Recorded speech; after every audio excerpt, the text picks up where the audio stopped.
worlds fighting on together. A hidden force lay traps, they were so sure we would surrender.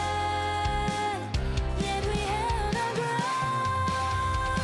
Twilight's calling inside of me. Come on, we're always ready. Trade picks will take them all. Bring it on together, we stay strong. Don't try to stop us now, don't think we'll ever fall. Wait and see, just watch me stand tall. My son now calls my fate, wakes the unicorn in me. A call I won't deny. Wishing my guardian angel, always my unseen shield, gives me strength. Now I am who she believed in.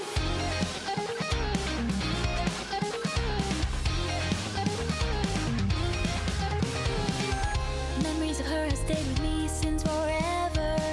Through every tear I still believed one day we'd be together. The same blood we share, so to the calling that guides us, it holds me through it all. A sweet sense still lingers inside of me. Come on, we're always ready. Trade picks will take them all. Bring it on together, we stay strong. Don't try to stop us now, don't think we'll ever fall. Wait and see, just watch me stand tall.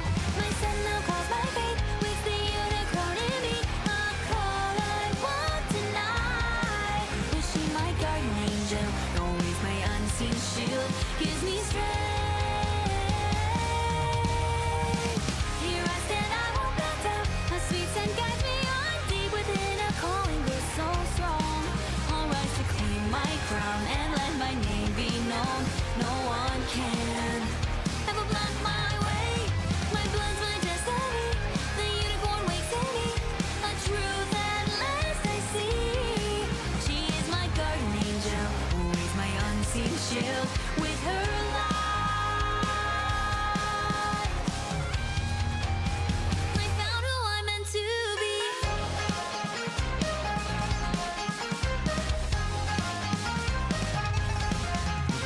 Hearts that stay bound will one day stand as one.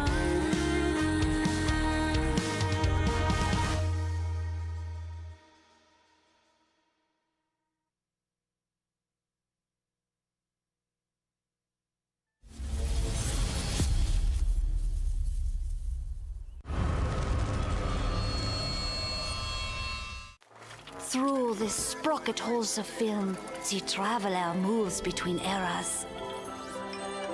Don't miss the night salons, dances, and sleepless lights. Fire sings to the roses, champagne brims with streams. We run and play, never feeling tired. The night nurtures brilliant minds and living art. Sink into the mellow rhythm of coffee and chanson. Inspiration flows from the pen, carrying poems that sway like the drunken boat. The stars of ambition and artistry fade into eternal neon. Let the glow of a radiant age spill across every longing gaze. On the next reel, may we meet again in another time.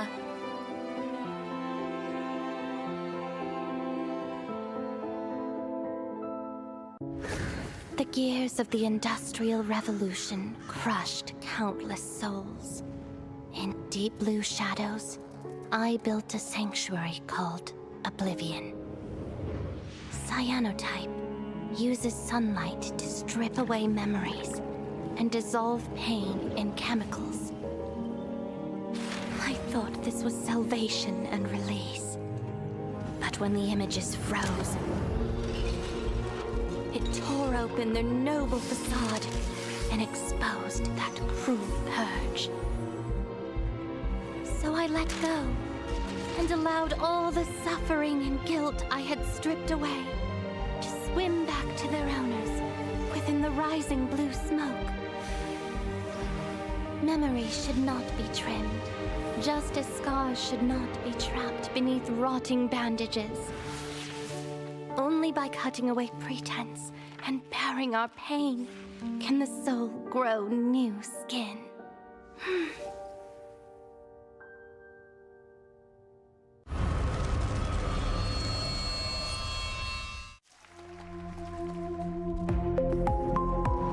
Our hearts beat as one. We spun till dawn. So drunk in love, can't get enough. Dance with me, falling, red shoes lead.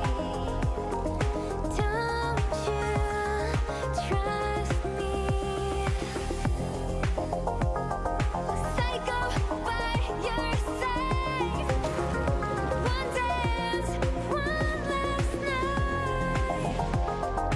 Take you under with me, like a true lovers do. You and me,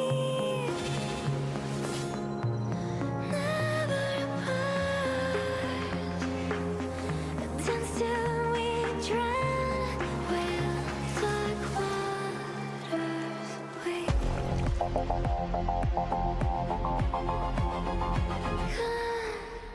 with me.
What is magic?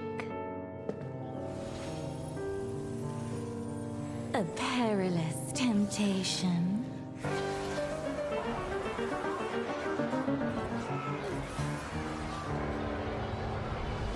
A truth concealed beyond sight.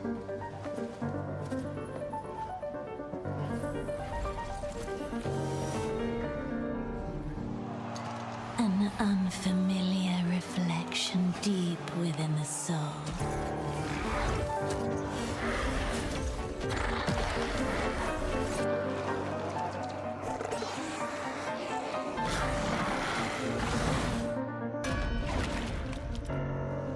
Or an endless dream from which one never wakes.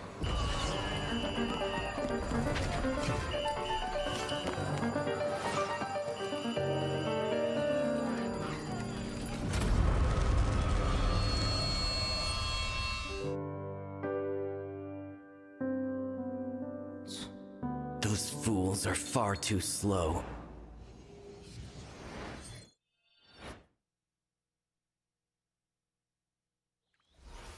By the misty forest waters, an old tale sleeps. When lovers dance by the water, the Hydrad blesses them. But love must be true, and no lies may be spoken. A mist delivered delivered invite led me to a wedding just ended. In disguise, I rebuilt the night from others' accounts.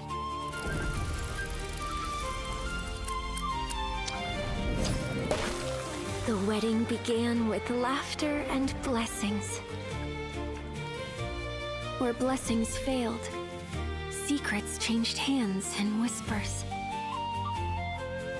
They sang freely and danced till dawn.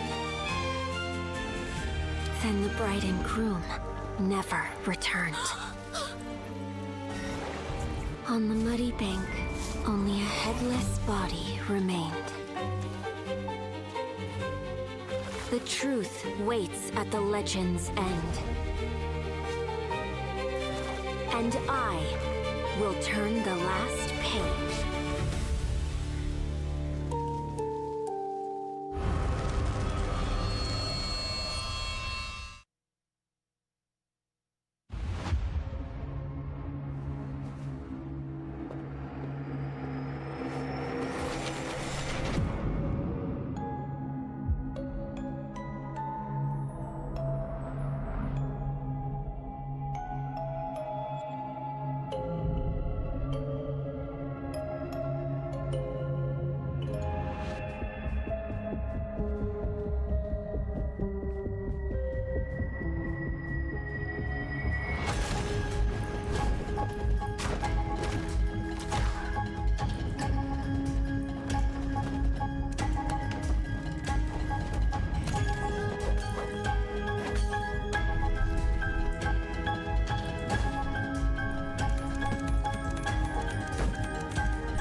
Emil's condition is perfect for this treatment.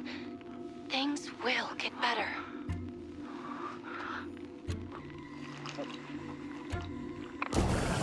When that eerie feeling came over me, I knew I had to take this step.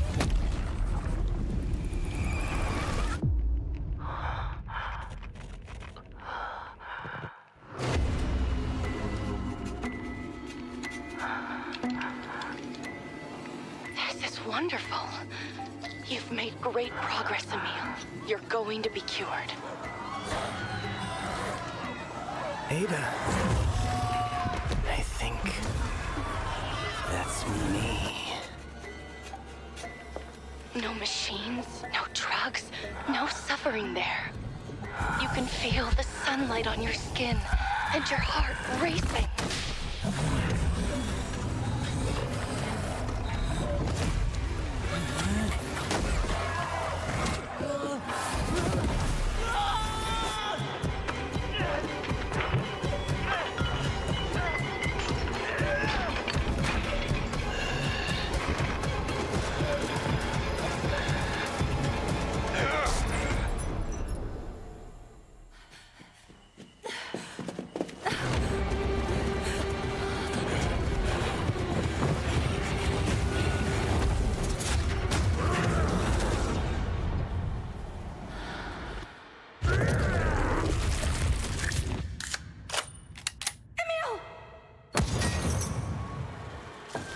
Going to be okay.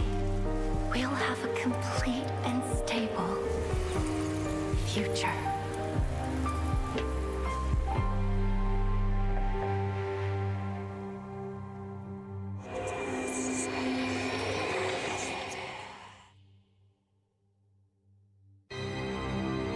Who am I?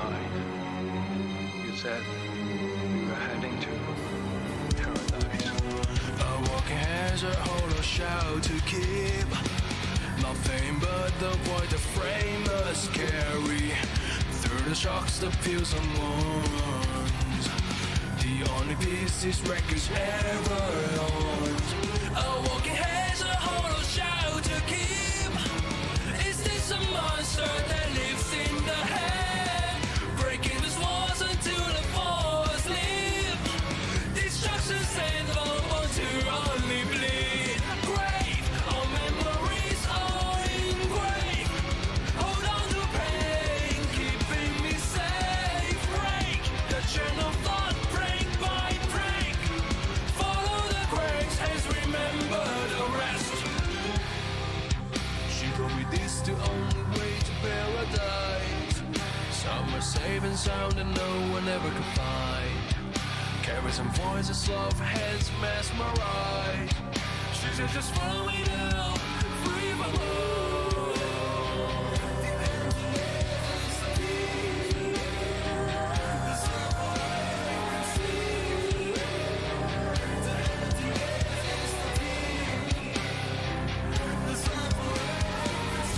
Summer boy, am I, where am I? Let go.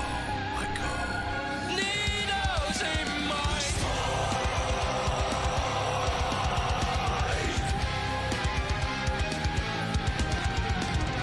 break the past and break the cage. Break until I hold the last of breath.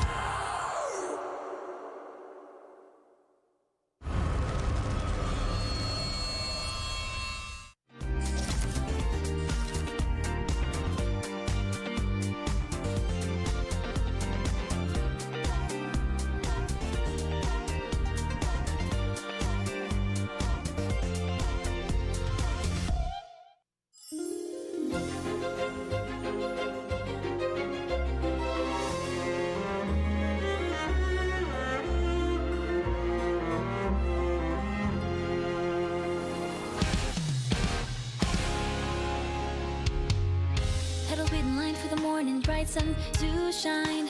Iris, jasmine, and so many more, all the notes so divine. Every drop of blend holds the dreams that once were mine. Every scent awakes some memories lost in time. For dreams that crossed the gates and chose new adventures. Down the road I met some brave hearts fighting on together. And hidden for slave traps, they were so sure we would surrender. Yet we held our ground. Twilights calling inside of me. Come on, we're always ready. Traitors will take them all. Bring it on together, we stay strong. Don't try to stop us now. Don't think we'll ever fall. Wait and see. Just watch me stand tall.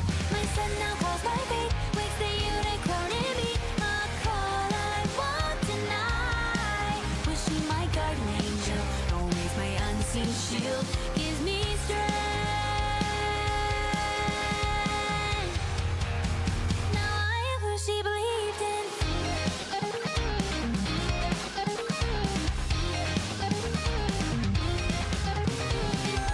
Memories of her have stayed with me since forever.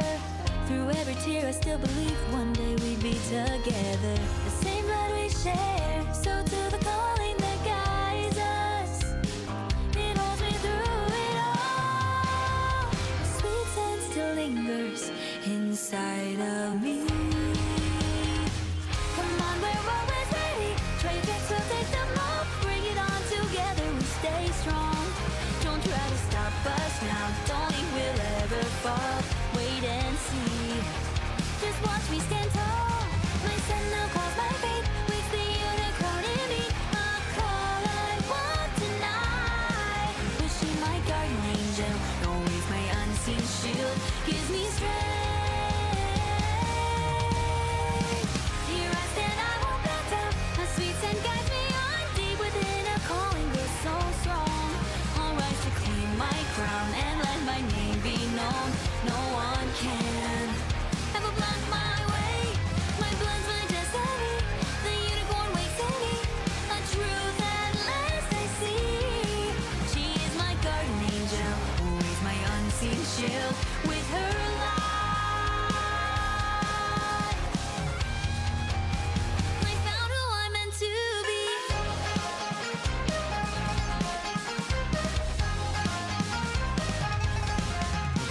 Hearts that stay bound will one day stand as one.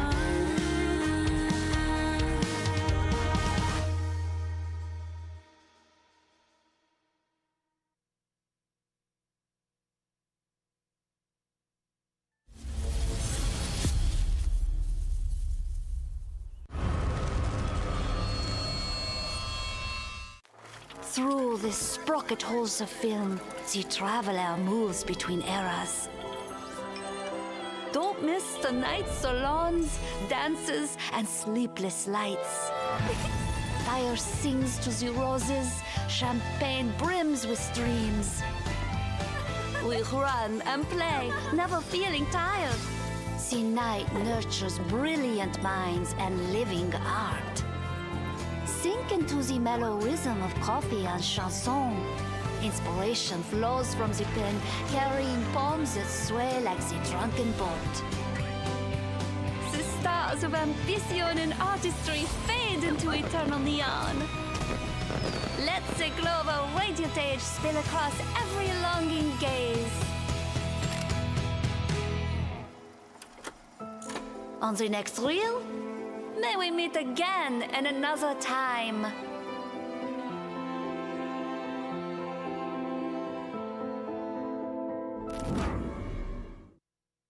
We be on our way, we be on our way. When night falls, we call into the night. Rage City.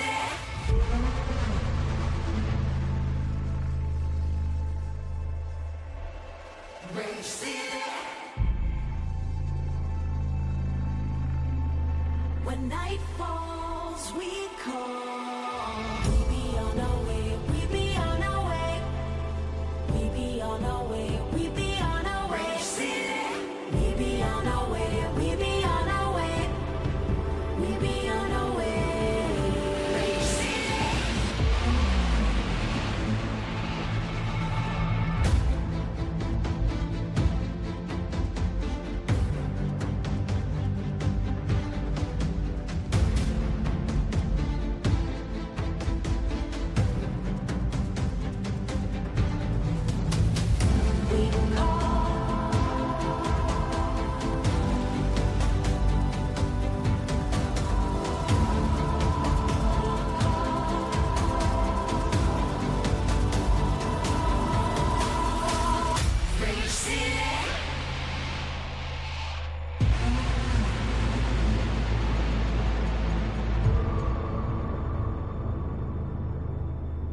When night falls, we call.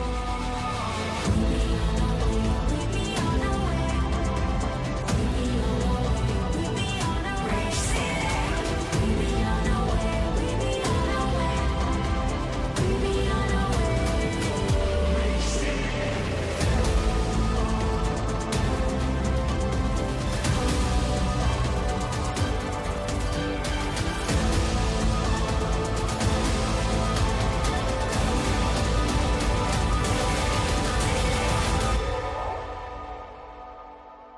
We be on our way, we be on our way. When night falls, we call into the night. Rage City.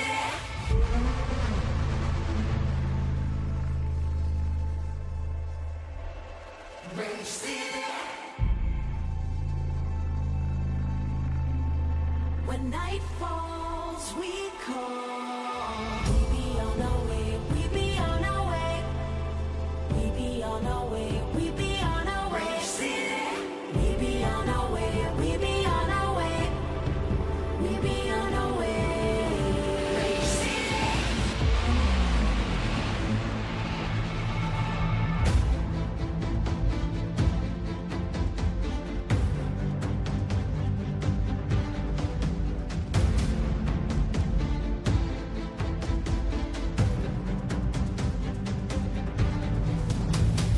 We call.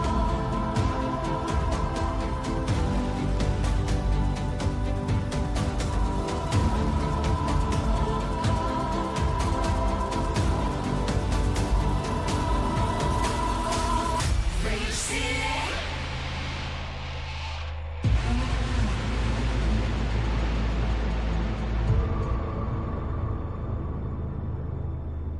When night falls, we call.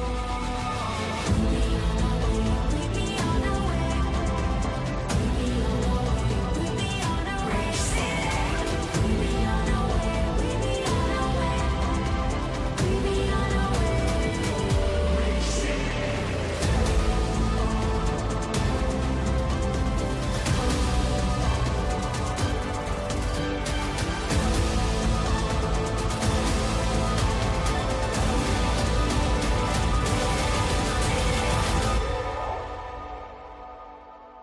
We be on our way, we be on our way. When night falls, we call into the night. Rage City.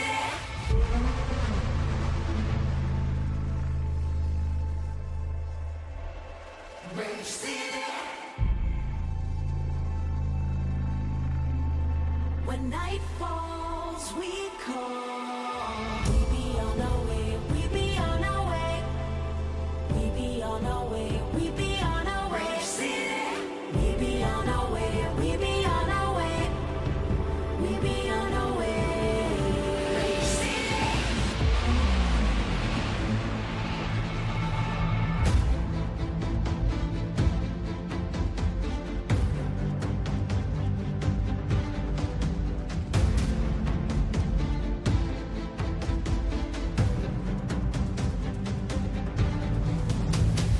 We call.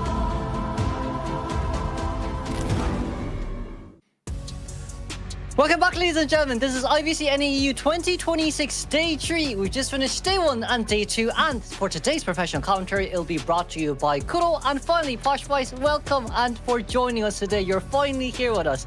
How I'm here. are we feeling so far? I'm excited. We had some amazing matches yesterday. We got to talk about your match as well. You had an exhibition match and gave us some hype moments.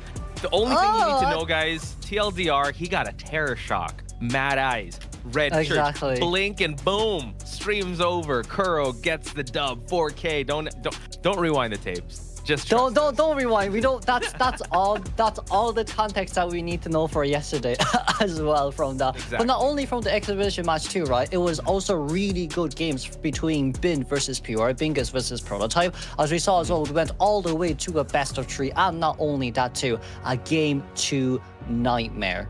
So you know, with such surprise picks from the side of Bingus Ghostly, for today, our very first matchup is actually Risk Takers versus Amethyst. And we have quite, nostalgic names in here as well, as we do go into the player introductions later. However, I do think with these two teams, it might just be another neck-and-neck match. Yeah, I'm excited as well. And then follow it up. Our last match is going to be DM versus LE. Some new names, some new faces. Again, this is the first IVC for NAEU. So a lot of people are making their mark here and making history. I mean, we have an NA player that is actually right in the IVL scene right now in Sprinter, and we will see B4U tomorrow in the last day of the top 16. So really NAEU is making their mark here in the Identity 5 scene. Can't wait to see. There was also an exhibition match yesterday. It was just really fun to see, and that's what we love in the community, right? Just having also content creators and commentators having it. I don't know if we're gonna have a commentator clash. Crow said maybe. I hope I'll be able to pull my own weight if I'm teammates with Kuro, though. Well, you know what? It's okay. I'll be dragging you down into the depths of the ocean, Yes. my friend.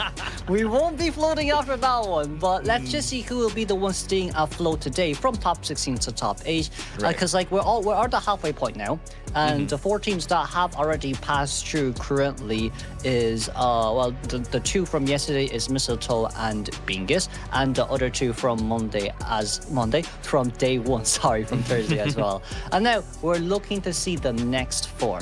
Right? Yeah. Risk Taker versus Amethyst. This is going to be neck and neck. And then 2 new teams, which is Dreamers versus Luminescence. And then, of course, with GSL running to Rebirth or BH versus B4U, in which, as we've seen as well, people have been following B4U on Twitter. Unfortunately, Leon will be playing tomorrow because of, just regional issues. Therefore, we should be able to see Mylek back in action again. So with these 2 days, Rise, it's just so many new things going on. There's a lot. And speaking of new things, right, we also, before anything else, we just want to thank our sponsor, DX Racing. It is powered by DX Racing, of course, this whole event. They are the pioneers that created the world's first gaming chair in 2006. You can sit better and game longer with DX Racer. So shout outs to them. They are an amazing sponsor of ours. And we're talking about different changes, right? And the new things. We got to talk about Queen Bee and Matador. How you feeling about seeing Queen Bee on the screen for IVC NAEU?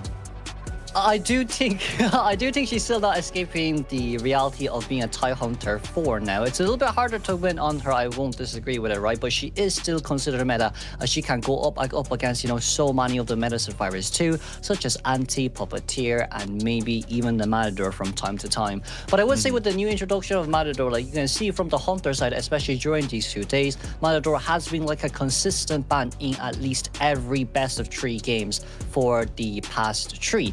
But let's not forget, once again, there's going to be an IVC NAEU 2026 qualifying team fan voting event. Please make sure to open Discord to show your support to your favorite team. Just scan the QR code and send an emoji featuring favorite team's logo to cast your vote. This is between the August 19th to September 15th, in which only 20 players will be randomly selected, in which they will receive a $4.99 USD net pay gift card, in which you can redeem echoes online. And we also have the highlight sharing event from August 20 to September 20. Capture your favorite moments from the matches and share them with the community on Discord. Are we going to get a dungeon escape that we did witness in the first day? We also had an amazing Terror Shock, courtesy of Kuro. Take a screenshot or a screen recording of your favorite moment, scan the QR code to join the submission channel, and share your captured highlights. So we have that done and dusted. Let's check out the schedule here, Kuro. Where are we at right now?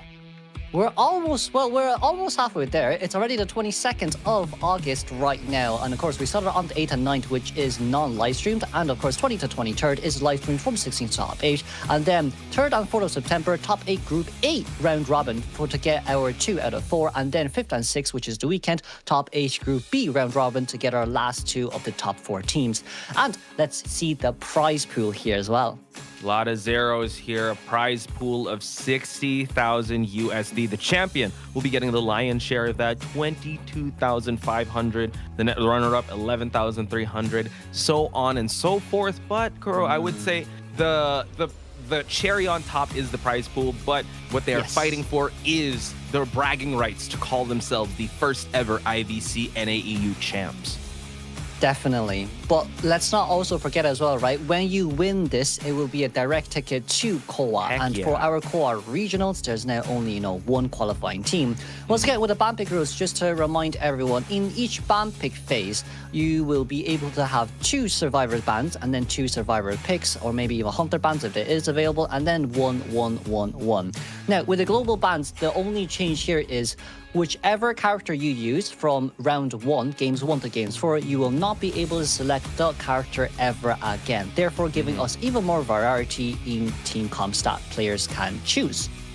A lot of variety, a lot of storylines, a lot of strategies that they have to play around, especially will you use the meta survivors or hunters right away from the start, or will they opt to get banned out in the future? We're going to talk about that in a bit, because right now in front of your screens, we have the bracket. YCM and Omni have already advanced. They will be facing each other, or at least they've already qualified for the top 8 in the group stage. Bin and MST have already moved on, and right now we are at the upper right side here. RT versus AMEY and DM versus LE will be your matches for today. Now, not only that as well, whoever, like we've talked about the winners, right? But the 4 past winners is at least guaranteed top 8, so they will still get a minimum share of the prize pool, of it being 2,650 USD.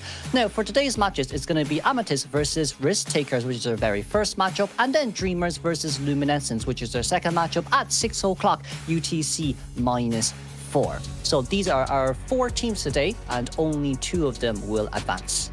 Oof. There's going to be some heartbreaks here, and it's not going to be a double elimination scenario. It's all or nothing for these teams. Best of 3 scenario, so they want to have their best foot forward in these matches. So I'm kind of excited. We're going to head towards the picks and bans, the map selections and whatnot, and but the team introductions as well. And this matchup is actually the one that have a little bit more familiar names than the next matchup. So what do we know? What can we talk about with Risk Takers versus Amethyst? Well, especially from Risk Taker's side, what I do know about them is that their survivor team is actually really strong. They've kind of advocated themselves more of a strong survivor team. Their hunter is definitely also really, really, really good as well, right? As we should be able to see their starting lineup very soon too. But aside from Risk Takers, I'd say the biggest challenge definitely will be up against Amethyst's Neela, in which Neela has proficient, experience. He's basically a veteran right now. For the past few years, he's doing almost every single tournament of ours. And of course, once again, starting soon will be Amethyst versus Risk Takers. This is our matchup for our day 3 match 1. And I think player introduction should be coming relatively soon too. But with all that as well, I would say with these 2 teams, they say their preferred character picks are more non-meta, such as, from Neela, they say they're more of a Dreamwitch and, Nayid preferred character picks for their first 2. I'm excited to see Risk Takers, because that's a name that did catch my attention, but we're going to introduce the roster of Amethyst. Our dreams will crystallize into reality. Kay and Neela. Neela being the more known hunter, but you still got Blue, Matcha, Qingwai, LJ, and Mocha to round out the survivors. And looking at the survivor roster that they use, pretty much in the vein of the meta survivors that we see. We do, however, see in Amethyst, Blue does like using the Batter Prospector. They love Batter, by the way. So I wonder if we're gonna see a lot of that. Did see some of that yesterday in the in the exhibition match, but I digress. Hopefully, we'll see it here in the match between Amethyst and RT.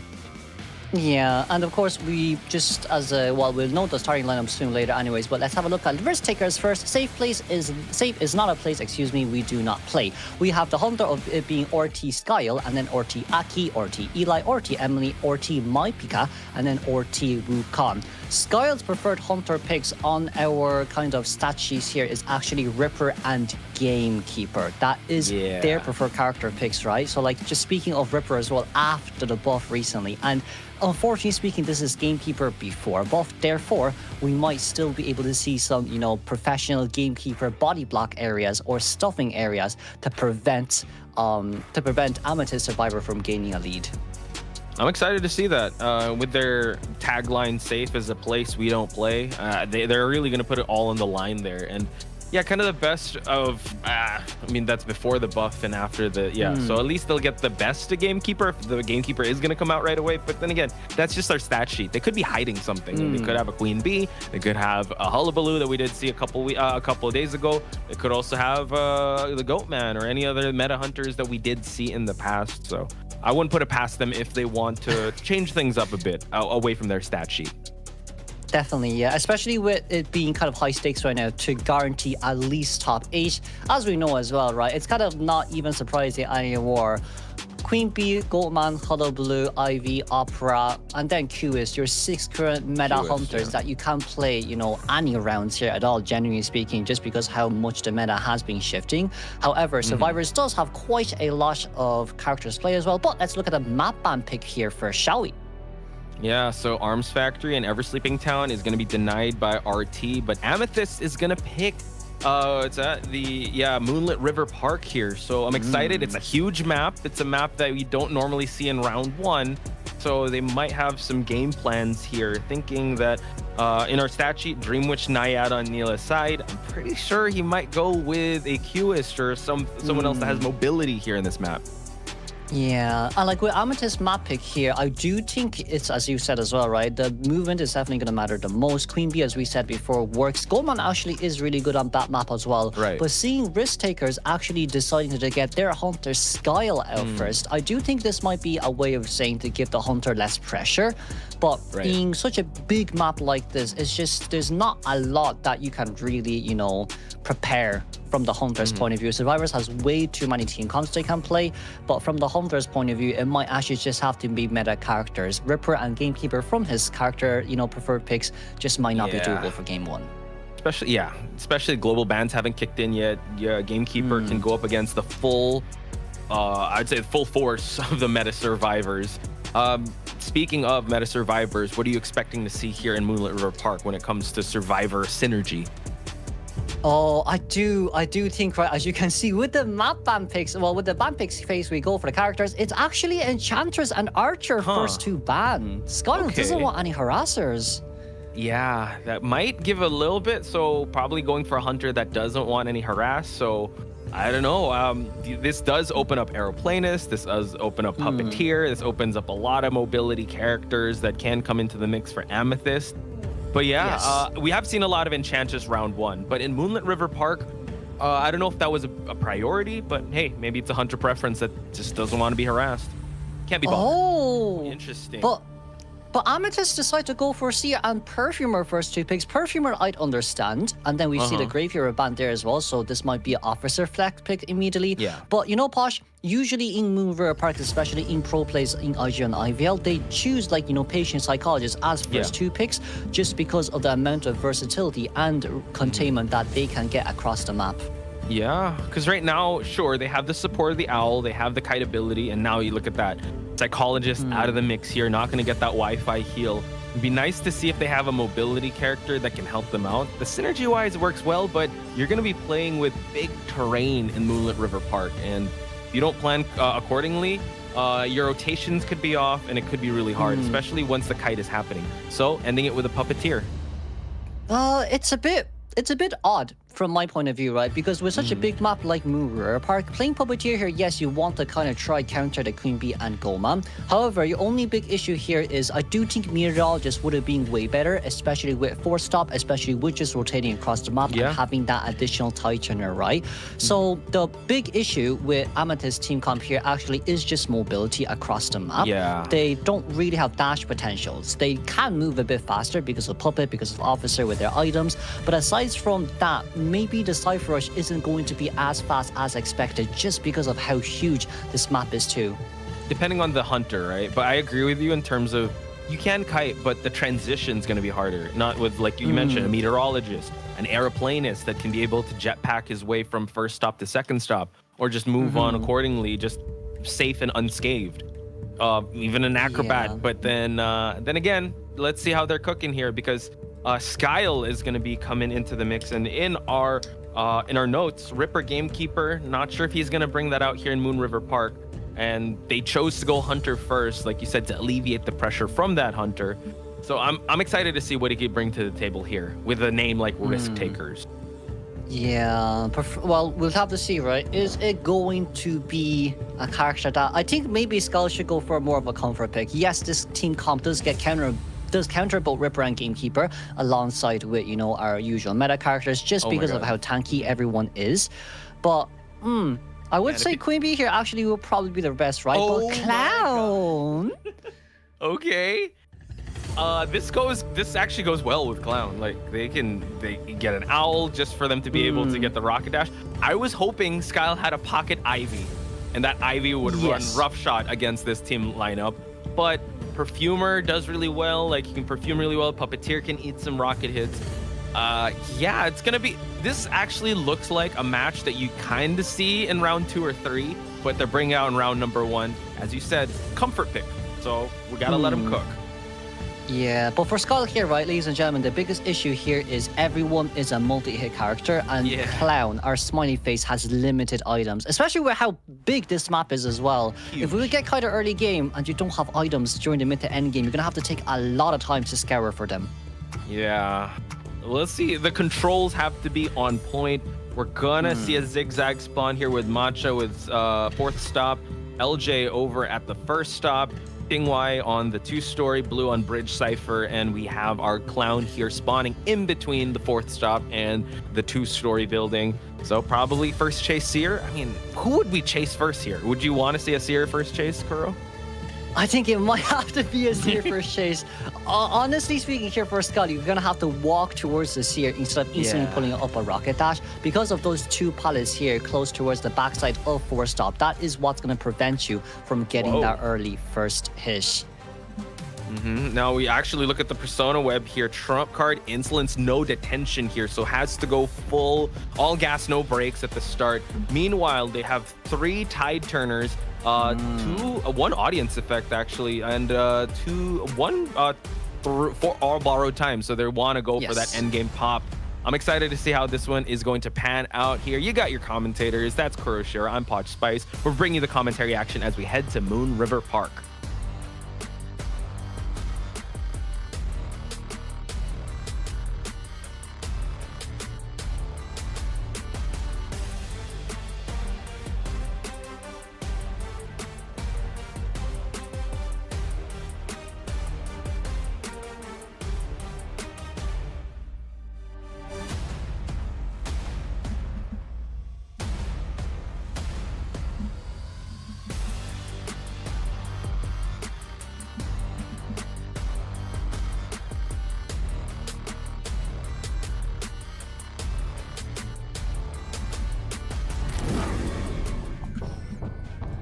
Okay, let's see then. Game 1, first half. Skyle already looking for a rocket here and equipped it on time as well. As you can see, Puppeteer already rushing straight towards Circus. 2 pallets inside to be able to be used, and no tinnitus, meaning Skyle just has to go around to look for items before we commit to any survivors. Okay, still moving around. We're at the Bridge Cypher, and it seems like LJ might be the one to get this first kite.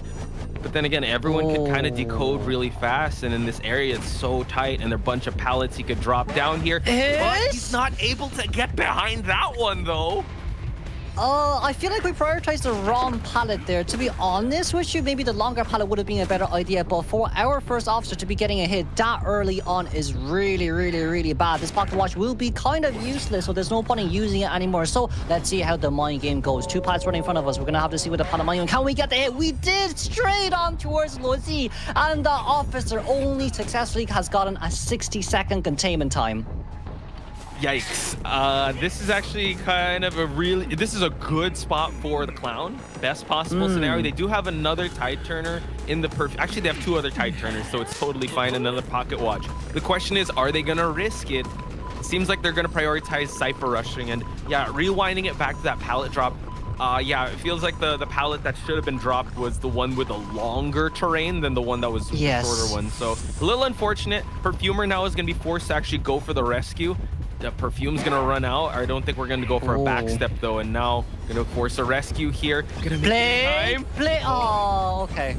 Okay, the owl coming out just means no blink, right? So it was a good enough attempt. But it's as we said as well, right? It's kind of too early of a down. The only big mistake here Amethyst really has done is we've delegated Officer to first stop because we want to make sure that he is safe and can take Coaster out. But instead of kind of waiting to confirm that, you know, Smiley Face has chased after someone else, Officer going to that Cypher machine at the slides near Godkite is what really gave Skyle the free hit early game. If he just played it a little more safely until someone actually was being committed by the Smiley Face, I do think this would have been a little bit different. But look at that Cypher Rush. Doing amazing. One at 96. That's basically one more tap and it's gonna pop. So Skyle's still doing great, all things considered, with how he started out. But the Cypher Rush is real. Now we see that I believe that is the Puppeteer just giving that to Nidus, and now he's gonna try to make his way towards this rescue attempt. Let's see how long the officer can, well, try to kite and hopefully cut out Tide Turner. Well, to be honest, at least we got Puppeteer injured, right? So Puppeteer, no item left. Perfumer cannot also really use her items as well, aside from going back for that many 3 seconds. And Officer just trying to decode this Cypher machine that little bit more. Good news, however, is that Clown actually has way more than enough item to rotate across the map and get any of the 3 survivors down. That's where things get scary, and this is where the psychologist ban really would have helped out, or at least having a psychologist would really help. Like, at least they're able to just heal up. But that's the first officer down and out. 2 Cyphers remaining. Switch to teleport right away. Don't even need the blink, and now Mocha with no owl left to work with is gonna have to eat that hit. Wow, that flower prediction was so good, wasn't it? And now I think we can immediately change targets looking for that perfume. Our Cypher machine is almost done, but what can you really do with a perfume? And you can get baited quite easily, as it seems like Skull is looking for his win condition. Yeah, everyone's injured. It's not looking quite well. Baiting out the perfume. We do have a pallet to work with, but Skyle just rotating around, has the unlimited drill. Gonna try to bait out a pallet drop here, but doesn't even need to actually go close to that pallet. Slug strategy. We're gonna install more onto the rocket here, but now going for a chair. The really good thing here is Skyle knows where the seer is, so we can all just rocket that straight towards the seer. And seer with no items left, no flywheel left. Here we go. Trim elimination seer currently guaranteed. Seer, no items left as we're too greedy on that Cypher, and he goes down. And guess what? Puppet Cypher is also shaking too. We have our rocket drill ready, and this is a 4K potential for our Clown. And Curl, look at the time. This was less than 5 minutes, and he already has his 4K win con. Skyle starting it out really well. This snowball has turned into an avalanche, and Blue is the last one remaining of the survivors. Oh, we are turning the wrong way here. Blues are currently at the back, but can we? Oh, we were able to find him here immediately as well. There is Puppeteer. Whoa, this guy is insane with locating survivors. And a 4-man, beautifully well done, up against a full counter team comp too. Yeah, I would have to say we kind of have to eat our words there. We were quite concerned with the starting lineup because all of them multi-hit hunters, but after the first officer got that hit and unfortunately couldn't kite out over at God Kiting, Skyle really meant business when he locked in that Clown and yeah, put everyone on notice. That Clown needs to be respected. And it was quite unfortunate. Hopefully the survivors will kind of go back to the war room and figure out what happened, but break it down for us, Kuro. What were the highlights of that game?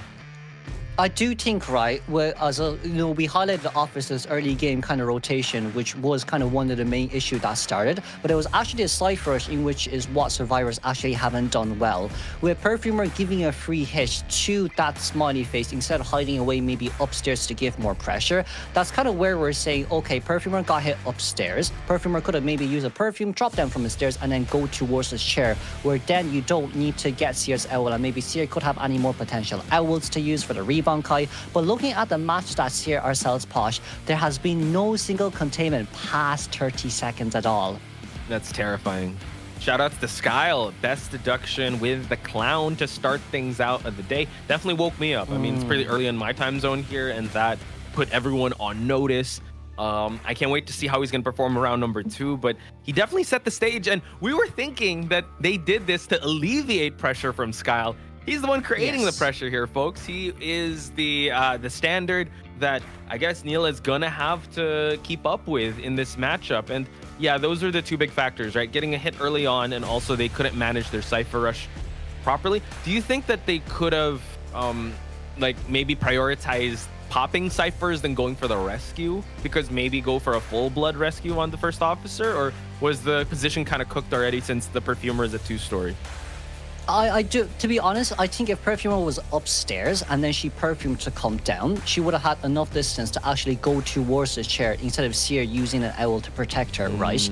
I think that was the biggest issue, because after the teleportation on towards the Seer, regardless of what happened there, Perfumer was injured, Puppeteer was injured, Seer was the only one at full health, but it's the matter of fact that we did not have an owl to self-protect ourselves, and it was Skyle, a beautiful prediction on that flywheel.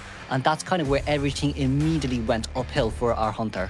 Yeah, the thing, it all just lined up, right? Once an item was used, he knew where to teleport to. The prioritization was just on point in that matchup. Just everything lined up perfectly. And at the start, it looked a bit concerning because he kept rotating. We thought he was going to go Seer first chase. Then he ran into, I believe, the Puppeteer, or like, who was at Circus? I forgot. But he had to rotate away from Bridge to go to Circus. And it ended up first officer, one of the hardest chases, able to down him within 30 seconds. Amazing stuff, but we move on. Now it's Niela that has to be the one to keep up with the 5-point game, the 4-man elimination. But let's not forget, this is the map that Amethyst has chosen, and their survivor not even able to get a 1-man escape with such a tough team comp for Smiley Face to play up against. This time it's going to be Neela that has to face the Rash. Here we can see it's Gravekeeper actually with our first selection of the ban. Second one though is actually going to be Mechanic, as we don't want a Cypher Rush potential. Breaking Wheel? No, I'm kidding. That'll be great. But I don't know. Everything's on the table here. Also, those first officer, all that lineup of survivors not going to be available for Amethyst to use in round number 2. We have a Doctor and a Mercenary here. Very unconventional picks at the start, but hey, Doctor, really good pick when it comes to like sustain. Mercenary as well. I thought first officer would be more a prio pick, but maybe saving first officer for round number 2. But then I guess they probably know that Neela also plays, the Smiley Face as well. But our third ban there was actually the Aeroplanet. So this is kind of where we're saying, right, Magician coming out, maybe to counter the Queen Bee. But Mechanic and Aeroplanet's ban, it's really something that Neela is afraid of here. Cypher Rush is quite an issue. But with a Mercenary pick, it's kind of where we're saying Goldman might be a potential, but because Risk Takers took that Doctor as well, it's kind of a counter 50-50. I think they're just kind of covering all bases here. They are going to ban out the Puppeteer as the final one. And considering Amethyst did pick Moon River Park, they have to make this one work. Lucino, okay. So we're going to get a Professor to just round out. So very tanky lineup here with the sustain of the Doctor, and you have the scales of this Professor. Multi-hit as well. Kind of a mirror of what we've seen in the previous lineup here. So let's see if they're going to make this one work rather than Amethyst survivors. Yeah, I do feel like with this team comp though, the real question is who's the one bringing second TIE Turner, right? Because yes, you do have Mercenary as the main TIE Turner, but everyone else on this team can become a secondary TIE Turner, maybe with Ninja Reflex, maybe with Flywheel equipped on towards them. However, what I really do like about Risk Takers here is because they know they don't have a ban, because they don't know whether or not Neela has a Queen Bee or Goldman, they've chosen a really good team comp where it goes all around Goldman, Queen Bee, Opera Singer, and this also counters his Dream Witch too. Now with Professors both being able to cancel the Patroller's Spy, and with Doctor being so OP, his Dream Witch is also very hard to be played here. Yeah, I guess same I comment on how they picked the previous team. There's just mobility, right? But the tankiness, the synergy is there, the survivability. Even though we did say the previous lineup was very tanky, it did only last for 5 minutes, but that's just because the Hunter was able to line up his shots very well. So I wonder what Neela is thinking now, because you mentioned really good Hunters, but we are going to go with the meta Queen Bee in the map here. It's going to be a little bit tough here for Neela. But personally speaking, for me, I think Survivors has more of a chance. It's a bigger map. You can Cypher Rush. Yes, Mercenary is there, so you can get towards the chair faster, which is a very nice thing.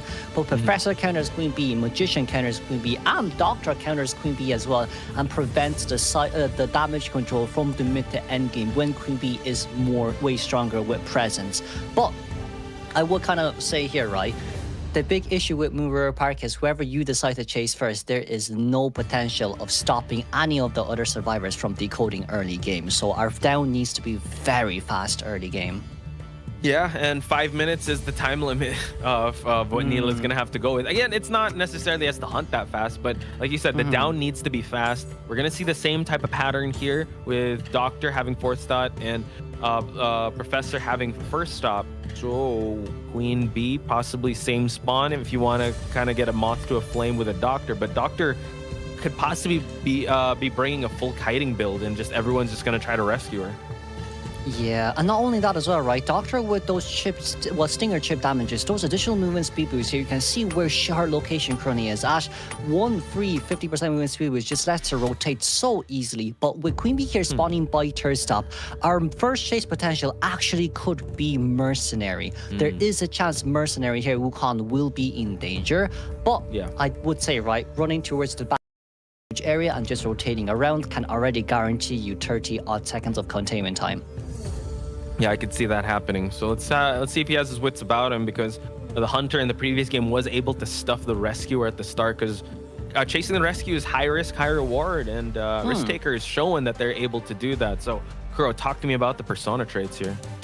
Let's see here then. It is going to be Weber's Law while Flywheel on the side of Doctor, then Titan Audience Effect for our Mercenary with healing personas. Then we have our Magician having Knee-Jerk Reflex as well as Audience Effect, and Professor having that additional Tide Turner. As Pasha said as well, predicting that it will be Doctor first chase with Doctor not having that audience effect at all. Then, last but not least, Neela here with Insolence trump card with Max Power Breaking and Wanted Order. We really want this formal elimination to even things out. Therefore, no detention for endgame is something we want to kind of focus on because early for a Queen Bee. Yeah, with that being said, folks, let's head to second half of game number 1, RT versus Amethyst. You got your commentators, Kuroshiro and Potch Spice at your service.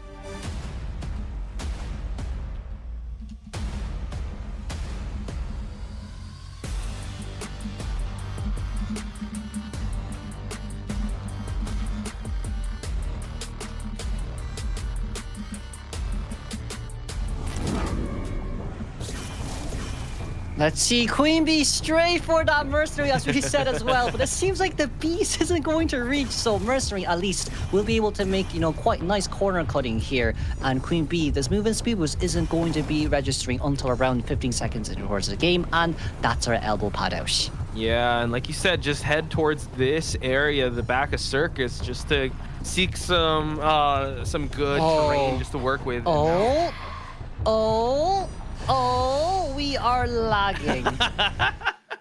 There we go, ladies and gentlemen. Moonwalking? I was like, was this a new technique? But yes, a little technical issues is totally fine. You got me and Kuro giving you a podcast. So far, so good on the Mercenary side. Understands the assignment. He has to be the first one to take this chase. Hopefully the survivors are going to have a better Cypher Rush tandem before the Mercenary falls. And Mercenary has already used his first elbow pad. So hopefully it lasts him a little longer than the previous matchup where the first officer did fall quite quickly. Definitely. And like we saw as well with the very early game chase, right? With our Queen Bee not actually being able to get that bee on towards Mercenary early for the movement speed boost, but instead got stuck at a corner. I do wonder whether or not Neela has the, the proficiency actually on this Queen Bee as well. And we did also miss a bit when Mercenary was elbow padding out, but because it was a lag, we can definitely excuse it too. And with the lag, I think we might actually get a full game restart. Yeah, possibly, right? Because nothing really happened. There was no hit that happened. I guess the only thing of consequence was the Mercenary using an elbow pad, but it didn't really lead to much. It's just like distance gaining. So totally fine if they do restart the game. Maybe I don't know if he's gonna take the same route or try to cut him off that time. It could be funny if it's a completely different round start, and they have to start it with the same spawns, right? You can't have the Queen Bee. Okay, then that makes sense. Yeah, I'd say restart if they restart. It's fine. Yeah, and not only that as well, I would say kind of now, seeing that it's actually the Queen Bee wanting to go after the Mercenary, one thing that we couldn't highlight because it was a bit earlier on in the game was that Professor having Titan but no self-heal. We did not have exit patch on our side, so it is something maybe risk takers have to take into consideration of, but I do think they've done it just in favor of their name too. It might be a persona difference, but no salvia is still quite interesting. That's quite an all or nothing build there. Just just go on without me. Totally fine. Unless he has that much confidence that he doesn't even need to have self-heal. But I feel like that's a necessary persona web trait to bring with you at all times, whether you're in a full stack or not. Just in case, you know, just in case it goes for a slugging strategy. So yeah, quite interesting that risk takers did bring that for the professor. Yeah, and now we're kind of, I guess now as we're waiting for the game to restart here from the side of for Nayla, because you know they were lagging and now it hasn't been 60 seconds, so by our official rules too, you can fully restart within 60 seconds of the game, which a proper reason too. And as we saw during that round, we should be able to see a restart, and we should be able to get back in the game right around now. Boom. Oh, it's gone though. The countdown's gone. So they are about to, good things come to those who wait, folks. So let's head to the game as we speak. Countdown in 10 seconds, but no, it's totally fine. There it is. There we go. Hey. Shout out to production. And now we're actually going to change it up here. Gonna go for the doctor instead. Okay then, Mercenary 1 level part here currently being forced out. Doctor having quite a lot of distance being pulled away. We should be able to make it straight towards this pallet as chip damage. Whoa! So unfortunate.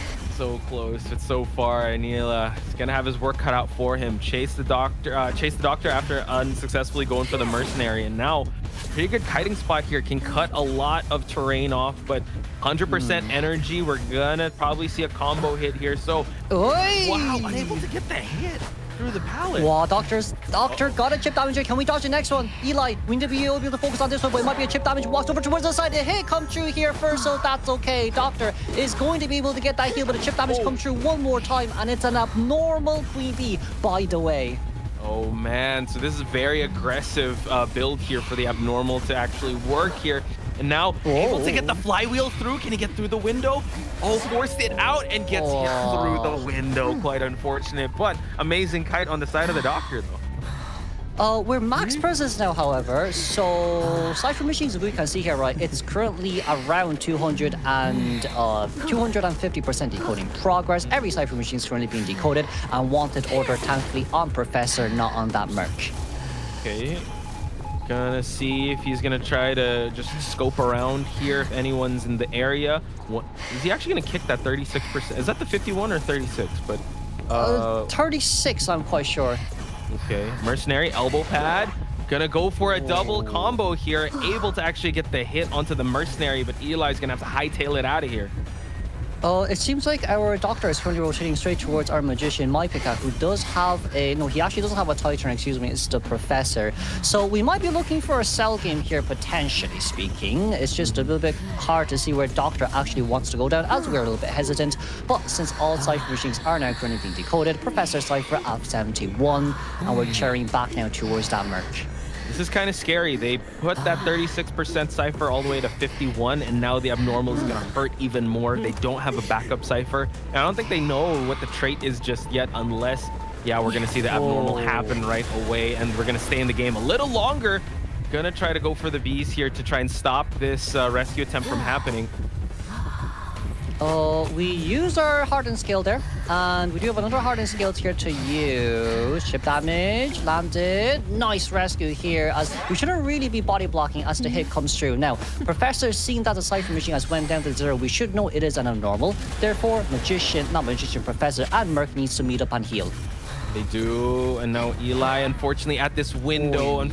It's gonna get hit there, and we're at our final Cypher here at 0%. Hopefully the healing is happening, because this is the same situation that happened in the previous game where the survivors are kind of caught out in the open, that they were just slugging after slugging and then chairing after chairing. But now, lower left side of the screen, they are healing up. They are also working on another Cypher, so let's see what Neil is gonna prioritize. Oh, teleport over here towards our beast form, and now survivors. Oh, Professor's only one chip away from being healed with just a little bit less, but we don't actually have enough for what? Stinger to be used. Harden skill once again. We're gonna harden skill and vault over here. Can we be able to do it? We're able to do it just to buy a little bit more time, but at least Merc is back to full health, right? And we can see my Pika Cypher Machine's actually really fast. It's at 60. And luckily for the survivors, they have borrowed time here, and now unfortunately Neela's gonna have to chair and get pressured here while that Cypher is about to be primed with my Pika. Mercenary on the way in. We might be teleporting here. Neela looking at Alina, teleporting straight towards my Pika here, so that's a backdoor rescue guarantee. Okay. But let's not forget, Magician counters Queen Bee. One Stinger, one Magician's one. Additional movement speed boost. There we go. We're so far out. Yeah, now we're gonna try to gain more energy. Fade away, but he did eat that hit, so seems like he's gonna have to be very careful not to get hit again. He's gonna try to gain as much energy as possible. My Pika. Oh my god. We survived. We lived to survive for another day, and both pallets are still being dropped down, right? Cypher Machine credit 25%. Neela did get a very good chip, but let's not forget, still one more wand. I think we can save the wand. Wow. No, what a block! That's insane. All wands have been utilized quite well, and we're able to actually go through this time through the pallet, and now this actually pushes the Cypher to 50%. Mercenary is already rotated here to pressure for this rescue. So it just seems like a check scenario here by Neela. Still can try to go for more, but let's see how they play this one out, Kuro. Risk takers play this one really well, Posh. You can see here, Mercenary already in position, meaning if Neela decides to change straight towards the Professor, Merc can instant rescue and get that 85% Cypher Machine done. This is really, really, really good discipline from the side of risk takers. And now with the Cypher Machine being primed at 4-stop, it's going to be a guarantee. We get a chair hit. Oh my goodness. And we also have, no, we don't have the fourth stop here, but it's going to be very important for him to actually force an attack recovery here. Gonna get the chip. Gonna be close. Neela needs to get another Stinger hit, but unfortunately it's not gonna happen. They're just gonna go straight for the pop. And now this is gonna be a 3-man end game. But then Magician just dodges the chip damages and takes the hit here instead. We're buying so much time as now we're rotating around Broken Carousel. Chip damage, it is available here to use, but if we get in towards the beast form, it just means there's no way. The OA teleport straight towards the exit gate here first. Everyone at full health though, by the way. Chip damage available to use. Professor just needs to focus on dodging right now. Hardened scale, we haven't used it just yet. We just took the hit, but that's all it. Because like we don't have the tension. Yeah, we don't. And luckily, the one that was slugged was my Pico, who does have exit path. Emily does not have exit path, by the way, as you pointed out. So this is going to be really close. Wukong is going to try to pressure for the gate. It's totally fine because he's the mercenary. But now, seems like Magician will get healed up, but Neela really won't go down without a fight. But it's a hit here being taken, right? However, Beastorm here currently ready. Are we going to try Beastorm straight towards Merc to knock him down? Because if we do that, we won't be able to stop the other gate. Merc did not go down just... Oh no, Merc got the chip damage. It was a delayed Stinger. However, Magician got a Professor on the other side of the map. No TP on the side of Neela. Everyone, the other two, rushing towards the gate. And with 18 seconds, it's more than enough time to get the gate open. Oh man, what a scenario we have here, Kuro. A tied game potentially. Neela, I believe is just gonna rotate around this area while they try and open up that exit gate. But man, oh man, the survivors, the way that they were able to play this one out, Magician, all the wands used to perfection. The Doctor having an amazing kite, play into the strengths, and they really prepared for this Queen Bee. But I think Professor might try to go towards for stop gate because teleport is going to be ready soon in 9 seconds. So Neela here might actually look for the teleportation over. We don't have enough energy for Bee Swarm, but let's just have a look here. 2 seconds until our teleport is ready. Neela's still looking around to scout for Tinnitus. And can we get a tree man here maybe? It seems like they're just gonna go for the exit here. So Neela playing it quite safe. Didn't go for the teleport right away, but it's still all good. Could have gotten more out of it, but it's kind of fine. I'd say Amethyst put in a really rough spot coming into round number 2, because again, this is a best of 3 series and no double eliminations. Once you're out, you are not going to be making it towards that group stage. But yeah, take it back for me, Kuro. Like, what do you want to talk about in that match? It seems like just a back and forth for 2 survivors to escape the game. It definitely was. I do feel like, right, going after Doctor there was probably a really hard choice to take. We saw as well just how much movement speed boost that Doctor, honestly speaking, got right after each chip. And it was just a little bit tough there from the side of Queen Bee to lock her down fast enough. Now, I kind of do want to spot out that there is still, you know, one more medical bottle left on the side of Doctor to use after the rescue, but she just couldn't use it, sadly, because of the Tide Turner. So, like, it is a little bit of a missed opportunity, maybe. However, we did play that one quite safe, which doesn't really live up to our name. The only risk there in that match was endgame, to be fair. And let's have a look at the stats. Yeah, we do have amazing containment time, almost 60 seconds on Emily's side, but Emily was, the professor was the one that had the least amount of screen time here and just popping ciphers left and right next to My Pika as well. And just an amazing synergy. And like you said, yeah, with a name like Risk Takers, I think that kind of got baited. Like, okay, they're going to go all out here, but they played things like quite well and quite conservatively, which, hey, you know what? There's a lot at stake here. Totally fine. It's going up against Queen Bee as well. You want to prepare for that. Maybe the Risk Taker is actually the hunter with that clown pick, because right now it was just textbook synergy, or at least survivor, just basic survivor accountability there for them to be able to get the two-man escape. Definitely. And I would say, right, it's not only that too, it's just maybe from the side of survivors, as we will be able to see in the highlights very soon. It's just that they've genuinely speaking performed very well. But let's have a look at the highlight first before we talk about that for game 2.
And we're back, folks, with more Identity V action. We just witnessed the matchup in Moonlit River Park between Amethyst and RT. And RT coming up on top, taking the Risk Takers making the Risk Takers actually advance to round 2 in a really good spot, because we were talking about it during the break. They have map selection advantage now. So Amethyst kind of putting the pressure cooker here coming into round number 2. And I also do wonder how much more Skyle is actually hiding here. We did not expect that smiley face to be our round 1 pick, especially seeing his preferred characters, right? And it's such a non-meta round 4 pick, usually speaking. I am kind of looking forward to seeing what we're going to be able to see from the only hunter from Risk Taker, Skyle. But as we kind of have talked about last game too, right? I do feel like, you know, from Risk Takers, got a little bit excited. They kind of forgot that Nayla teleported and had insolence. So the pop there was a little bit slow. I feel like they might have had an easier end game maybe if they popped early, because like Magician would just be at full health and we can tank, you know, 2 hits or 1 full hit and then another chip damage. So, you know, on that side, Yeah. the endgame could have been easier, but still, they were able to guarantee the tie quite riskily, however. Yeah, that's a good point that you bring up. I think that they're kind of caught up in the heat of the moment. They're like, oh, what should we do? Because there was also that moment where the doctor was running towards two-story, but then when you pointed out, oh, he's kind of running towards a cipher that's being popped. Oh, let me run back. So totally fine. Again, it's these in-game decision-making that you kind of have to live with. And so far, I think the way they played that out was really good. So I'm excited to see what RT brings to the table, not just on the Hunter side with Skyle, but also the survivors, if they can sustain this momentum. And I want to see them live up to that name. I want to see some risks being taken, even though they're kind of in the lead. I don't blame them if they just want to coast, right? It's totally fine if they just want to tie things out. But Amethyst side, though, they have lost the Queen Bee and Global I mean, it's going to get banned out, as well as a lot of good survivors. I don't know where they're going to take this matchup, but yeah, they really need to tighten things up if they want to see that round 3. Exactly. And not only that as well, right? Now we have to consider, look, it's a 5-point lead. As we can see here with Game 2 first half map ban pick, it's Risk Taker taking our first, this might actually be our first Darkwoods map being selected over the past 3 days. And then Amethyst banning out Chinatown as well. Amethyst deciding that their Hunter should come out first up against the survivors of Risk Takers. I believe Nell and Gummy covered a Darkwoods map in in day 1. But that was really quick, and this one is quite interesting. Yeah, it was QS was there too, so totally fine. Yes, the Queen Bee. Yes, I just remembered. All good, because like the days kind of blurring together. Just a lot of stuff happening. But I'm excited to see Darkwoods, one of the newest maps to come in here. Would you say this is a risk-taking map? Like, what's the vibe on Darkwoods here?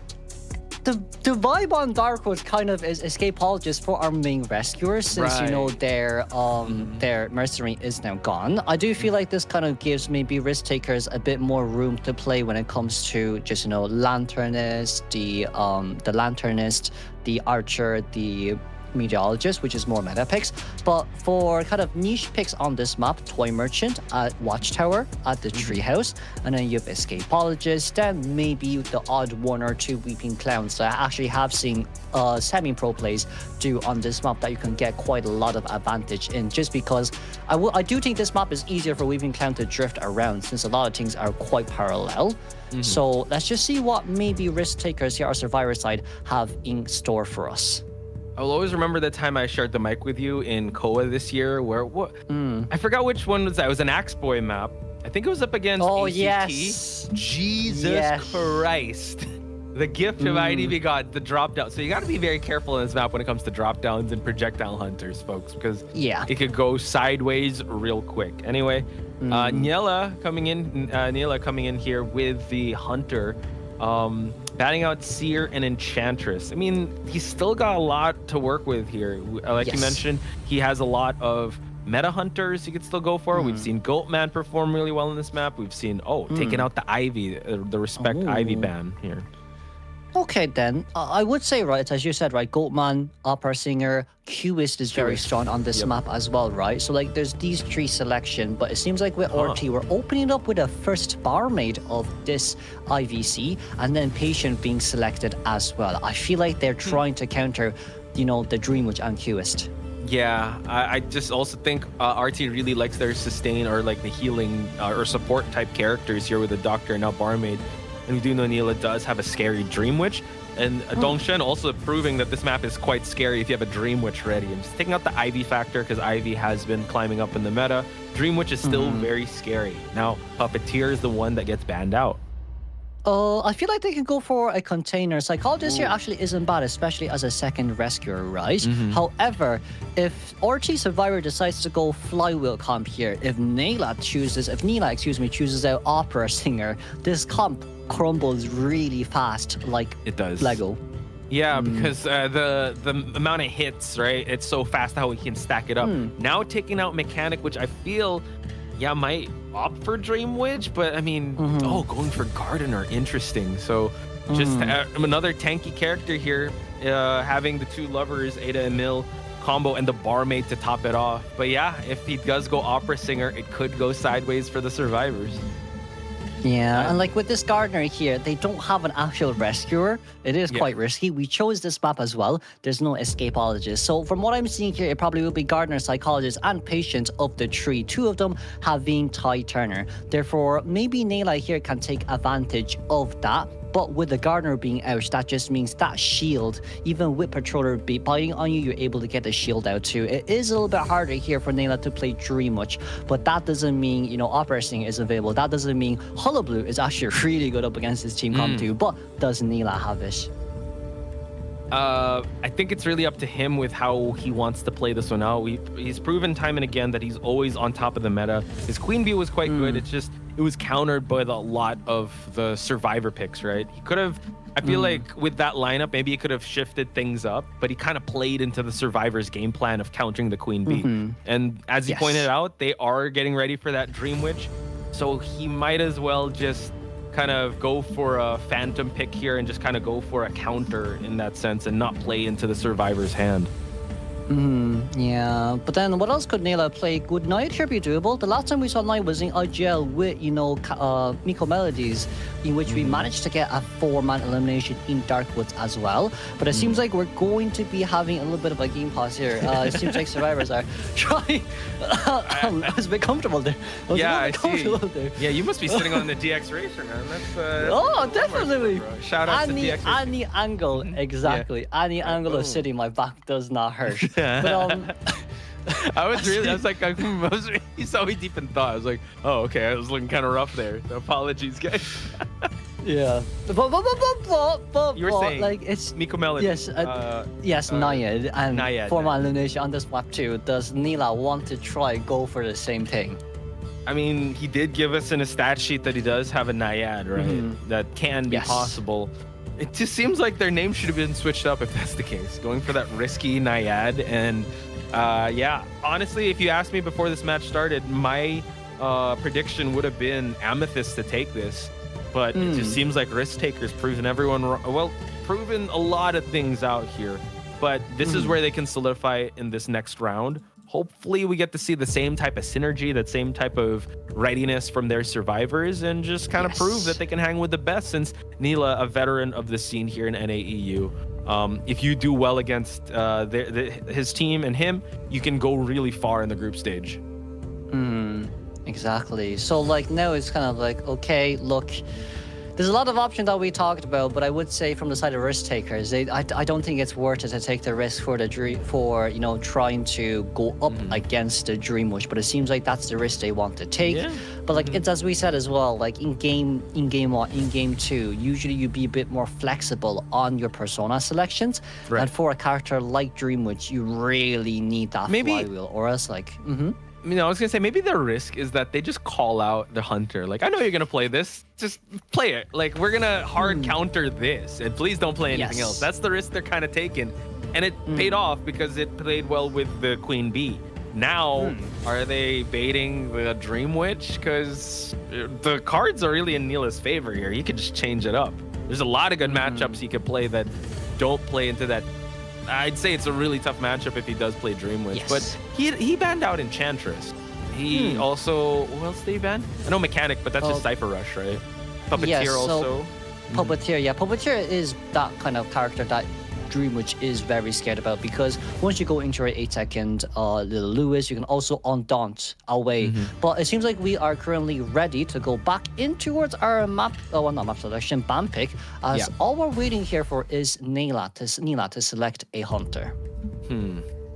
A Goatman. Okay, I like this. Goatman has proven really well in Darkwoods, doesn't want to play towards the Dream Witch matchup, but considering that the Goatman did get changes with the cages. How you liking this this matchup up against these survivors? Well, to be honest, Goatman, the only character that is afraid of Goatman really here is that Patient. You know, Barmaid can heal, Psychologist triple hit, and you also have the Gardener having that additional shield as well for 6 seconds to get rid of the cages. I would say for Neela here, probably the way we want to win is either to get a fast knockdown or prevent a rescue. Now heading to the spawn selections here. Eli at the center, My Pika at Hunter's Cottage. We have Wukong over at Treehouse and Emily right next to Eli. Oh, they're switching it up. So Barmaid at least possibly giving support towards anyone that needs it. But I mean, they have the sustainability of Psychologist as well. So like we always say with Goatman matches, the first kite is gonna have to last as long as possible just to get the ciphers in a healthy state before he's able to unlock more presents.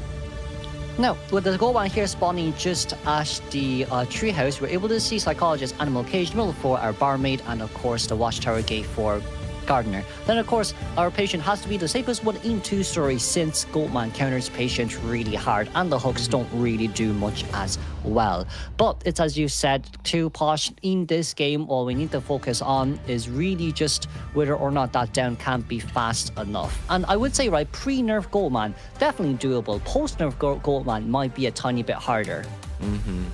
So looking at the persona traits here, a complete mystery onto the Patient here. We're not gonna know anything. Or he's not going to bring anything at all. I'm kidding. But 2 tide turners on the Gardener and it's at the Psychologist. Well, we have a bit of a kiting build on Emily's side here, the Barmaid. But talk me through the Hunter's persona web here, Kuro. Oh, we see Trump card detention, wanted order with Giant Claw. It seems like we know there's no rescuers, no decoding debuffs on this team, maybe aside from Barmaid with the doubling, but we really want to make sure that we give as much cipher pressure as possible and also equipped it with Berserker. But ladies and gentlemen, this will be Risk Takers versus Amethyst here for our Day 3 Match 1 Game 2 first half of the professional commentary being brought to you by Posh Boys and Kudo Shore Gaming as we will slowly move on towards the game.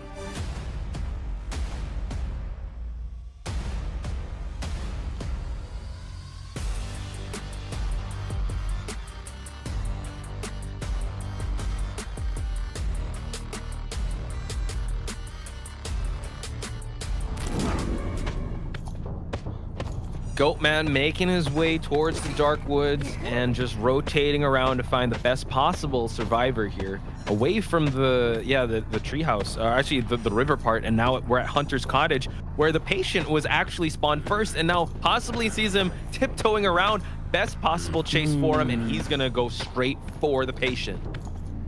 Patient, we're running a little bit closely towards the Hunter here as the distance has been closed up quite a lot. However, Patient, do we have any hook area? We don't, but the first hit missed. So the hook, can we get over? Well, the hit still comes through. Okay, it still does. It's fine. We do have just a bit of an exchange there, even though that first hit did not register. But My Pika out in the open here, no hooked area as well, and an early down for the Patient. Where did that hook go? I am a little bit confused myself there because it seems like they hooked towards a rock, but the dash area was sort of vault over. However, with Giant Claw, we're able to actually bring this right in between both the Psychologist and the Barmaid. And having Psycho here, Tide Turner, with Barmaid having Tide Turner, Patient doesn't have any persona at all. And the Bomber Kick, wow. Already setting the pace here, Neela means business. But now, again, best possible chase. It took some time, but he was able to down the Psychologist right away. We're going to get that hit onto the Psychologist, getting a little bit of that presence. We have another Cage Resentment, and now gets the rescue in time for him to down this Patient. Okay, we don't have enough resentment for another cage just yet, but at least Psychologist can still maintain full health for 2 hits alongside having a dash. But Patient not having any persona here. I guess they do live up to their name, but probably should have stayed in 2-story, right? Because they knew that Patient was guard. It can't because that's against the rules. It's against the rules, yeah. So wow, just going with nothing at all. That's kind of wild. Okay, we rock with it. Anyway, Barmaid has wanted order. Are we gonna see a second rebound rescue from Psychologist as she makes her way out? No, it seems like we're already seeing another survivor. Eli making their way towards this rescue, but gonna get caged out. This is gonna be a little tough. Out of position here. First cage is a fail, but we should be able to maybe get... we got a bubble up just on time. No damage rescue here is going to be insane from the side of Eli, but Mikey Pot we came back. It's a good body block, but I don't think we should have body blocked their Patient. Can't really rebound kite. Yeah. Oh, he has a hook. Able to establish the distance. Not enough Cage Resentment here, so this might be a full Tide Turner. Oh, no. There's the cage right there. No more. It's a usage. Actually, no more items, and that's going to be a down instantly. Gardener is going to get healed up. Quite the interesting scenario. This, he just kind of stood there. I'm not sure if there was little technical issues, but we keep playing on here. The only issue I have with this is we rotated towards Gardener and the barmaid. So now Nayla decided not to actually go after the barmaid anymore. We're still missing one full cipher machine with the other two at 45%. However, these last three ciphers are way too close to each other, so unless risk takers can rush these cipher machines, I don't think they're going to be able to even get a one-man out. Yeah, this is going to be a little tough. We're already fully fed as the Goat Man. He's going to cut off the survivors as they try to push these ciphers, and we're starting to see them actually lose their itemization. Psychologist is not going to have enough to just tank the the 3 hits that she's usually able to, since she had to get that rescue going. And now Wukong unfortunately getting hit as he was able to go for that vault. And now snowball scenario here for the Hunter. We're missing 2 cipher machines at 50%. It seems like Eli is going to try to get the very first cipher machine done, but with Nayla here having that giant claw, Eli's not going to be able to decode. Yeah. Emily is nearby, but at least we're not close towards Gardener. So good news, we can still decode. Bad news, barmaid's being found. Yeah, wow, just as he was making his approach, and now just gonna cage, buy some time, eat that hit, and now gets the rescue. While this happens though, they are gonna pop a cipher. No, no. Sorry, but no, we shouldn't be body blocking here. Barmaid needs to maintain full health. Okay, Barmaid gets away from the other side, but now Barmaid still trying to play mind games, and now we finally go down. Ortiz, sorry Posh, shouldn't have looked for the body block. As long as Barmaid gets out there safe and self-healed, we should have enough time to finish off that 44% cipher machine. Wukong now currently in danger with teleport currently ready. Eli being so far away as our Gardener. If we teleport straight towards the psychologist and knock her down, we won't have enough time to finish the cipher. Oh, quite unfortunate scenario. Thanks for breaking it down there, Kuro. Eli's gonna get found out. Does have a bubble in time, unable to actually use it, and the bubble actually popped once he got hit. Gets the rescue, and we do have a barmaid down once again as they use the drink. That was quite unfortunate, and now possibly a double down situation. Everything is falling apart here, but it's all falling into place for Neela. Risk takers shouldn't have looked for that body block. Even if we did get the rescue on towards the psychologist, running away, maintaining full health, going upstairs of Watchtower or Treehouse would have just been way better. Now that Wukong is on their own. Our cipher machines are just not enough at all. It's currently at 55% near Psycho Cipher, but it just seems like Neela is able to find where this psychologist is. Yeah, it just seems like the risk takers, just a slight miscalculation on their end. Could have stalled out the game just to make sure their healthiest survivor could have been the one to push things towards the end, and kind of rushed it towards this last end. And there you go, Neela putting the finishing touches here. It's gonna be a 4-man elimination. It's all tied up, folks. Now the real question is, will the Hunter be able to get a 4-man elimination as well? To be honest, if they can get a tie game and above, we are 50-50. Everything is tied out. But if we can get a 3-man elimination, it is still Orti who's able to take the lead here as well. So everything now kind of does depend on Skyle. While, you know, from our caster side, we're not too sure what was going on with the patient, but they're, generally speaking, just wasn't any persona there used at all. Yeah, quite the unconventional scenario. That's as professionally as I could put it. But I tried his best when it comes to just getting those hooks going. Just the matchup is just really tough, especially once the cage gets going. You're kind of cut off with your usual jump spots. And Neela knew that. He wanted to go straight for My Pika. And as we see the match stats here, Kuro, talk us through it. It's going to be a total of, 54-second containment time here from the side of Patient. And then you see here, Gardener, 34 seconds, Psychologist, 53, and the Barmaid, 21. It's, generally speaking, was a really good team comp up against the Goalman, except for the fact that we probably should have gotten Escapologist instead of Patient here. But for our Goalman, it's a total of 1 Cypher Machines remaining, 1 Pallet destroyed, 15 Survivor hits, 1 Terror Shock, and a total of 8 knockdowns. Yeah, I think this dovetails to back. That actually goes back and circles back to our point before, because we were saying that they were preparing for the Dream Winch, but Neela does have other hunters. Brought out the Goatman, which is, I'd say is okay in this lineup, but he just went for the best possible target. That was one big thing that started things off. And like you pointed out, the Barmaid also crucial. Down on the Barmaid kind of solidified this 5-point game on the Hunter side. Yeah, while, I mean, the real question here just maintains back to Sky, right? Naila definitely did a really good job there, especially being able to find the patient as well.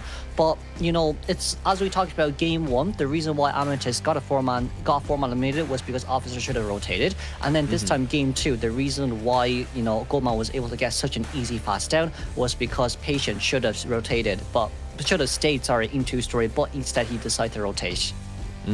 Yeah, and just these minute decision makings, right? Just could have been a little more optimal, but it's the decision you have to live with. Hopefully the survivors will come back in round number 3. We're kind of guaranteed a round number 3 here in this scenario, because even if so even if what's that, Skyle does get a 5-point game, we still have to push for that round number 3 just to even things out on the side of Amethyst. But they are really going all out in this scenario, and just seems like having your map selection doesn't go in your favor, because this does not work out well for the survivor side. Yes. And now we're going to bring things back in towards Amethyst survivor side, as we have kind of talked about their mistakes as well. Definitely this time with a map pick like this, Naila being able to get that formal elimination on a map pick on Risk Taker, she already gives back so much advantage, as Amethyst does have map selection as well for game 3, right?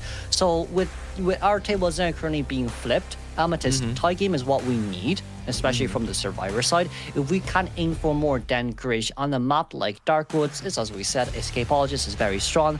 Gravekeeper is also very strong here. So you already have like 2 rescuers in your arsenal that can guarantee rescued compared to our first half. I do think, yes, a tie game is all good, but if I were Amethyst survivors, I think this is kind of a redemption round because of how well Skyle played that first round. They gotta kind of put some respect into, like, or at least put that fear into Skyle, like, okay, these are really scary survivors. So if they can try to shoot for more just to establish that dominance. But yeah, a tied game is still all good. But knowing the competitive spirit of NAEU, I'm pretty sure they want to go for more. They can play it safe, and I think also another thing they have to consider is, who is Skyle gonna bring out?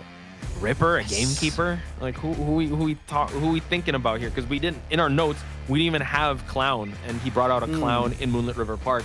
So that says a lot, because that's usually not the first round pick you'd go for. So I wonder what he's thinking right now. Yeah, because right now our biggest issue will be, okay, it's just hard to say. It's a smaller map, definitely, for sure. Like IV works really well here, QS works really well here, Dreamwitch also works really well here. But like, you can also really just consider a gamekeeper, because you can play at that treehouse right near the swings, or else you get terror shocked. And even with Ripper as well, you're able to get that Foggy Blade pass towards the other side. I would say maybe Goma wouldn't be a bad idea too, especially seeing how Naila actually played that one now. But once again, it's basically dependent on Amethyst team comp right now. They have a lot of meta survivors still available to use. And moving on towards a band selection, band pick phase, let's just see the first 2 bands. Yeah, Archer is going to get banned out, as well as the Meteorologist. 2 very top tier survivors out of the gate here. So still doesn't give a lot of what Skyle is going to use, but they are going to respect ban his gamekeeper. So Ripper, Clown, still up for grabs. Definitely, yeah. And now we're kind of there, just like, let's just see the first 2 picks from the side of AMEY. We can go very kind of safely here. Embalmer is definitely very doable, but it seems like we would just want to lock in the Gravekeeper and Antiquarian, just covering all grounds, trying to see what the third ban is to kind of predict maybe what Skyle's Hunter choice will be. Yeah, so now Gravekeeper, Antiquarian, I love it. You have a sustainable character like the Gravekeeper that can go for these safe rescues. In a map like this, he can also cover a lot of terrain. Antiquarian as well has a lot of good stun spots that he can go for. Now, over to the ban side, Psychologist. We saw how well the Psychologist did work out in the previous match. Gonna be taken out of the table. This allows Amethyst to actually lock in the Magician for this matchup. Magician, we've seen, can tank a lot of hits, can also really counter the Queen Bee, which I think they might be preparing for just in case. But last ban out is going to be the Coordinator, which is quite interesting. So Coordinator, just with that one shot, can possibly turn the tides, but that is not going to be available for them to use. But since one flare gun's going to be taken out, we bring in another flare gun with the lucky guy to round things out in this matchup. So there you have it, folks. Those are our survivors. Now it's all up to Skyle and what he'll be bringing to the table here to go up against this lineup. Yeah, I mean, like, if you just look at it once again, it's Magician having that additional Tide Turner and then Lucky Guy. The real question is, do we want to go for a box spawn here for Lucky Guy, since usually Lucky spawns at the kind of, you know, back staircase of Treehouse because there's an immediate chest there, so you can just get 2 items early game for Contain. If not, and we're just going to go with normal spawns, for Skulls here, I feel like catching up towards Lucky is the most important thing, because Lucky Guy and Magician first 2 choices of chases can put Skull at a better position. True. I mean, Skyle is the type of guy to go for first officer chase, right? So I wouldn't put it past him to maybe try to go for LJ once again. But I mean, this is Gravekeeper, totally different scenario, because you're gonna have to hit him out of that shovel, and different terrain as well. But just seems like, Kuro, let me pick your brain here. With these bands of survivors and this map, are we thinking of any hunters that Skyle is possibly looking at? To be honest, I'm kind of looking more towards Goatman here. Archer, Cordy, and the Psychologist does really well. With Meteorologist having the pushback and the kind of the Gale and the Clouds to use, does offer a lot when it comes to prolonging that containment. But not only that too, it does kind of do a really good round off, but it seems like Skyle wants to go Peddler here. Okay. We've seen Peddler matches also in Darkwoods. It works out quite well, but the vines are going to be really tough. Shoutouts to Jin of GR in Koa, showing us a lot of Peddler, like amazing Peddler gameplay.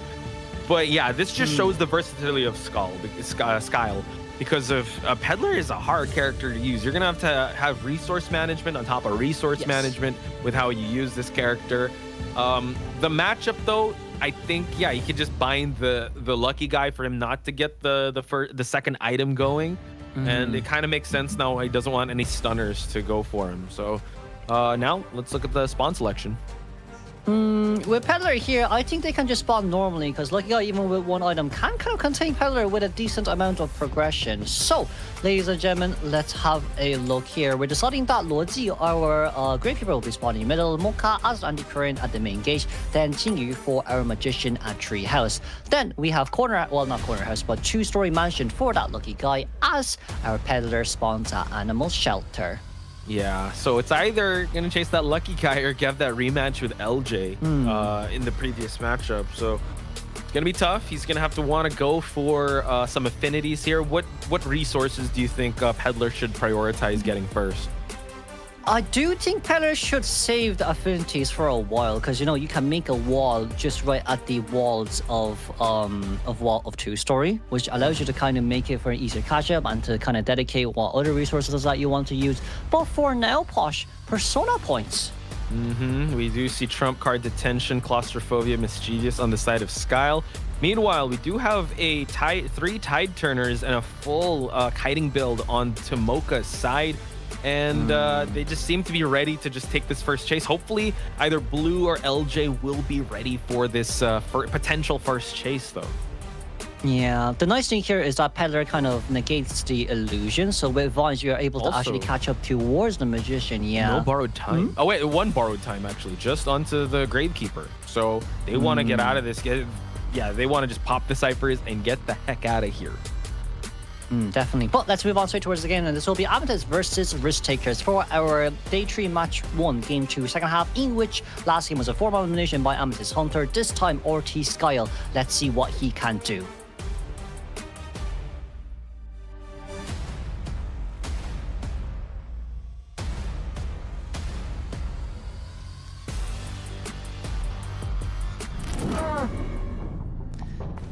Alright, let's have a look here then. Straight on towards our Lucky Guy. Blue is already rotating straight towards that Crane Swings as Skyle does get the notification. However, with the Vines here currently being ready, we might be able to get this first Vine leash. No, we don't, because of that rugby ball. Thank goodness me, we have it right now.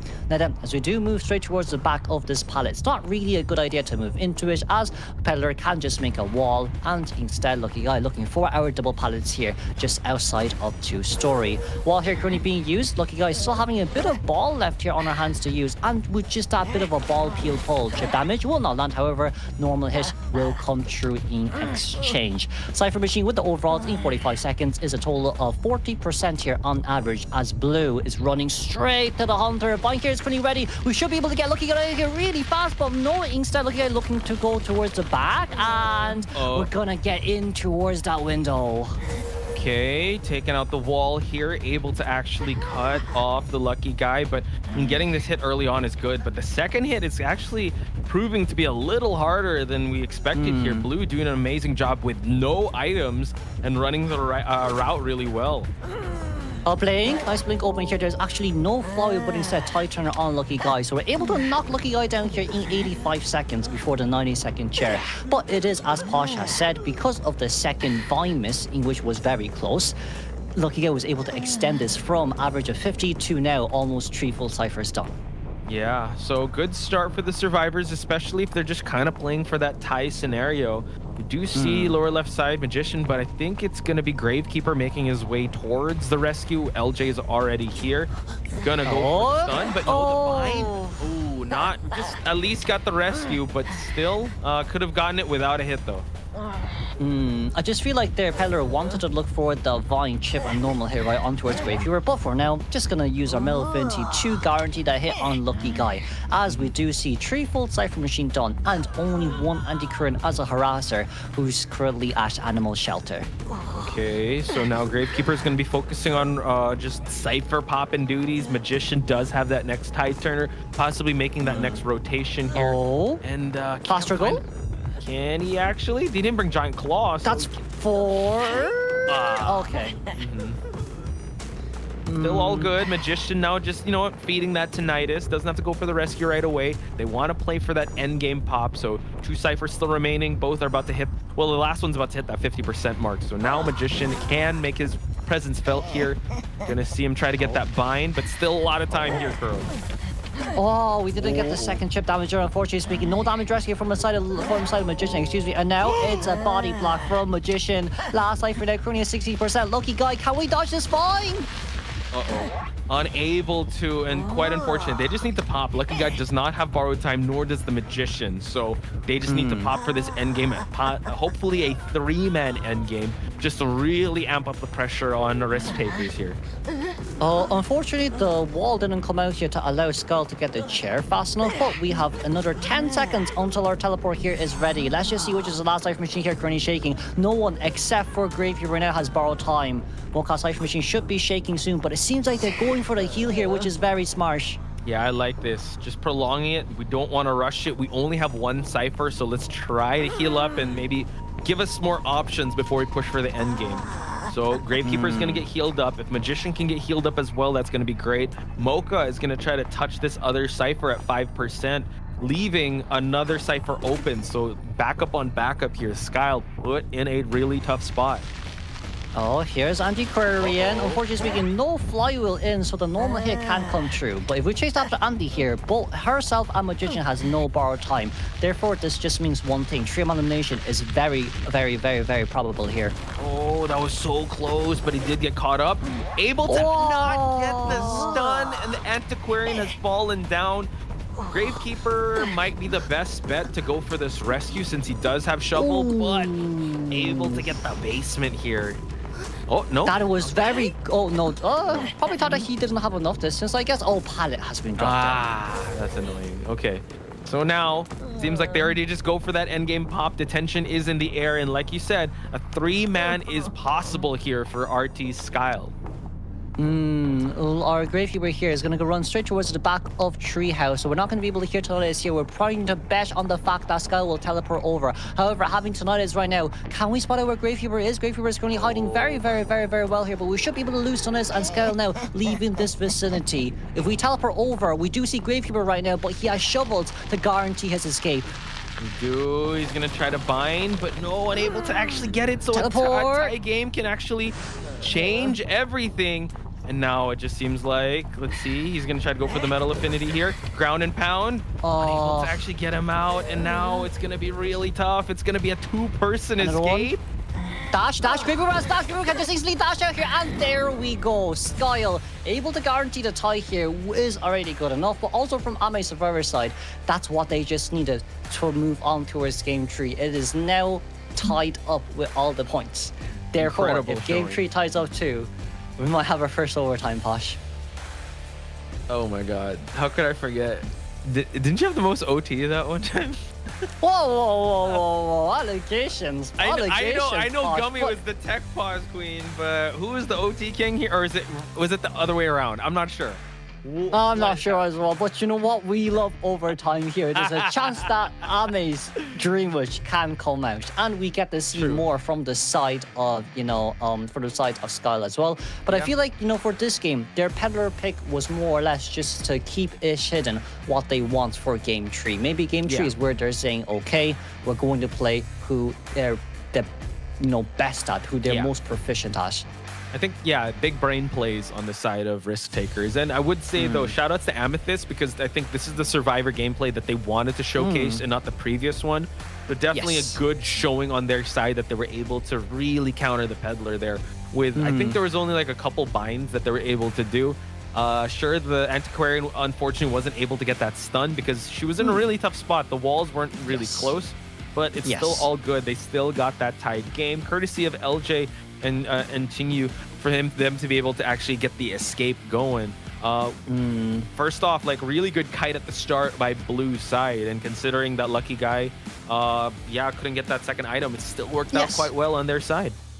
And you see here with the match stats page as well, right? It's a 92-second containment time from the Lucky Guy. Because of that second Vine dodge, it just prolonged the game so much to the point that it was such a hard time for Skyle. Skyle there with her persona selection, well, not persona, with her trait selection of it being Blink instead of Warp. I felt like Warp would have allowed them to pull a little bit more of a faster distance towards the Lucky Guy. But as you can see here too, throughout this whole game, right, there's no pallet destroyed with only a total of 8 Survivor hits and 4 knockdowns. So, just putting up the resume of Skyle, right? Ripper, Gamekeeper, we know that. And now we have a Peddler and a Clown. So, still no meta hunters on the list of Skyle. Could it be he's saving it all the way till the end? We're going to find out in just a bit. Let's check out the highlights and head to game number 3. Here we go, guys. Check it out.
And we're back, ladies and gentlemen. Welcome to Game 3, first half between these two teams. It's Risk Takers versus our Amethyst right now, as all points are currently tied up. Game 1 was given towards Risk Takers, and now Game 2 for Amethyst. Moving back on towards Game 3, Amethyst now has map selection. I feel like it's a bane to have map selection. Just take it away from me. Like, it seems like teams that do get map selection doesn't work out in their favor. But we're gonna see how well they're gonna change things up. We've already got out the Moonlit River Park, also Darkwoods out of the gate. We're gonna go for a big map still with possibly Chinatown or Eversleeping Town, or maybe are we gonna go Arms Factory? Who knows? Yeah, like it just seems like right now, right? It's the fact that it was Amethyst who chose a big map, but now Risk Takers on game 2 chose a smaller map. I feel like maybe for Amethyst here, seeing that they want maybe a more comfortable pick, Bitmax like Eversleeping Town and Chinatown may be up for grabs for them. Yeah, possibly. I definitely love those maps and want to see how that goes. A lot of Eversleeping Towns we've seen, and yeah, the tram is always the X factor that we can always account for to see if that could be the changing of the tide. So just have to wait and see what Amethyst will be bringing out. No, there's a lot of hunters that was taken out of the table out of Nila. We don't have the Goatman anymore. We don't have the Queen Bee. Luckily, we still have more hunter bands, right? So who's to say that maybe Nila still has some more to work with coming into this next one? They do have maps advantage, so they can definitely play that to their strength. Yeah, and like we saw there as well for Risk Takers, their ban picks with the character selection side from Survivor side was that they want to force Nila to play his Dream Witch. However, Nila decided to go for the for the meta picks. We know Goatman for our game 2, and being able to get that 4-man elimination was kind of a huge advantage, because now still having that Dream Witch as a threat for Risk Takers. Now they've gotten rid of most of their healers, you know, Barmaid, Gardener, and Doctor and Psychologist. They don't really have that much left up against Dream Witch. That's true.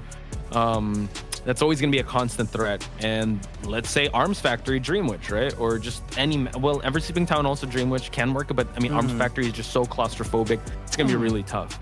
And Survivor side, there's still a lot they can work with. It's totally fine, but yeah, I would say we are going Eversleeping Town though. Sacred Heart Hospital does get banned out, and it's Amethyst Survivors that's going to start things out. So Skyle is going to be coming back into the mix here.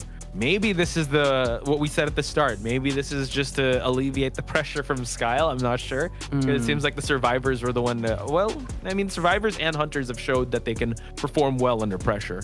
Yes, definitely. But I would say, right, with the Sacred Hearts Hospital being banned, I would say, okay, it does make sense for Amethyst to pick Eversleeping Town. It's good for a variety of hunters, like, you know, Opera Singer from the side of Nila and Ivy, and also Dream Witch here works too. And now with only 2 bans in game 3, it's just, you know, more kind of advantage for our hunter right now compared to the Survivors, as we finally move on towards the ban pick phase. All right, so Archer, Aeroplanist out of the equation for Skyle here. Doesn't want to worry about that at all. Yeah, we haven't seen an Archer the whole game here, so yeah, just wants to get rid of that. Aeroplanist has really good jump spots here also, especially if he's able to rotate away from the graveyard, or at least a 2-story. And now no Gamekeeper and no Goatman, so still has access towards his fabled Ripper that he did say that he does have, as well as the the Clown, but I'm not sure. Maybe he has another hunter up his sleeve. Let's just see here, right? First 2 picks from the side of Survivors. We can't see the permanent bans here, unfortunately, right? But as we do know as well with the previous games, seems like AMEY decides that we want a Priestess and Enchantress first, and it does make sense. I do think Priestess might be here to help with the healing speed from the side of Enchantress, because Ench has, if I'm not wrong, 20% healing debuff in total too. So good support as our first 2 pick. Yeah, I'm always a fan of Priestess in a map like Eversleeping Town. She can create like really good movement on the center of the map, especially since you want to open up the center cipher right away. So she can possibly like help out with that. Forward as well, this looks like a very reminiscent forward Priestess combo of like previous IVCs, or at least Koas, right? Now we're going to round out with no Mercenary or Psychologist for Skyle to worry about. I guess Skull did make a right choice in banning Psycho there, because if Thor gets injured and Psycho comes in with the heal, he can just continuously harass 24/7. But in that case, then AMEY does have a Doctor available to play. Up against Ripper, I don't think it's that bad, but Prisoner as our selection for Cypher Rush potential. I mean, I'm a big fan of Prisoner. I'm pretty sure a lot of people in the chat would agree. They would love to see the Prisoner. Definitely one character you want to get rid of at the start because Cypher Rush can go out of control here. So they have mobility, they have Cypher Rush, and they have Harass. They also have some rescue potential here with that forward, as well as Priestess possibly. So really good, well-rounded selection of survivors. I like it. It just depends on what Skyle does play. Yeah, I would say, you know, to be honest, Opera Singer here is actually really good up against this Team God. Maybe Ford can give you some bother, but like with everyone else, can you really play Ivy? Not really, because Ford, Enchantress, and Priestess counters you. And then Prisoner with that mini shock as well can allow him to rotate around. I would say Opera Singer definitely would be the best choice. If we consider Ripper, then that's kind of where Enchantress and Ford is a little bit of an issue, even though, yes, with Ripper's buff, you're able to pick up balloons faster, so it does counter Ford better. But you're now thinking about Cypher Rush from the side of Prisoner. Yeah, I think they're kind of hoping that they go for that Ripper. But as you called out, there are really good meta hunters that can kind of counter this and have a really good time. Opera Singer, Ivy, I'd say even Aqueous could really prolong the game and at least control that Cypher Rush with the domains that he's able to set up and kind of have those mini abnormals. So it's really up to Skyle. We don't have that much data on him just yet. So hoping that he might bring, or at least Skyle will bring something new to the table that could really change things up. And we have the Disciple over in this map. I guess, I mean, you can kind of shut down Enchantress here before she's able to stun you. Forward can pull distance though. Cypher Rush is going to be a thing. Priestess also can pull a lot of distance away from the cats. The thing Skull might be focusing on might be chair camp then, because everyone on this team here, the big issue comes with chair camp, right? If this Disciple Anne can perform one successful chair camp, that's going to be the whole table flipped and the win potential from the side of the Hunter. There isn't Officer, there isn't Gravekeeper, there isn't Mercenary on this team, and with only it being a forward who can only take 2 hits, and if he does get stunned, it will be game over. Skull's win condition will be getting that forward or that failed rescue, but if we can't do it, Prisoner with that Cypher Rush is going to be crazy on this map. Yeah, it's all going to pan out in the first 30 seconds with how well they're going to be able to deny any of the chair camps. An L-shaped spawn here on the side of the survivors, possibly sacrificing blue towards the graveyard area. I just want to see also the persona traits on what they're going to be bringing to the table, if they're going to go for a sell strategy or are they going to try to go for the rescues? Because you mentioned it, she's one of the most consistent chair campers out there, with especially if she unlocks her cross already. It's going to be so hard for LJ to even approach the chair without getting hit. I just do feel like from AMEY's kind of team comp side here, Doctor didn't come out, which is a little bit unfortunate, especially with today's games as well between, well, maybe yesterday's game between WBG versus MRC. That Doctor with Forward and Enchantress combo was actually quite insane. But let's have a look at the persona points. First, it is going to be Titan and Priestess with Flywheel Ninja Reflex on that Prisoner, Titan and Flywheel on our Forward, and Flywheel on Enchantress. Prisoner having dash audience effect is going to be nice, but he's also very far away, so he may not even be first chase. Yeah, meanwhile, the Hunter does have Detention, Max Pallet Break, also Trump card, Wanted Order. So Skyle, yeah, kind of playing for that strategy. I think Anne, known to be the Tie Queen here, wants to go for more, wants to have that, draw that moth to a flame for them to go for these rescues. The question is, will Amethyst survivors bite with that strategy of Disciple here at Ever Sleeping Town? We're going to find out in just a bit. That's Kuroshira, I'm Poch Spice. Let's get into the match. Okay, Skyle. Cat here comes out first. We should be able to do our catwalk and paralysis just to reset the cats. Blue here is already at the back of our Prisoner, hiding away, as Priestess wants to become the main bait of our first chase.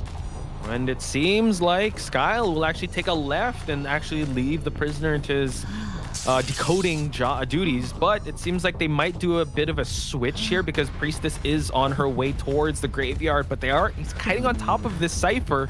Will Skyle actually change targets? No, he's hell bent and intent on going after this Priestess.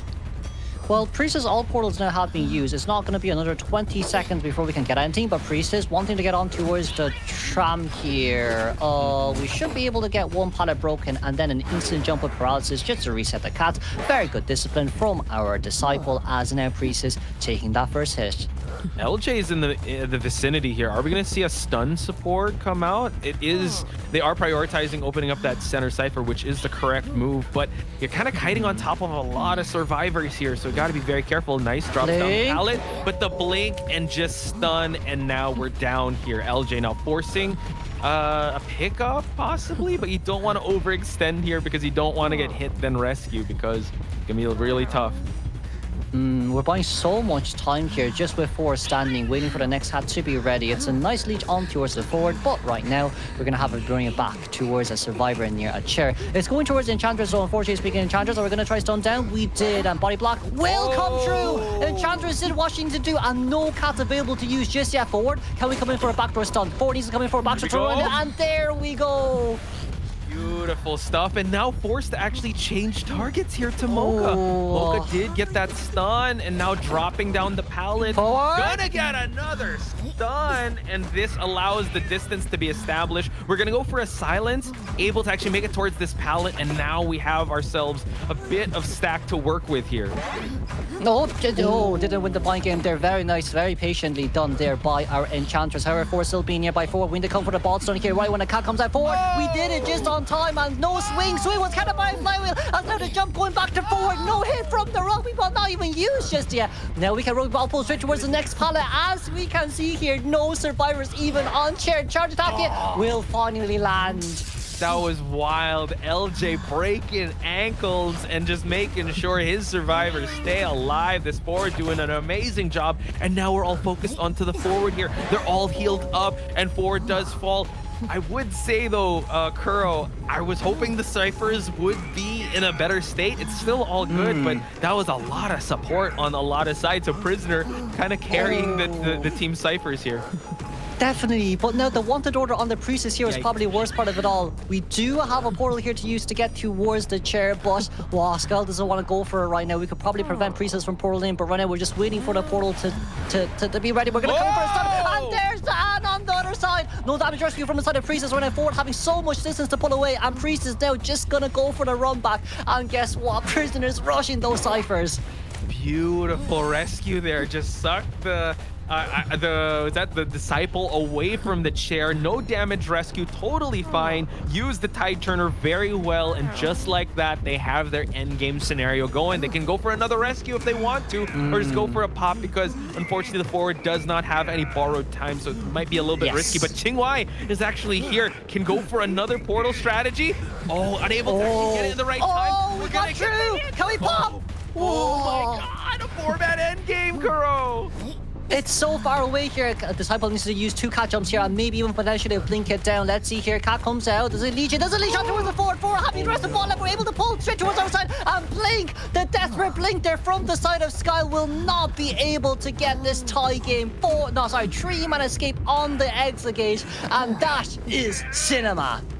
3-man escape. Beautiful stuff. We saw how well the survivors coordinated there. The Prisoner didn't even see any screen time, folks. The only screen time you saw of him was him popping those ciphers. Chased after the Priestess first. Unfortunately, didn't work out quite well. Enchantress was there with a beautiful body block. And then LJ. Chef's kisses going out to LJ with how well they were able to actually get the stun support. And I was quite concerned with the survivor side, because this was Anne after all. Enchantress got countered really hard. Forward also was like, how is he going to go for rescues? It's okay. He's not going to go for rescues. He's going to be the one charred while the Priestess goes for the rescues. Definitely. And not only that as well, it's just...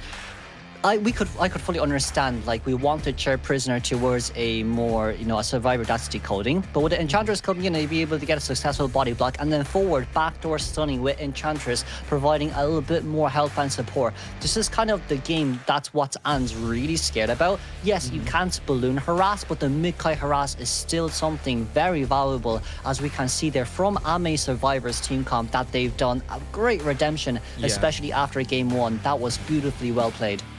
And looking at the containment times here, Blue, you love to see it happen on the prisoner side. Does not see any of the hunter at all, but close to 60 seconds on Mocha's side. But look, Qinghua, Yes. 74 seconds, LJ with 99 seconds. Beautiful stuff. And like you pointed out, right, the chair camp is going to be a big factor on An.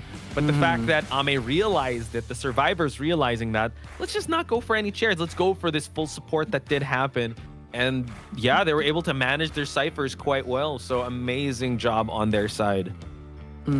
But like, not only that, too, you see here as well from the side of the scale, 6 pallet destroy, 8 survivor hits, and a total of 4 knockdowns. The kind of maybe question that we have to ask is, why did we not bring excitement up against a team comp like this as well?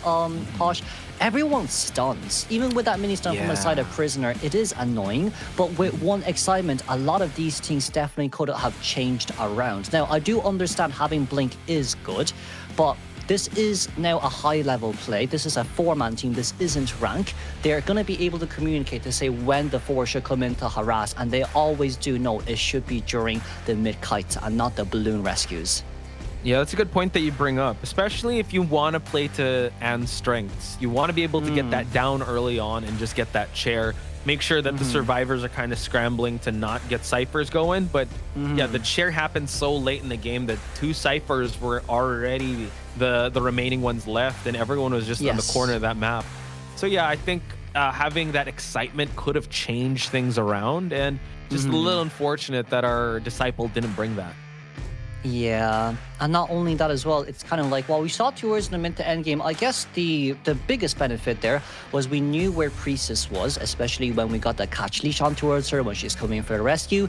But it was, you know, we kind of still stayed too close to the chair, where our disciple Anne was, by technicality, kidnapped and then teleported straight towards the other side of the wall, giving a no damage rescue alongside with Priestess being able to come in again for the second rescue. So unfortunately speaking, couldn't slow down the decoding progress and just giving AMEY even more advantages. Incredible stuff. I can't wait to see how the survivor team kind of performs in the previous matches, but we can't say that for sure because I'd say Neela has to be the one to kind of take this one home, right? He just needs to get one survivor. No, he doesn't. He needs to tie this out. He needs to tie this game out and not get just one survivor. So still a lot he could play with, and just go for tie hunters and kind of play it safe. Yeah, and like, not only that as well, right? Who do we have? Qwist, Opera, Ivy, Dream Witch, Waxard is available here on your arsenal to use. If you want to, Hullabaloo isn't a bad selection as well. But if you really want to guarantee the tie, it's just those 5 hunters. Now, giving Peddler maybe, right? It's just depending on whether Neela has that Peddler.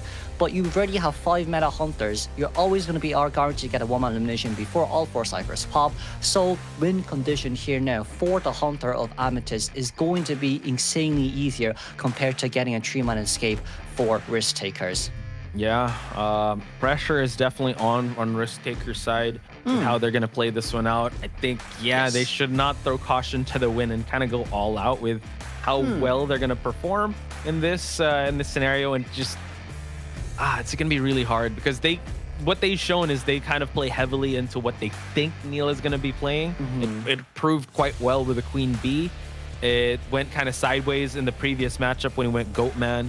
Hopefully we'll see a little more solid gameplay on the survivor side. I know the patient didn't quite work out well against the Goatman, but maybe now we're going to see a bit of a shakeup in how they're going to approach this matchup. And you know, as now we just proceed past that game as well, right? As we do talk about Amethyst Hunter side and then Ortiz Survivor side. Ortiz was able to gain that game 1 advantage. However, in game 2, we weren't able to kind of regain that advantage, and we kind of gave away a 4-man elimination.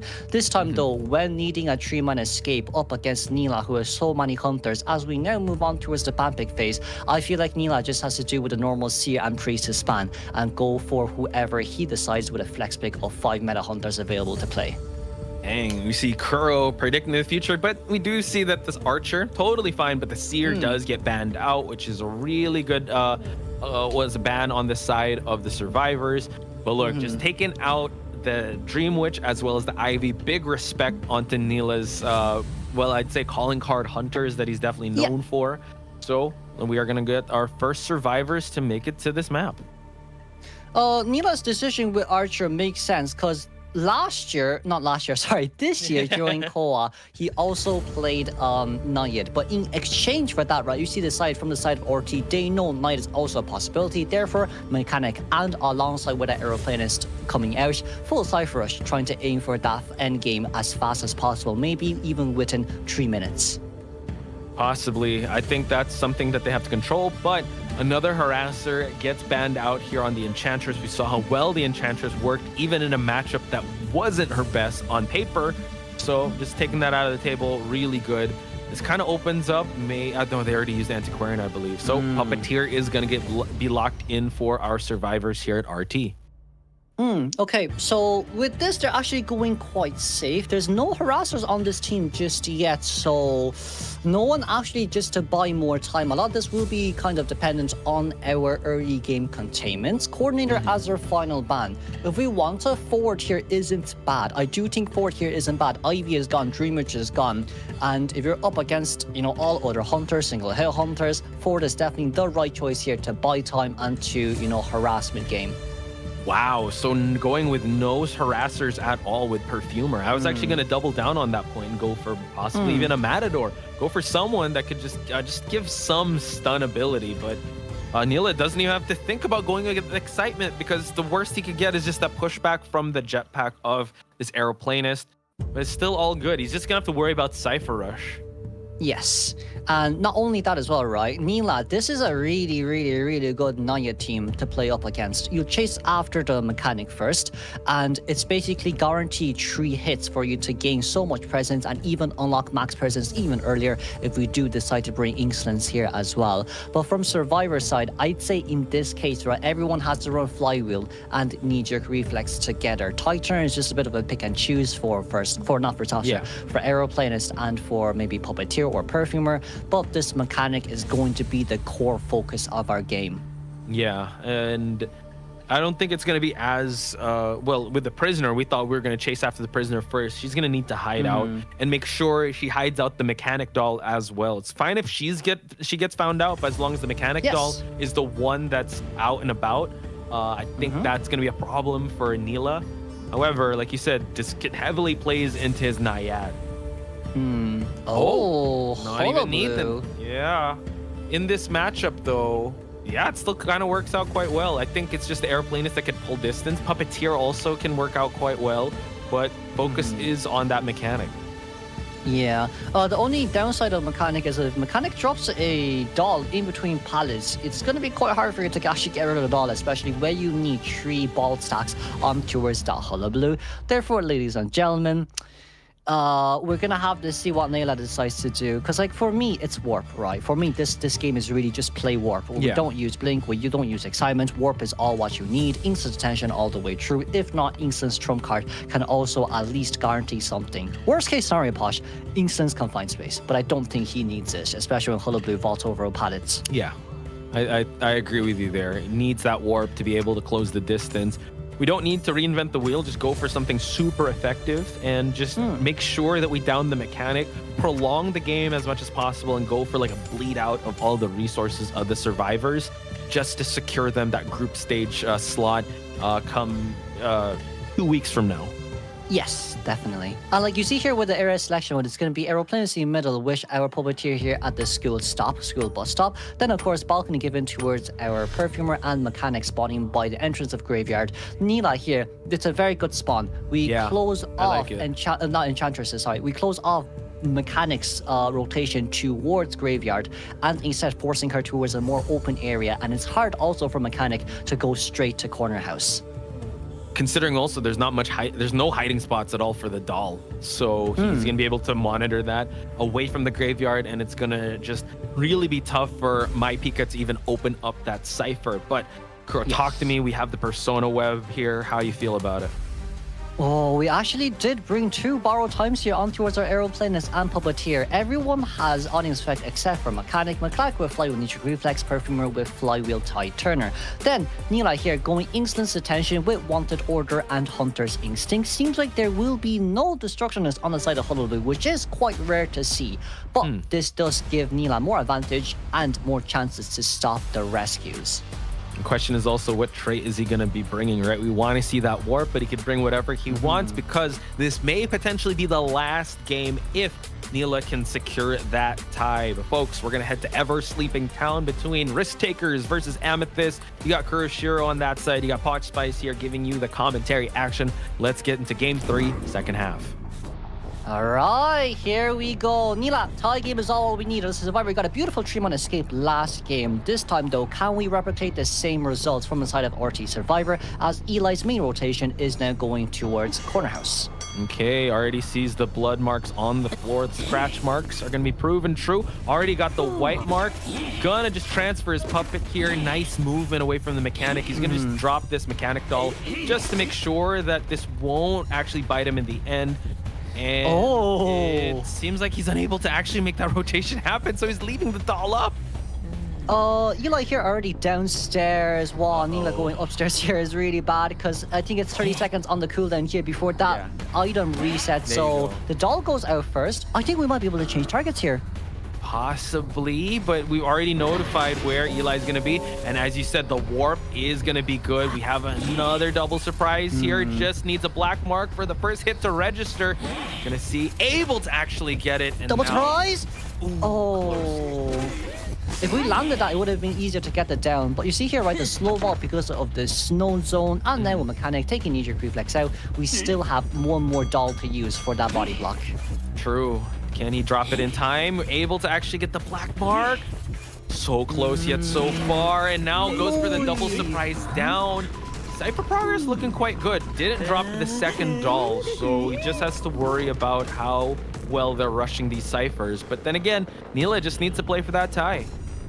We also know where MyPika is, so when MyPika wants to come in to rescue, it's going to be fully denied as now. I think it's Perfumer? No, it's Puppeteer here being forced to come in. Here comes our first trapeze. Unfortunately, we couldn't pull that much distance, but now Puppeteer, no damage rescue here, thankfully speaking. The Black Ball and White Ball here landed, and Fireball to deny the rebound containment. But with our last cipher machine not even started yet, I do feel like now tie game is inevitable as we can't make it for a 4-man endgame. That's true, and unfortunately, the mechanic unable to drop the doll in time. Gonna get the pickup going and just try to chair close to that center cipher, because if he controls that center, it's gonna be way harder for them to be able to actually push for that end game. And they only have one tire turner to work with, and it's on the Perfumer side. MyPika is here, and unfortunately for him, he's gonna have to take this next kite. We're not able to get the first double surprise hit there, but it's okay. Double encore should be able to. He didn't get a hit there. Very nice dodge, but with this rescue, I don't think the ciphers are enough. Yeah, not quite. And now he's gonna try to just go for the body block, but unfortunately, Airplanist will be falling down. Double surprise here. Still all good. Mechanic only has the white mark, but we still get the trapeze. One more black zone is gonna be able to down. Nice flywheel. We're just gonna, no attack recovery. We're just gonna clean things up here. Mechanic doll is gonna try to body block, but it's okay. We have double surprise, but I guess the doll goes away first, right? And with mechanic here going down, Neela, beautiful woman elimination, and of course we have warp ready to prevent Emily, our puppeteer, from finishing that cipher. Okay, warp is gonna be used. Airplane, not quite. We are just gonna go there accordingly. MyPika is actually in this area as well. We do get the pop on the cipher, and now 99 actually this is primed already. Terror shot, and they just get the pickup. Unfortunate. This is actually gonna go quite well for Neela. He has his win con already. Exit gates aren't being opened yet. I mean, from the point of view of Puppeteer, we want to take the hit just because then, you know what, we can reset the stacks. However, Terror shocking down and getting a free pickup on a borrow time Aeroplanist was the biggest mistake here. Yeah, Ukon here getting ready to come in for the rescue. Let's not forget Perfumer with Flywheel with Titan, but we're going to go straight towards Puppeteer here. We want the Titan to come out, and Neela realizes here instantly. It's a detention here from the side of Puppeteer, so with this one, the Lil Lewis, it's not enough. Does get it though, but now just seems like the warp is gonna go away. They do get the rescue attempt, but like you said, just need that tied game. Emily is not looking good here, and now gets the down, and that Terror shock might haunt them in the future. There's no chair here near corner house because we used it to get rid of mechanic. But let's just be careful of tramps and ply behind us. We could definitely speaking get hit. So you don't want to really do that with someone on balloon. But it seems like right now we're taking puppeteer all the way out, and I do think 3-man escape here is not possible, even if they get the gate open. Yeah, it's kind of a tough scenario here. My Pika is pushing that gate Wukong as well. Is he gonna get it open in time? It seems like Neela is gonna be able to stop him. No, able to get it open. So does get it open. He's gonna have to defend at this point. And yeah, they're gonna have to go for this rescue. They need to go for this rescue. Yes, but the good news here, right, Posh, is the fact that we know where Perfumer is. Aeroplanist can't really come in, right? Yes, he does have hover, but 2 trapezes on Hullabaloo and double surprise on Hullabaloo. These stacks are going to charge up really fast, especially when you're going to be stationary during this rescue. And luckily, luckily for him, there's no tide turner, but you're going to have to stack some bomb hits for you to be able to actually down these survivors. So they're going to play out detention. Gonna get some stacks going. Gets the down early on the Perfumer. And now Puppeteer does get rescued, but does he want more? Able to actually get a jetpack going, and he's just gonna catch up just like good that. Nice. Oh, wow. Incredible stuff on Neela's side. Gets more than a tie, Kuro. We jumped down way too early though, Posh. It was 1 second left on detention. Perfumer decides to come down and gets instantly eliminated by this Hullabaloo. It wasn't even a terror shock. But let's congratulate then Amethyst for winning and guarantee top 8. What a great turnaround, especially after that first game. Yeah, big ups to risk takers, really trying to go all out with the survivors in that scenario. But man, Hullabaloo is still a menace, and really just capitalizing on the overextension of the survivors. And it really kind of, I'd say, start to fall into place when that terror shock happened. That was so unfortunate because it was the Puppeteer as well. Puppeteer is known to tank a lot of hits.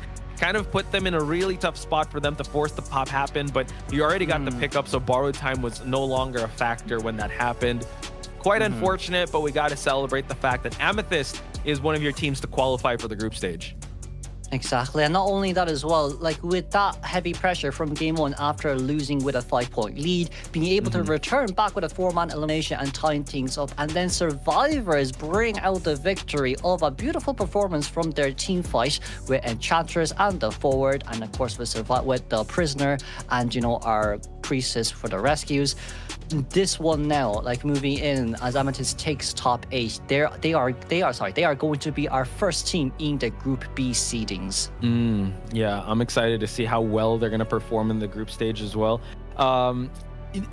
It's incredible how they were able to go through adversity in round 1 and show versatility on both sides. They didn't just rely on Neela, right? He's the veteran. They also had survivors kind of fight their way out of it. But we look at the match stats here. 41 survivor hits, 2 pallets destroyed, 10 knockdowns.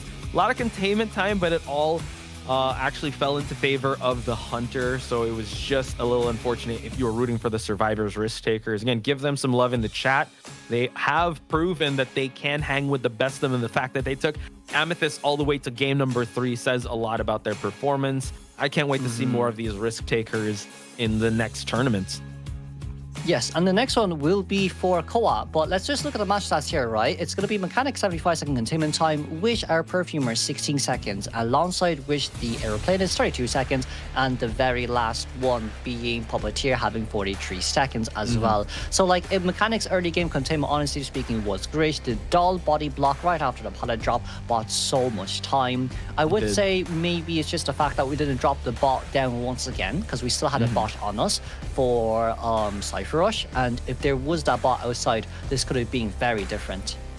Definitely. I think also if they're able to save the bot to just help with the Cypher Rush, but we got to congratulate Neela getting the MVP on the Goat Man. I think just showing us also has the Queen Bee, just had to let it cook a little bit, but the Goat Man was the one to get him a 4-man elimination, a 5-point game. You got to be careful with Neela. Always respect ban the Ivy and the Dream Witch if you're going up against this hunter. I do kind of want to give props to Neela as well for that very last game, right? We knew that Perfumer wanted to come into rescue. We predicted that Perfumer does have Tide Turner, therefore changing target straight towards the Puppeteer at the gate, forcing Perfumer to use that Tide, and having no Tide left for that rescue just means that they cannot guarantee a 3-man escape. It was really good and quick thinking under such high pressure from the side of Neela that, honestly speaking, this MVP was very well deserved. Well calculated, well sniped out on Neela's side for him to be able to just line up the pieces from everything to fall into place for his hunt to actually be more than the tied game that he just needed. He went above and beyond that, getting the 3-man elimination, going with Hullabaloo as well. Which is, again, there's so much meta hunters out there that even if you reach round 3, you still have access to a lot of them. And I think he's like one of the best to kind of stay very consistent with these tournaments. And I can't wait to see how he's going to perform once we hit the group stages. Definitely. So now with this following on, it is once again congratulations to Amethyst. We will now be able to see them in the top 8 slots. However, with Neela being our MVP, we should be going into its highlights first before we'll be able to see our interview stage after the highlight.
And there you have it, folks, the highlights. And now we have Qingyu from Amethyst. First of all, I just want to congratulate you for the amazing performance. What a priestess play. First question, how's the team feeling now that you guys qualified?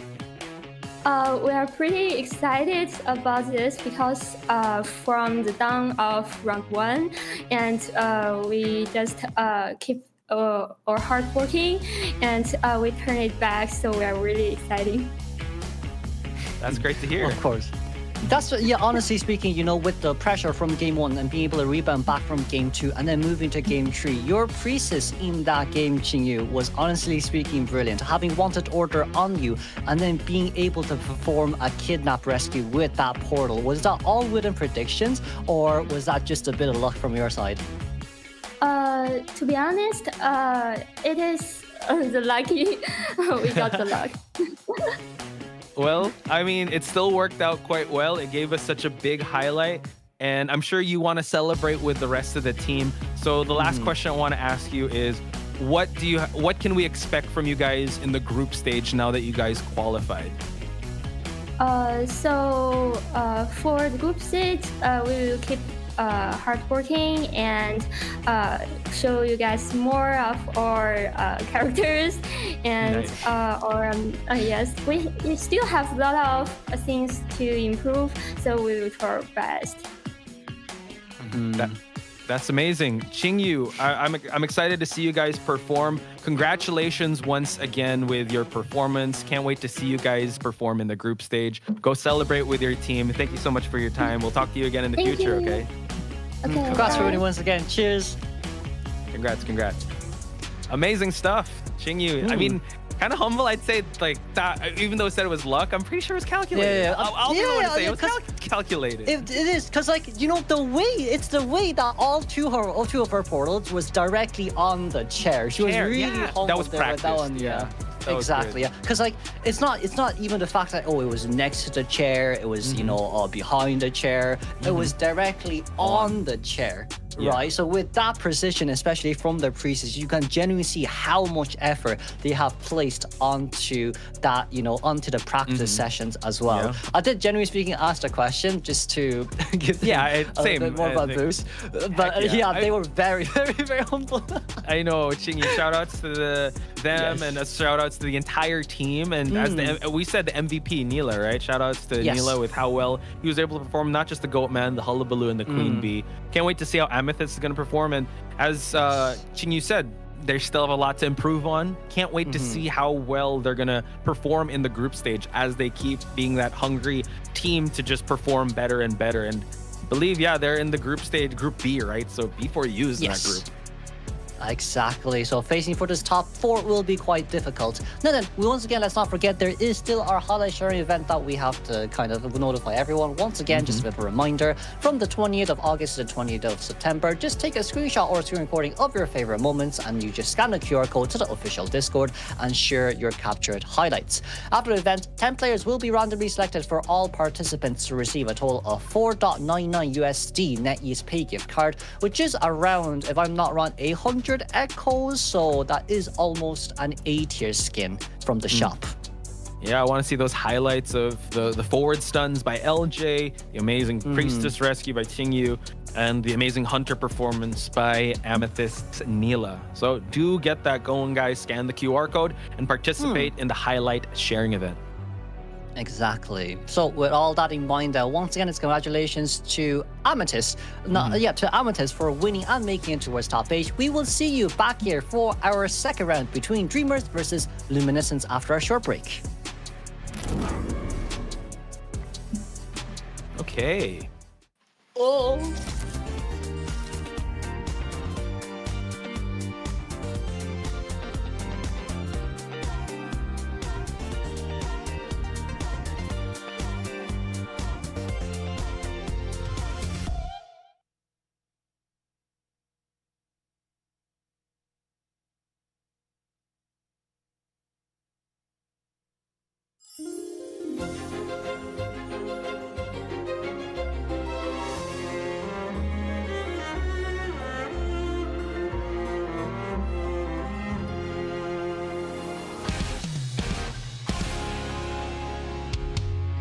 Petals wait in line for the morning, bright sun to shine.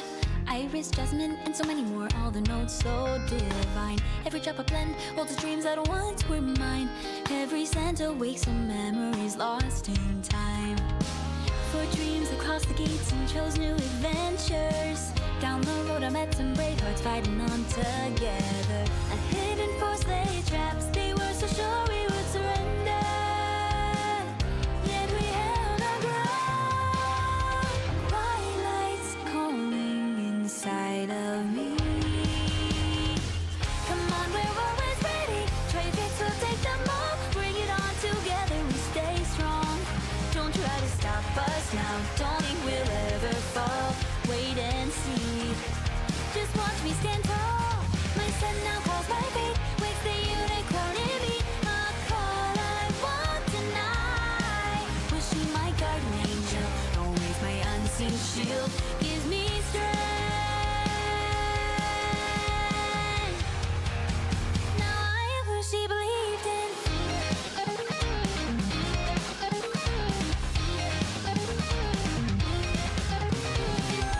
Memories of her have stayed with me since forever. Through every tear I still believe one day we'd be together. The same blood we share, so to the calling that guides us. It holds me through it all. A sweet scent still lingers inside of me. Come on, we're always ready. Trade bits, we'll take them all. Bring it on together, we stay strong. Don't try to stop us now. Don't think we'll ever fall. Wait and see. Just watch me stand tall. My son now calls my fate. Wakes the unicorn in me. A call I won't deny. Wishing my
Through the sprocket holes of film, the traveler moves between eras. Don't miss the night salons, dances, and sleepless lights. Fire sings to the roses, champagne brims with streams.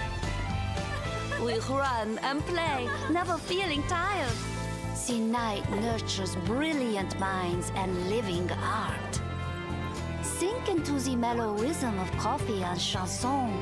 Inspiration flows from the pen, carrying poems that sway like the drunken boat.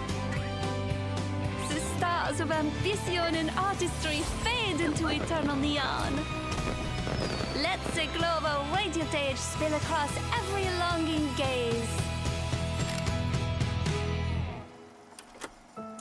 On the next reel, may we meet again in another time.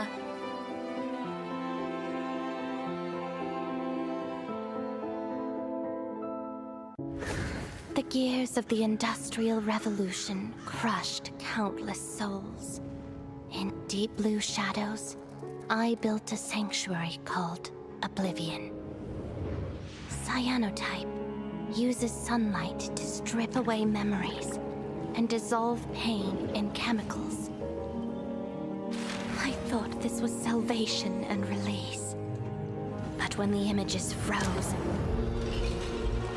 it tore open their noble facade and exposed that cruel purge. So I let go and allowed all the suffering and guilt I had stripped away to swim back to their owners within the rising blue smoke. Memories should not be trimmed, just as scars should not be trapped beneath rotting bandages. Only by cutting away pretense and bearing our pain can the soul grow new skin.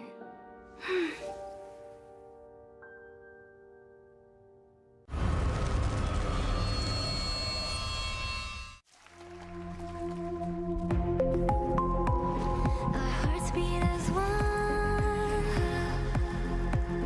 We spun till dawn. So drunk in love, can't get enough. Dance with me, falling,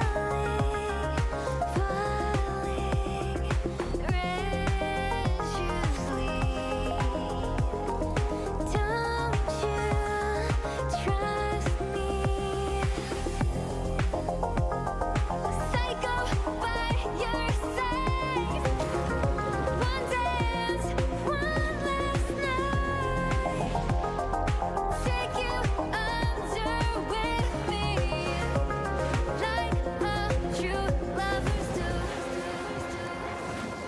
You and me, never apart. Dance till we drown, while dark waters wait. Come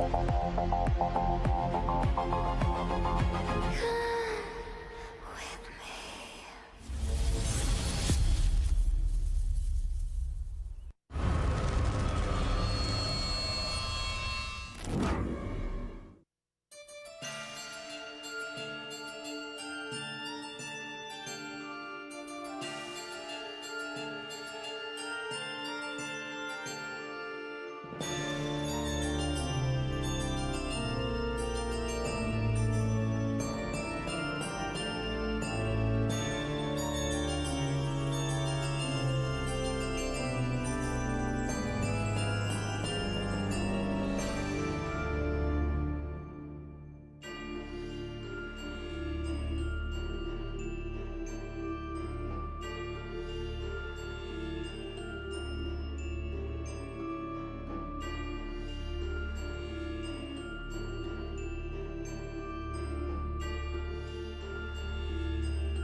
You are watching IVC for NAEU 2026. Pod Spice and Kuroshiro still at your service for our next match of the day between Team Dreamer versus Luminescence. Two teams that are going to be making names for themselves as they grace the stage, and only one will move on to the top 8. Kuro, how you feeling about this matchup? It is going to be very interesting here, as we do know as well, two of these teams, we don't actually data except for our spreadsheet here for their character persona side.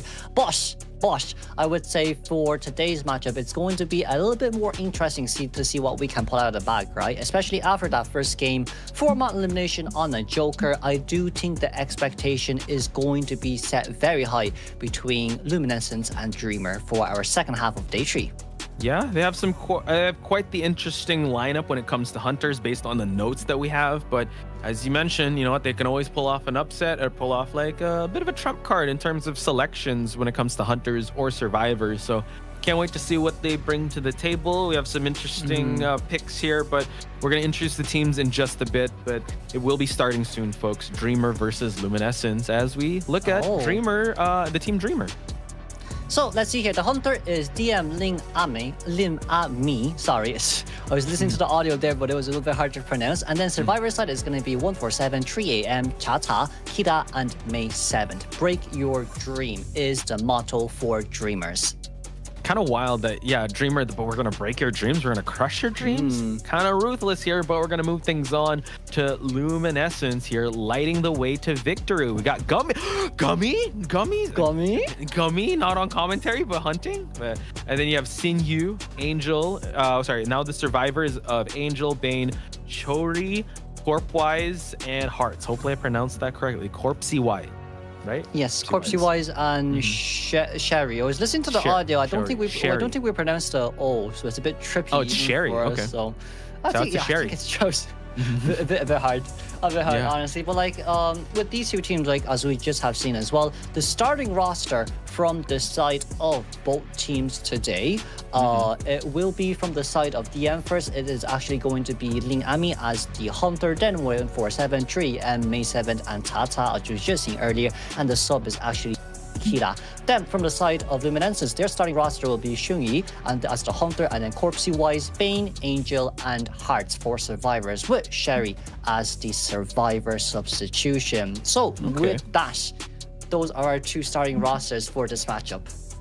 Yeah, talking about like potential hunters that we might see, Ling AMEY is actually a hunter that I think we've seen them in the past. But based on our records here, Queen Bee, Goatman, so Ling AMEY looking like more of a meta hunter, but possibly has some specialty hunters up their sleeve. Meanwhile, on the side of Luminescence, Gummy, unfortunately, not going to be, I don't know. Yeah, because I wonder, is she commentating? But I don't know. But we are going to go back to Moonlit River Park here for the map picks, and it's going to be the hunter of Luminescence, so it's going to be Shinyu that's going to be hunting first. So we decided to ban out Every Sleeping Town and Arms Factory, two very, very, very opposite maps. Arms Factory being known for, you know, tight spaces alongside with numerous pallets. Meanwhile, Every Sleeping Town being known for, you know, good rotations alongside with, I think it's Every Sleeping Town is kind of more, both factions kind of benefit from it.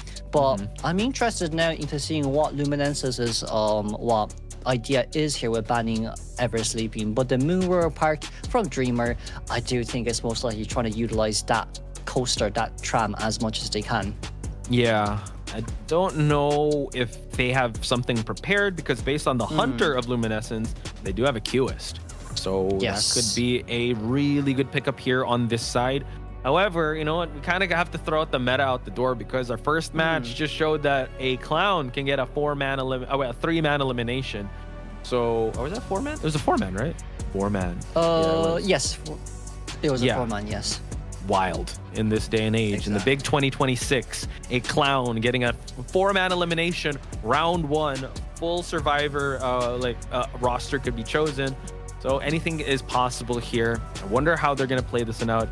And then DM Survivor side as well, just looking at the potential picks that they have, kind of playing towards just pretty much the meta here with what they have to offer. Exactly. But like from DM's Hunter Lingami here, right? It's Queen Bee and Goldman. But choosing out the Moonbur Park, as we saw as well during the first game, first half with that Queen Bee, the map is just way too big to try and go for map control. But maybe Goldman can do something for us. But let's just move on straight towards the ban pick phase here, as it's going to be Officer and Anti-Korean in towards our bans. Interesting. Going for the first officer ban usually just allows it to happen. So possibly just a preference pick here, and also antiquarian. Not really prioritized. I mean, you usually see puppeteer get banned, meteorologist. You see a lot of even magician, I'd say, or like tanky characters. But interesting enough, this allows the archer pickup and now a lucky guy. Yes. With these two being picked, Lucky Guy on a map like this, I guess, first stop God Kai, two areas where you can easily gain access to a chest, and then with the lanterns here currently going in towards the band, I guess this actually might not be a Goldman. I mean, Goldman is a little bit afraid of lanterns from time to time, but if you get her on the edge of your cage, her items isn't really that useful. Do you think a Qist is possible here with how Sinyu's playing out the bans? Oh, it could be, because Officer is gone, right? But now we're saying, okay, we're going to pick up the Mercenary just in case, Xingyi, gets another ban. Okay. I might be pronouncing that wrong. I was listening to it, but that's approximately how it sounds. But like Aeroplane is here being banned as well. Okay, the TIE Turner is now gone. We need another TIE Turner survivor. Would it be Psycho, or maybe even Meteor, or Patient? Those are really good pickups if ever they go for Psychologist. We've seen how well Psychologist works in big maps and can... Well, we didn't really see it pan out in Dark Woods because it was the Hunter to actually get the victory here.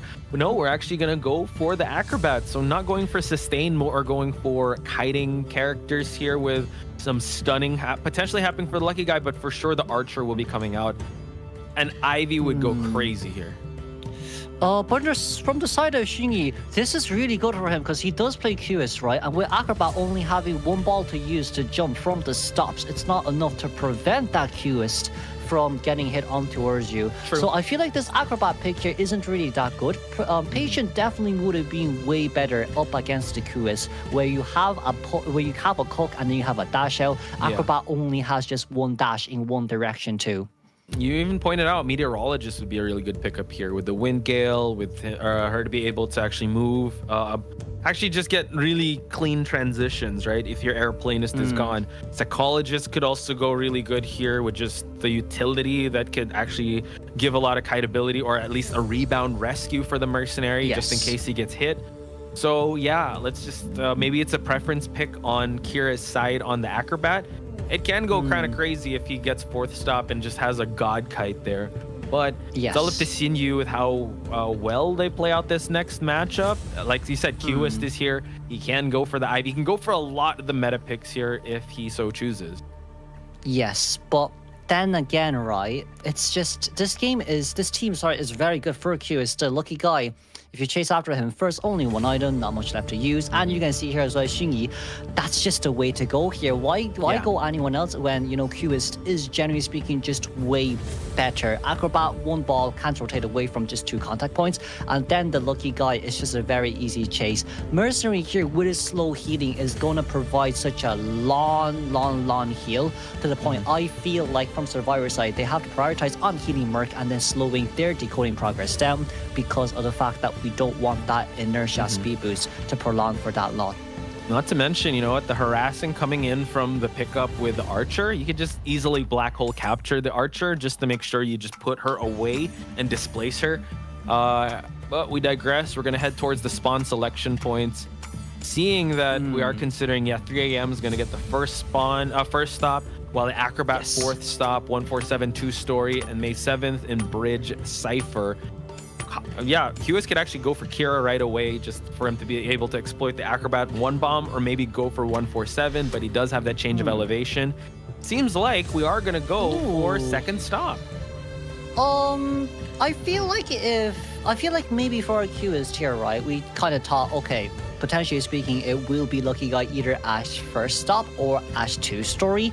But even with going after Acrobat, I feel like just spawning a South Bridge there might give you more options. But I guess for our queuist, we just want to lock the Cypher Machine at 4-stop and then instantly go for whoever is at 2-story or a first stop just to prevent the Cypher rush.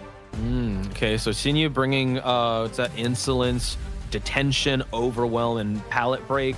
But on the Survivor side, we have some audience effects happening. 3 audience effect. We have also a Tide Turner on the Acrobat, as well as the Mercenary. So 2 Tide Turners, a full kiting build on 147, as well as 3 AM. This is going to be our game 1 first half. You got Kuroshiro and Potch Spice covering the matchup between DM and LE. So let's head to Moon River Park.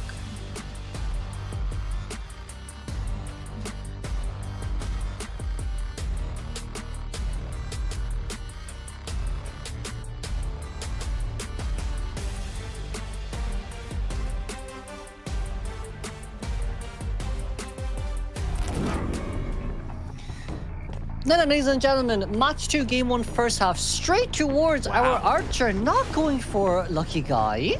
Interesting, but you're gonna allow the Lucky Guy to get items and kind of cook a little bit. So going for the Archer, kind of a risky play here. Gonna really boast the max pallet break there just to make sure that we close the distance right away up to 3 AM. 3 AM here, knee-jerk reflex is available here from the pallet as we did manage to get a crossbow 50 stacks of laceration, so the stun here will come true, thankfully speaking. But chasing Archer is very interesting because her harassment isn't really scary. Even with balloon harass, just throw a cue ball down and even with a harasser you can get the instant hit down, right? So it's not too much to worry about, but this containment time might be really long. I feel like she chased after the wrong survivor. Wow, yeah, I mean it's showing in spades here. This is about to be 60 seconds already. Archer still has not been hit at all and still has some arrows to work with. And there's a lot of pallets to break here, so it's just containing for so long. So I hate to admit it, Sinyu might be a little too tunnel vision here to go up against this Archer while Cyphers are moving quite well, forcing the blink, but we do get a 50 stack on him though. To be honest, thankfully speaking, it's 50 stacks. If it's 100 stack, that's an instant attack recovery. Yeah. So no double hit here, thankfully speaking. Cue ball capture does come true. We just have to dodge this one. Very nice and a beautiful backstep. But once again, your pass has been nullified by that cue ball. Yeah, insolence was gained. I mean, it's really showing in spades there for him to get that cue ball capture. If that didn't happen, the rotation would have been quite well. But Mercenary away from the bridge Cypher, sitting at 49%. We have Acrobat and Lucky Guy already popped their Cypher, and now we're going to go for a basement chair.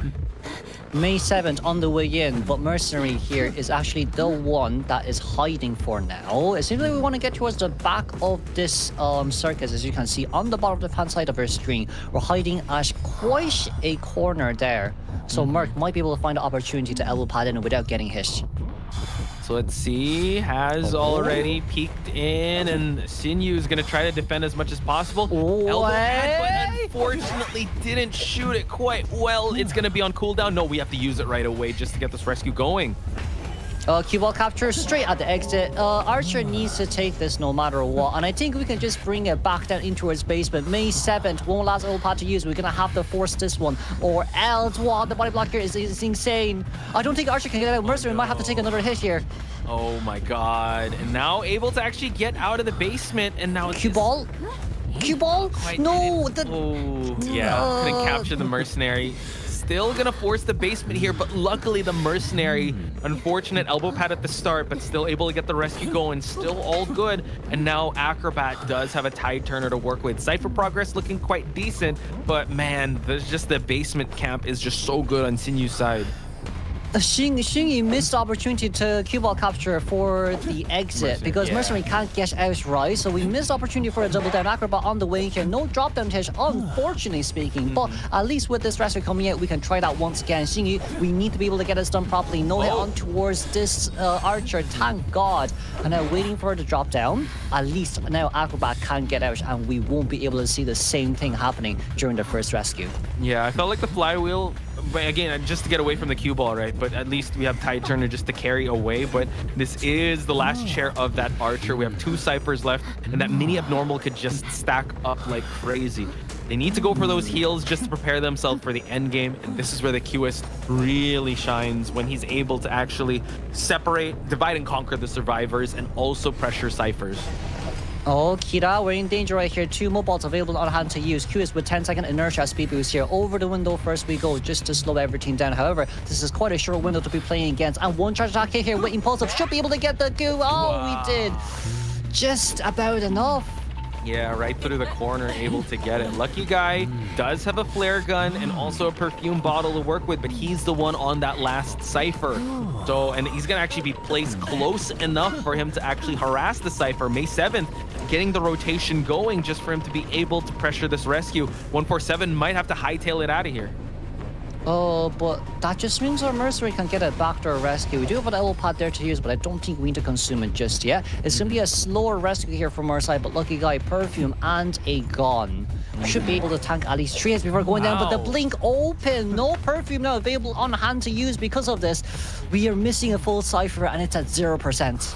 Yeah, so 147 needs to have a God Kite. I like that they're healing just to make sure that the Mercenary can go for these rescues. They have borrowed time, but the Lucky Guy unfortunately does not. And no Tide Turner as well. He's gonna cut him off. Let's see if we're... Oh, Perfume's back. I like it.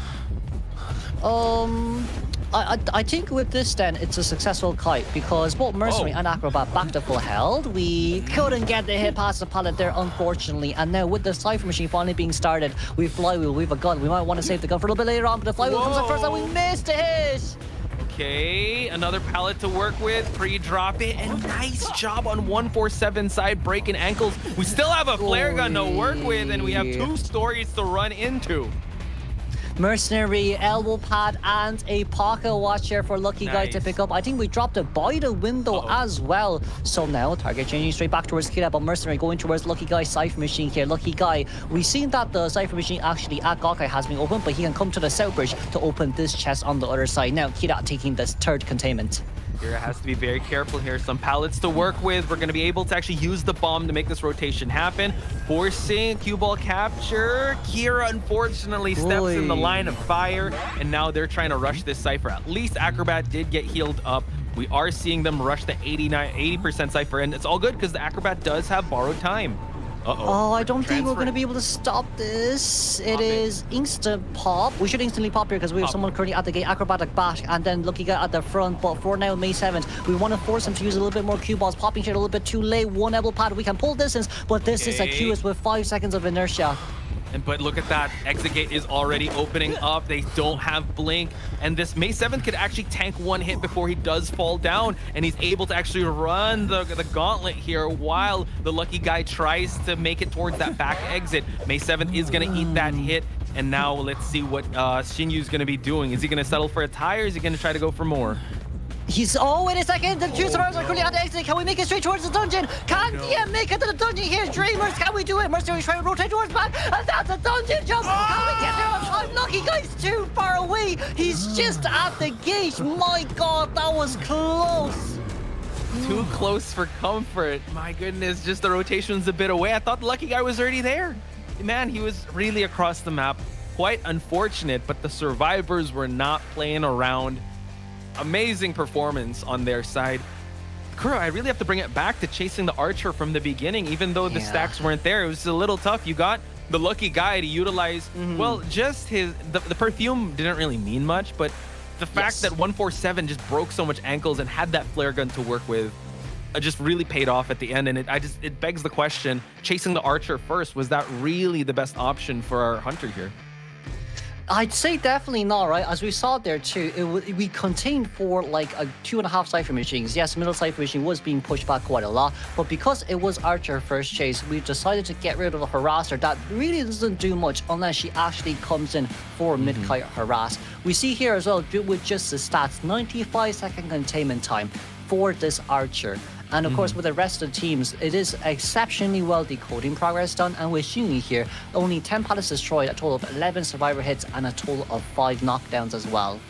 And Kuro, the fact that they were able to get a tie game over a QS in a map like this just shows a lot of DM survivors' grit and prowess, because this is normally a 4-man or a hunter-sided victory in the first round, because we talked about how well Marcus performs with his cue ball captures, with the way he's able to control ciphers, and the fact that he got 2 basement chairs onto that archer. That was really sticky situations that the survivors were able to get out of. And even with a mistimed elbow pad, they were still able to get the best out of that situation. Another thing he pointed out was the cue ball capture, or at least once you downed the archer, set up the cue ball capture before the mercenary got out, or at least just kind of be more proactive with that and not just make sure to just go for the basement just like that. Yeah, because like the big issue there was what Archer got, what Xingyi did very well there was Archer got captured, Archer brought back the basement, body block, Archer can't leave. She barely left, we were barely upstairs. There was like 5 seconds left until cue ball capture was ready. So as long as we put our main body on the staircase, Mercenary could not get out at all. We've only 1 elbow pad left because of the 1 failed elbow pad for the initial. But because Xingyi didn't take that into opportunity, Mercenary was able to get out. We weren't able to rely on that double down to slow down the Cypher Machine, which allows survivors to continuously rush and to heal Acrobat and to heal, right? We saw Acrobat healing the Merc after Acrobat's second rescue. Right. Yeah, just breaking it down like that, it's just those decisions, right, that could have changed the tides, or at least put into perspective that the Hunter had a scenario where he was able to get a double down in basement. So quite unfortunate it didn't go his way, and unfortunate for Xingyi, he won't be able to use his well, I mean, it really depends, but yeah, he's already used one of his best allies with the QS. He does have the Ripper, but yeah, the fact that they were able to actually put a stop to his QS and get a tie says a lot about how they prepared for this match. Could you remind me who chose this map? It was... well, that's a really My good goldfish question. memory escapes me, but let me look for it. But yeah, it is actually DM who chose the map, right? DM. So from the side of DM Survivors 2, being able to get this tie game up against Ellie Xingyi, I would say they kind of done their homework. It is a bigger map. It's a bit harder for QS to map control, though I would say QS definitely did do well, but maybe not chasing Archer first and go after either Lucky Guy or that, Acrobat. I feel like that would have been a way better option. Could have been. But you know what? This is the first half. We have to trust in the survivors of LE to kind of pull things forward on their side. So hopefully we'll get to see that. But Ling AMEY does have the Queen Bee, does have the Goatman that can work quite well in this matchup. Just quite interesting that a lot of first round picks in Moonlit River Park. Exactly. But for Ling AMEY here, let's just think about this, right? They've chosen this map. Dreamers has definitely chosen this map for their Hunter. Goman here is definitely probably the better choice, especially if you want to get it down fast enough. So the real question here is, will survivors draft for a team comp that counters Goldman, and will we bring Flywheel, or will we just try go for a knee-jerk reflex to counter that Queen Bee first? But as we move on straight towards the ban pick phase, it will be Enchantress first ban, as now we're awaiting for the second. Okay, yeah, Enchantress, really good counter up against the Goatman as well as Archer, so it seems like Ling AMEY is kind of showing his hand here that he wants to go for that Goatman. However, still a lot of options for Luminescence to work with, and a lot of love in the chat for Bane. So we just have to wait and see who they're going to lock in with. And we did kind of get a little concerned about the Acrobat pick, right? Yeah. But the Acrobat pick kind of worked out in the end because he wasn't the first chase. Exactly. And like you see here, right, with the next 2 picks, it's actually Gravekeeper and Anti-Korean, so Luminescence is playing this one very safely. And they counteract any sort of Cypher Rush or second rescue, easy second rescue, that will be your Aeroplanist band. So I like it. This leaves open Meteorologist, which they do pick up at the end there. So yeah, really making sure they have the best tools at their disposal and try to counter whatever can be brought to the table. Last ban, though, is going to come up to Ling AMEY. What are we thinking here, Kuro? We don't need to ban a Rescuer, because it's already been picked, we decide to go after the very strong containment of that Puppeteer. So if Puppeteer is banned, this team comp does seem like a Goldman team comp to me. You have Enchantress Archer, who's full counter, alongside Aeroplanets and Puppeteer. Therefore, for Luminescence, picking out this Magician is definitely a worthy choice. However, I think I'd like to probably kind of give props here as well. This is a really good team comp, very stable, and of course, it does utilize the fact that we are on Moon River Park. Yeah, they drafted this one really well. They have mobility with the Aeroplanist as well as the Gravekeeper. They have the stun potential on Antiquarian, and the survivability of just Gravekeeper, Magician, and I'd say even the Meteorologist, because Meteorologist has a lot of tools to move around the map with. So Lingame is going to have his hands full going up against these survivors. With the Goatman or even without the Goatman, it's going to be a hard matchup with any of the meta survivors. Meta hunters, I mean. But we'll just have to see here. Well, he does have so many options here, but I'd say Goldman is probably the best choice you have. Like, yes, Anti-Current's annoying, but you don't actually have to chase after Anti first. And with just Meteorologist, I mean, it's the pushback or even the clouds for the movement speed boost out. But compared to the rest, you know, first stop, the kind of separations with their rails is a little bit annoying for Queen Bee to rotate around compared to Goldman, who can just instantly teleport to the other side of the cage. I think for this one, it might be more about convenience rather than chair camp here for Lingame. I agree. Sorry, just staying hydrated, guys. Goatman's going to be the one that is going to be chosen. The best possible scenario here. Most optimal hunter, and also in Lingame's favor because this is a hunter that they are known for. So locking in with the Goatman, who would possibly be the best first chase here, in your opinion, Kuro? I say we should maybe go after Meteor first, because like Magician has 3 items, but he can usually use it to gain it as a speed boost. At least with Meteor, even if you do get pushed back, you can teleport straight towards the other side of your cage and gain dash hit ASAP. But I'd say, right, Posh, since this is still old meta, let's just have a look at the area selection first from the side of Luminescence. Giving Meteorologist 2-story. Okay, at least can change the elevation and possibly hard. It's going to be hard to cage her in this map or this area unless she goes outside and has nothing to work with. So, does have access to just fly her way towards 2nd story as well. So, this is good. And yeah, I would want to see a chase of the Meteorologist, but I'm not sure if he wants that smoke. So he's going to go towards 3rd stop to try and draw out Angel possibly, or maybe chase after Antiquarian. We're gonna have to see here. I do think Gravekeeper wouldn't be a bad option. It is multi-hit, it is 4 hits as well, but at least you do get rid of one of the tide turners here. But we are still quite far away from Magician. I say the good thing about, you know, playing Goman is early game, you're allowed to rotate. You're allowed to gain that, you know, resentment stacks before you slowly move towards your first chase. Okay, so looking at the persona traits here, we have Wanted Order, Detention, Trump card on Ling Ame's side. Meanwhile, Audience Effect, we have 3 of them stacked up on Bane, Hearts, and Angel. We also have 3 Tide Turners, full kiting build on Bane's side. So Angel hopefully will not be the one to be in store for you guys. It's still a tied game between these 2 players, folks, these 2 teams. So we're going to find out if this is going to break the tie or solidify one of these teams moving forward. That's Kershiro. I'm Potch Spice. We're your commentators for Game 1, second half between LE versus DM.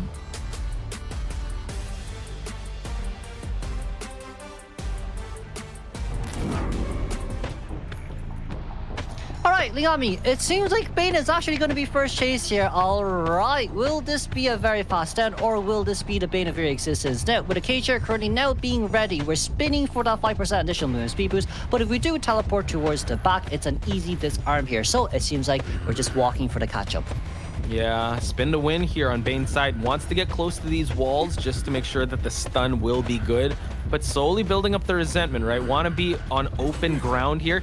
Just gonna get right in the open and a big early hit up against Bane. Oh, another teleportation, instant hit down. Beautifully well done by Lingame. But like, Posh, this is what we talked about before, right? Oh, we have a bit of a pause here. Oh. All part of the plan. Hello. Exactly. We're back. So you were We're saying. back. We're back. It's kind of what we talked about, right? With Goldman. Yes, for Goldman, I was about to say Gamekeeper with Goldman.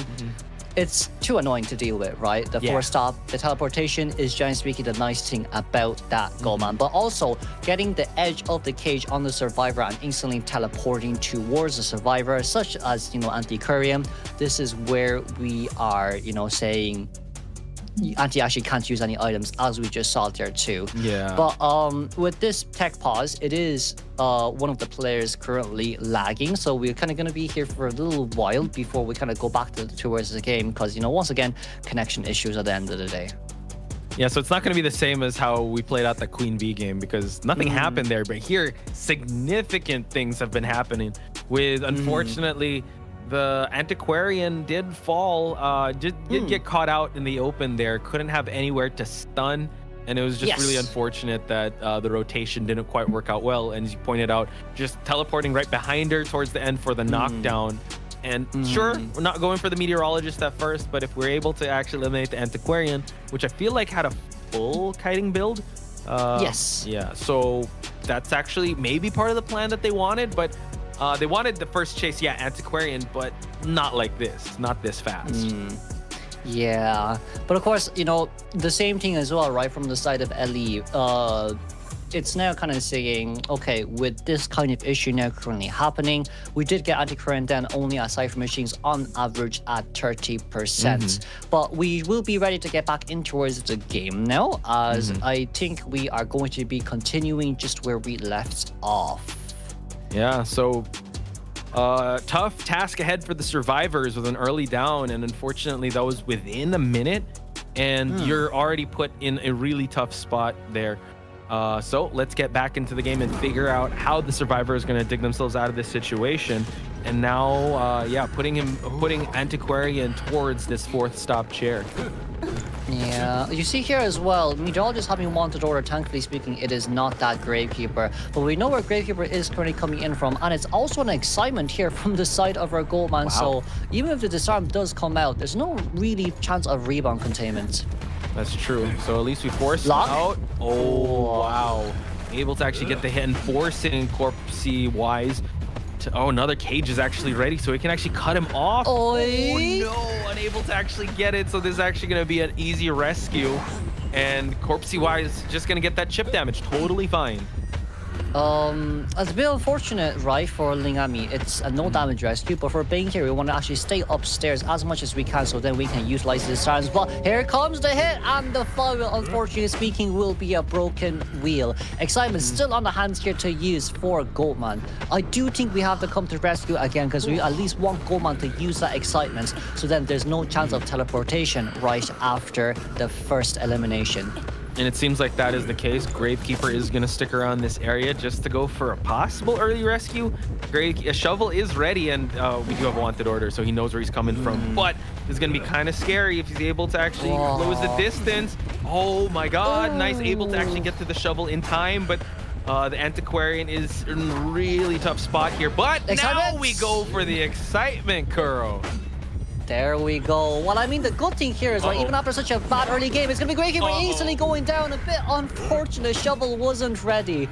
But as I was just about to say as well, right, they've actually done really well with the Cypher Machine decoding progress. After that rescue, you can see we're almost 4 Cyphers done. If Gravekeeper was able to get out of that one without getting a double down, this definitely could have been a potential tie game for Luminescence. Yeah, good management of Cyphers, but right now that down onto Corpsey Wise is going to put a lot of pressure onto these survivors, since they don't have their last Cypher just yet. And we already have a full presence Goatman that can use the trump card already, because there's no other stunners left in the building.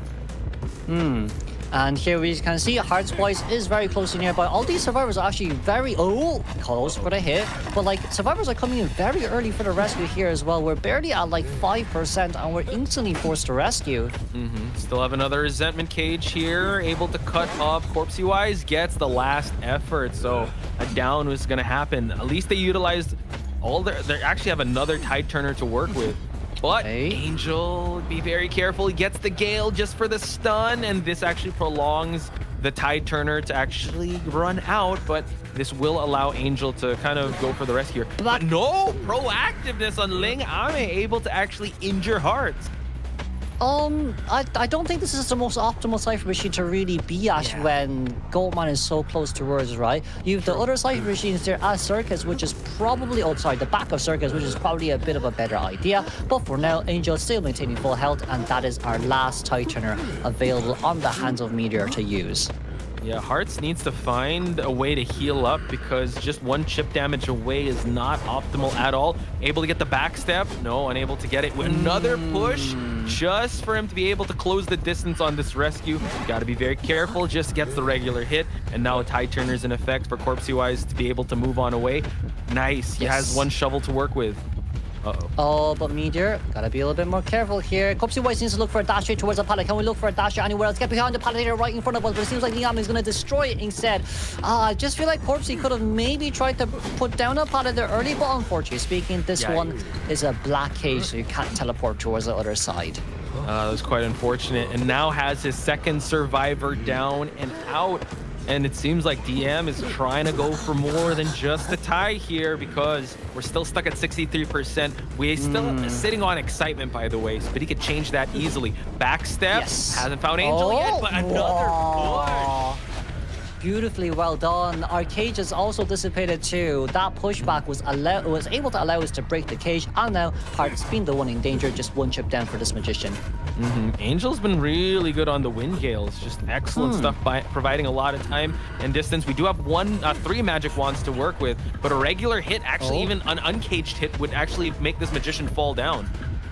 But Magician still 3 wands. First wand, can we get it out? Nice wand there. I think we didn't hit the illusion, so Ling Ame kind of getting a little bit confused where this Magician is. Finally seeing him at the double pallet one window near towards third stop. We're gonna go look for Angel. Yeah, I think going for Angel is quite optimal because it has no more wind stocks to work with, gets the regular hit, and now survivors are really injured here. And seeing that everyone is injured, however, like, just see the Cypher Machines here. Luminescence is actually doing really well. Like, double Cypher Machine 60% plus. Angel outside of the cage area here as well, with no resentment stacks on the hand of Ling Ame to use. We're not able to take advantage of these last 2 survivors. But the control definitely is here. However, the Cyphers are just too close. Like you pointed out, the Cypher is actually kind of scary to have, and now Angel has finally fallen. Does have that borrowed time, but it's not going to pop in time. We're going to share just to secure the victory. Magician might be just forced to pop here and just play for the endgame.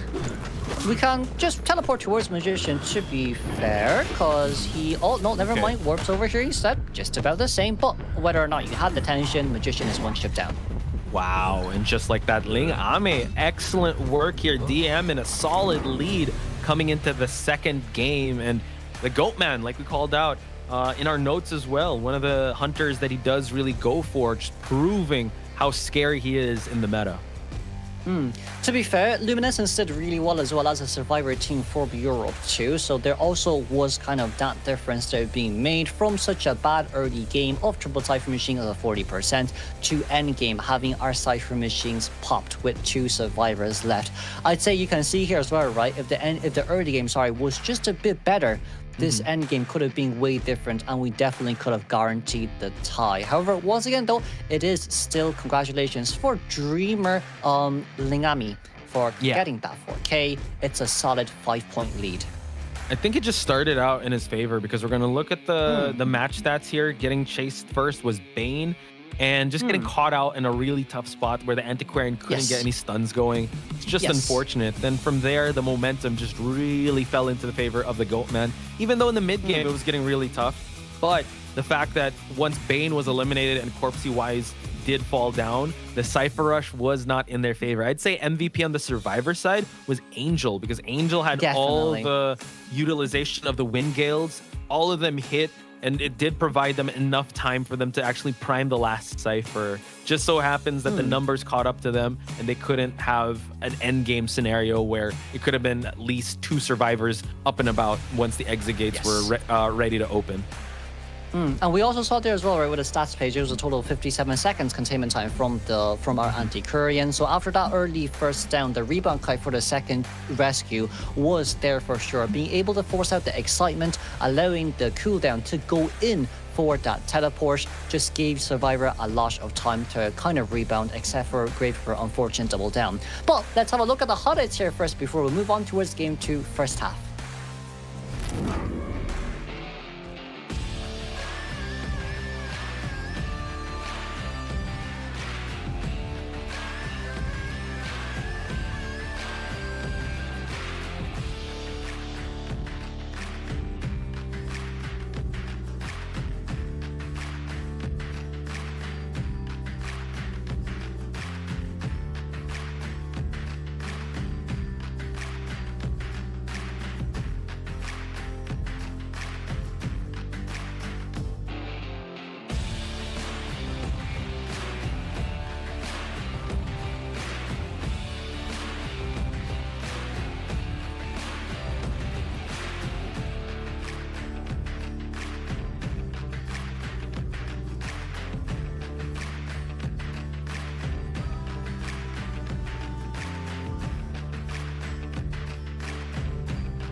And we're back, folks, with more Identity 5 action here in round number 2 between LE and DM. And holy smokes, what a round for DM.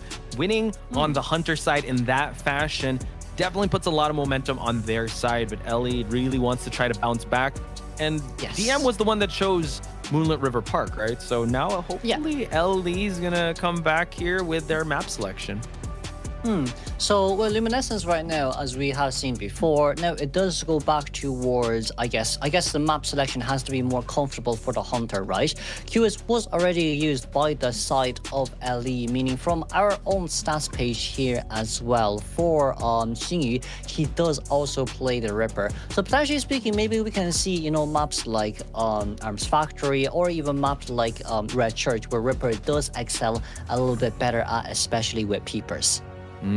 Yeah, hopefully we see that. We've been seeing a lot of unconventional maps like Dark Woods.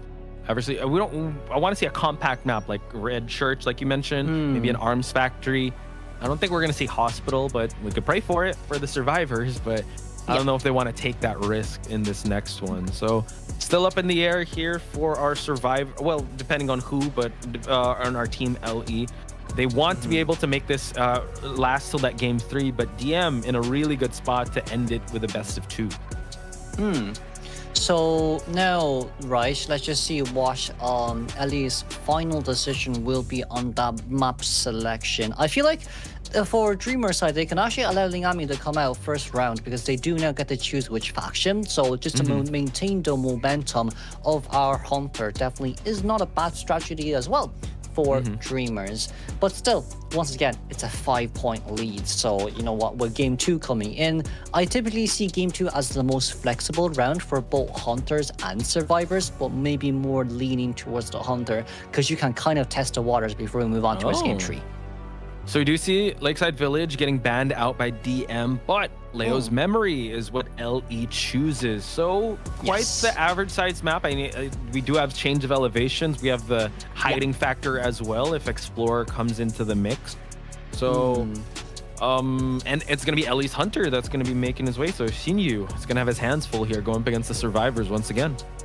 Seems like DM wants their Hunters to take a bit of a break. They decided to, you know what, Survivors and go once again. We tied during the first game, so it actually wasn't the worst. But for LE's Hunter here, their Qist is now gone. So like Qist is one of the strongest Hunter on this map. Ripper isn't really the best in my opinion, to be honest, on this map because of the amount of pallets. Even though, yes, your Fog Blade does go through the pallet, it is still annoying, especially up against 4 meta tanky characters.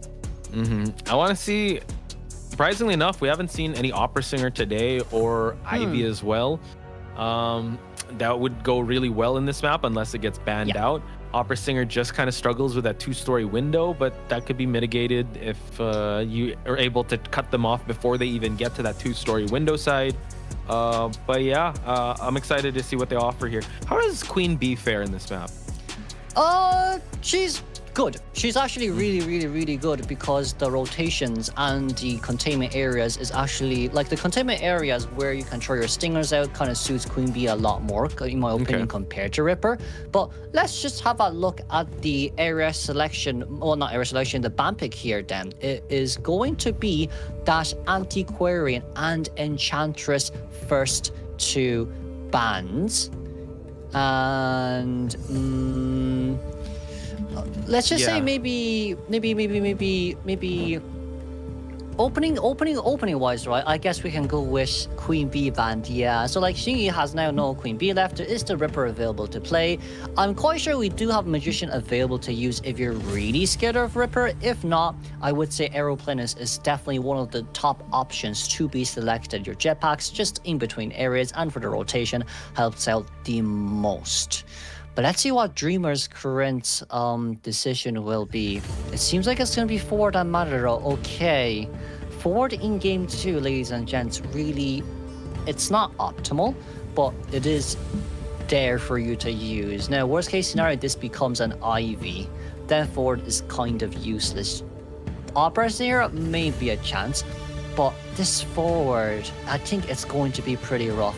We banned out a mechanic here too, and finally, as everyone was waiting for, now someone asked, why is there no journalist? There is going to be a journalist. We're going to have 2 slow decoders on this team comp, 25% decoding debuff, alongside with 10% decoding debuff here from the side of journalists, which are Magician being the very last ban. Journalists are really good counter towards that Ripper Foggy Blade, and it seems like maybe for Xingyi here, getting rid of that Magician means he wants that Ripper.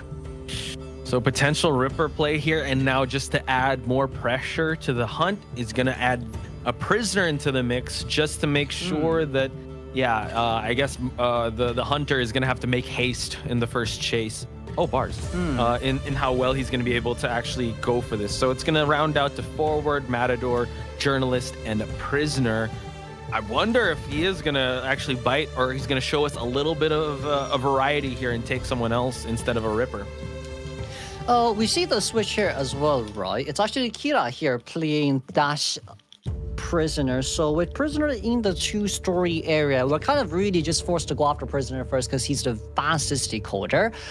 I'd say as long as we can get a blink hit down, their Cypher machines definitely shouldn't be enough for 25% decoding debuff, with journalist having 9% decoding debuff. Yeah, interesting enough. Oh man, I don't know if he should go for that Ripper, to be honest. I think if he has any other character, that would be great, because as you pointed out, they are trying to prepare for that just in case, especially with that journalist in the mix. Definitely a counterable comp if he decides to go for other meta characters, but like we said before, you know, it could be a hunter preference that they are really good at. We did see, I believe it was Scale. Yeah, from RT, taking the clown.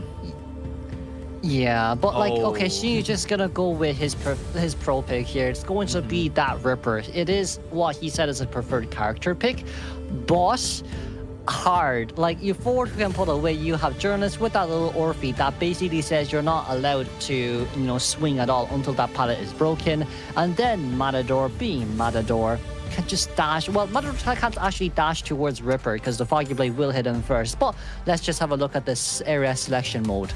It seems like a T-shaped spawn here with May 7th at the middle. You're giving Kira the 2-story, which is really good.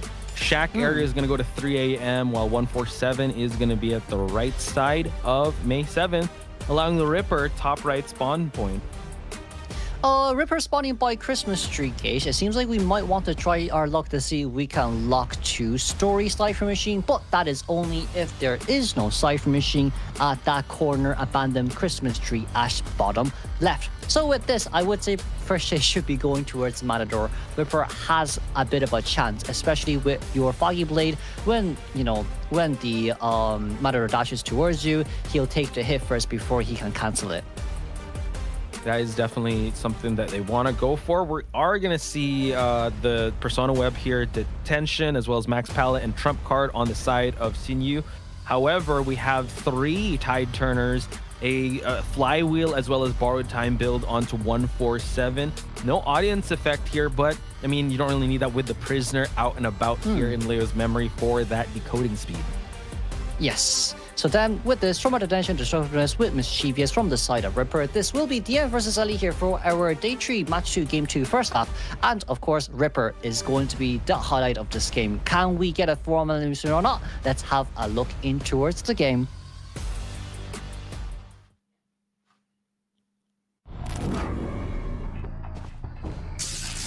Going straight for the center here and right towards the shack. 3 AM is going to have a really tough time if he's caught out in the shack area. But again, this is the Ripper we're talking about. He does have a little bit of buffs, but at the end of the day, he's not necessarily a meta hunter in the sense. While 3 AM, the Matador, is the latest addition here that can kite and can provide that support to these survivors, and just trying to break line of sight just to be away from that Foggy Blade. We can see here as well, Ripper, Foggy Blade. First Freezing Fog does come out. We're able to dodge here successfully speaking, but the second one will not hit as a beautiful dodge here from 3 AM. Now, with that window vault tally, we do not have knee jerk. Oh, able to actually hit him through. Nice stuff. Just chip damage, still all good. But we do have the cape to work with for him to be able to dash through. Is he going to use it to just stun and then dash through? No, just goes for the dash towards this pallet. But we still have a cooldown on it. Oh, forced to actually make him break it. Yeah. It's a great Muleta pass here as well, right? So now 2 seconds left until our next Muleta pass. We could potentially speaking just do a normal vault and take the speed boost out here. What a chip damage from Xingyi. And 3M here at half health. Not looking good. I don't think this windowed area actually works well. Able to actually avoid, but now forces the blink, but couldn't get it. And now we do have a dash ready, and also 147's in the area, Kuro. Whoa, able to get a chip damage here, thankfully cancelling out the dash, but now chain will not come through. Forward, can we come in for a maybe mini stun or maybe before the pallet dropping? Right now we have another chip damage available to hand, but unfortunately the barrels will block the way. And speaking of blocking the way, that stun was able to block him from actually chasing after 3 AM. Cypher progress is slowly getting in the way, and now another Muleta pass here for him to just stun. Whoa! We missed a freezing Foggy Blade, unfortunately, during mid-hit of that 4 stun. Uh-oh. From downtown, okay, he's actually able to get change elevations here and now has access towards that windowed area 2-story. But look at the Cyphers, Kuro. They are not stopping, and it seems like NAEU is actually thinking about changing targets. But the Matador has done his job, has already done an amazing kite, and now they have to be very careful not to get caught out here because it's Kira that is going to take this next kite.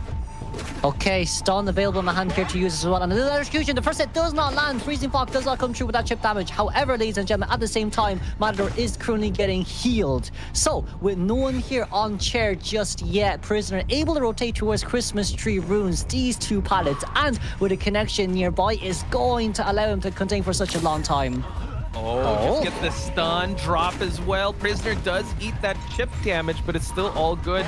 And yeah, you can't stay in this area too long. Look at the hit from downtown. Able to get it. That was behind the pallet, no?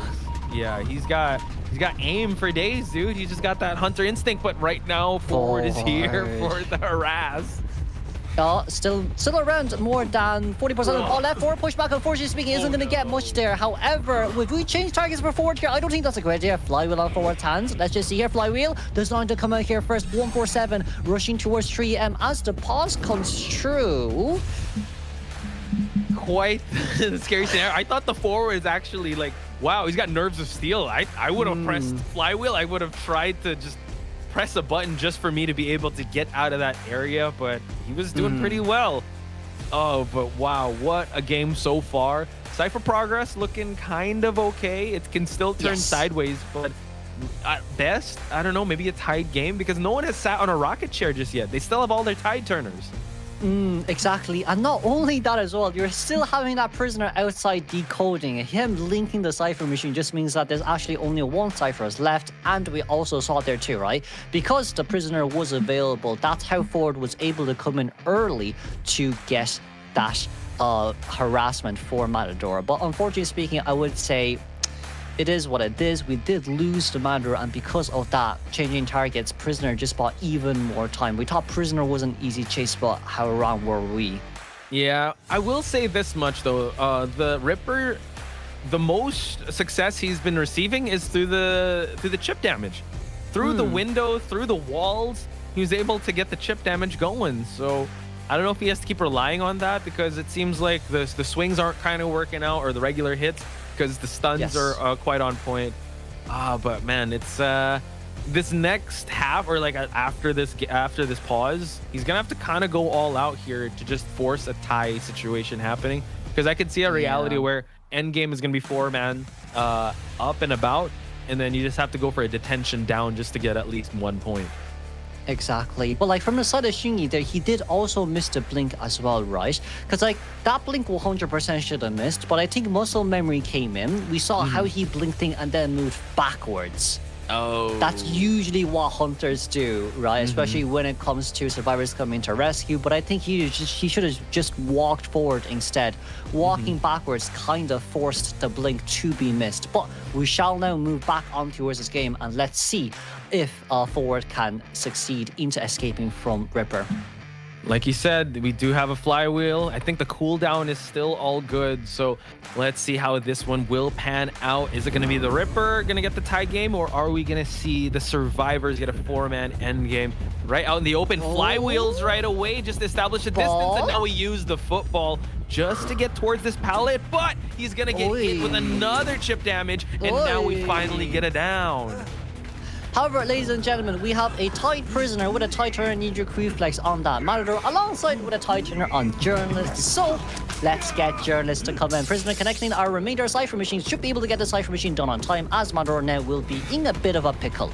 Yeah, and now Matador gonna just stay away from that cipher. You need to break that connection just to not worry about that cipher moving. But as I say that, 3 a.m. is getting the attention away, as the Journalist has already saved up for Forward. But I've had nicely done there with that slowdown and that dash out. A backdoor rescue as well, right from Journalist to the Forward. And right now, we do know that Matador does not have borrowed time.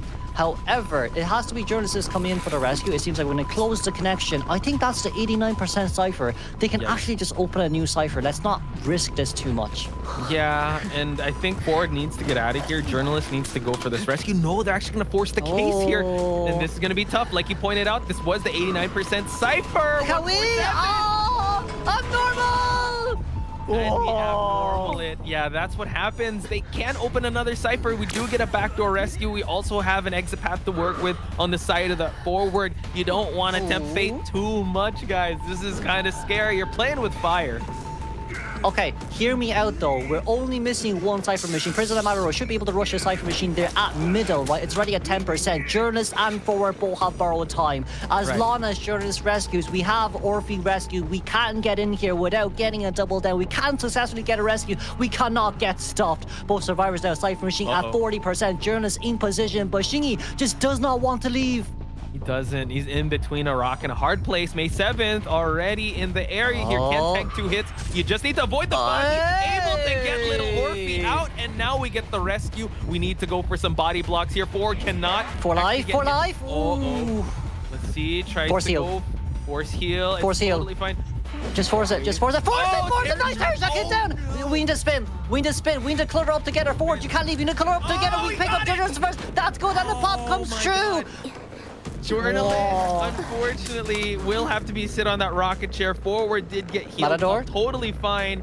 So, what is the play here? Journalist, first time on the rocket chair.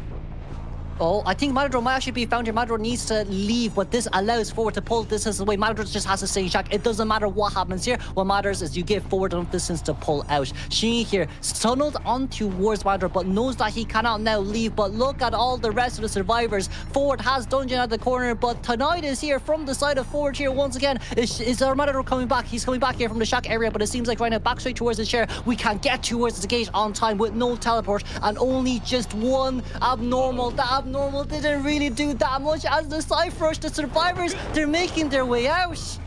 They're able to actually get a 3-person escape. I don't think Sinyu is in a position for them to get even more because, like you pointed out, Trait has already been swapped. Abnormal used just to prolong the game just a little bit, but the fact remains the same. 3 survivor out on the side of the Team DM. So it's just a really tough game on the side of the Ripper. And yes, yeah, it looked kind of scary when he started getting the hits going. He got a double down situation. They started spinning, and it was the journalist to get picked up, and that was the best possible scenario for the survivors. Yes, and like it's just really that blink. When the blink was missed, we should have committed to walking forward instead of moving backwards during that blink hit on towards the Matador. But because of that one mistake made by our Ripper, it allows survivors, it allowed Forward to gain so much opportunities to stun and allow Matador to pull straight upstairs into Factory. Yeah, incredible performance on the survivor side, just capitalizing on openings. Matador having an amazing kite, dodging the regular hits, but unfortunately did get a lot of chip damage onto those foggy blades. But the forward stuns were really on point. They were able to pull so much distance away. Kira and 3 AM getting the best deductions here. 150 seconds on 3 AM. Count it up. Yeah. We do have also 64 seconds on the side of Kira. 21 seconds on May 7th, but 67 seconds on 147. Oh, he's 6-7. And we also have remaining ciphers, remaining 0. Survivors hit 15. Sorry, brain rot is getting too much. Palace destroyed 8, 6 knockdowns. Yeah, that's... And like you see here as well, right from the side of Xingyi, it's 8 Palace destroyed, 15 survivors hits, 1 Terror Shock, and a total of 6 knockdowns. The Foggy Blade hit there was brilliant, right? But the only unfortunate fact after the abnormal was Prisoner and Matador was already in position for the decoding on Shack. We've accelerated decoding, with Prisoner 10% decoding boost, and we've a Matador here who can boost the Cypher Machine even more. Yeah. And, you know, we couldn't leave the area as well, and with that beautiful rescue from the journalist, which allows us to block the Foggy Blade and guarantee the rescue. And it's also with the fact that we came in cluttered together, and it was Journalist who was picked up first, allowing Forward to get out. Journalist continues Survivor on the chair. Survivors did actually immaculately with that end game strategy after Ripper put out so much pressure on towards them. And big ups to Sinyu, bring out the Ripper. Very unconventional, but still a big threat. It really just came down to that blink, I believe. Like the way Sinyu was playing was really good, and the fact that, you know what, these are new names, right? And they're already making a big splash here in the first ever IVC NAEU. Yeah. So he will have to be put on ice for a little bit. We're gonna switch factions, but hopefully they do go out with a bang here. But DM is looking really strong here because LE unfortunately are gonna have to get a 4-man escape just to even think. I mean, if they get a 3-person escape, we're still gonna have to deal with that 5-point differential come round number 3. So you might as well try to go for gold here in round number 2 and set yourself up for success in round number 3. Easier said than done though, because Ling AMEY will not hold back. Yeah, exactly. And now it's also, you know, the map selection given towards who was it again? It was Lessons who got to pick. So like we didn't get our advantage point with that map selection. Ripper, unfortunately speaking, was not able to gain his advantage point, and it was survivors who actually full countered him in that team. Once again, right, the emphasis here is Forward is always mid-kite harassing. There's no such thing as balloon harass for Forward. It's all about that mid-kite. Definitely. So it's going to be really tough for our friends over at LE's side. Was it DM that chose this map? It wasn't. It was LE. It was LE. It was Luminescence who did, So hopefully it pays off here. I want to see some interesting picks. Looking at the side of, their survivors. They can use Toy Merchant. They have also Escapologist in the roster. They have Lanternist. Whether it's going to be allowed to be used is another thing entirely. But fact remains, Ling-Ame could just tie things out. We could just go for tie hunters and it's totally fine. I probably think Ling-Ame here will probably be playing specialty hunters then if that's the case. I mean, you could still play it safely with meta hunters available to be used. Like Ivy, Opera, Queen Bee still available alongside with Qist. As we move on straight towards the ban pick phase, it will be our hunter from DM banning out that Archer and Matador.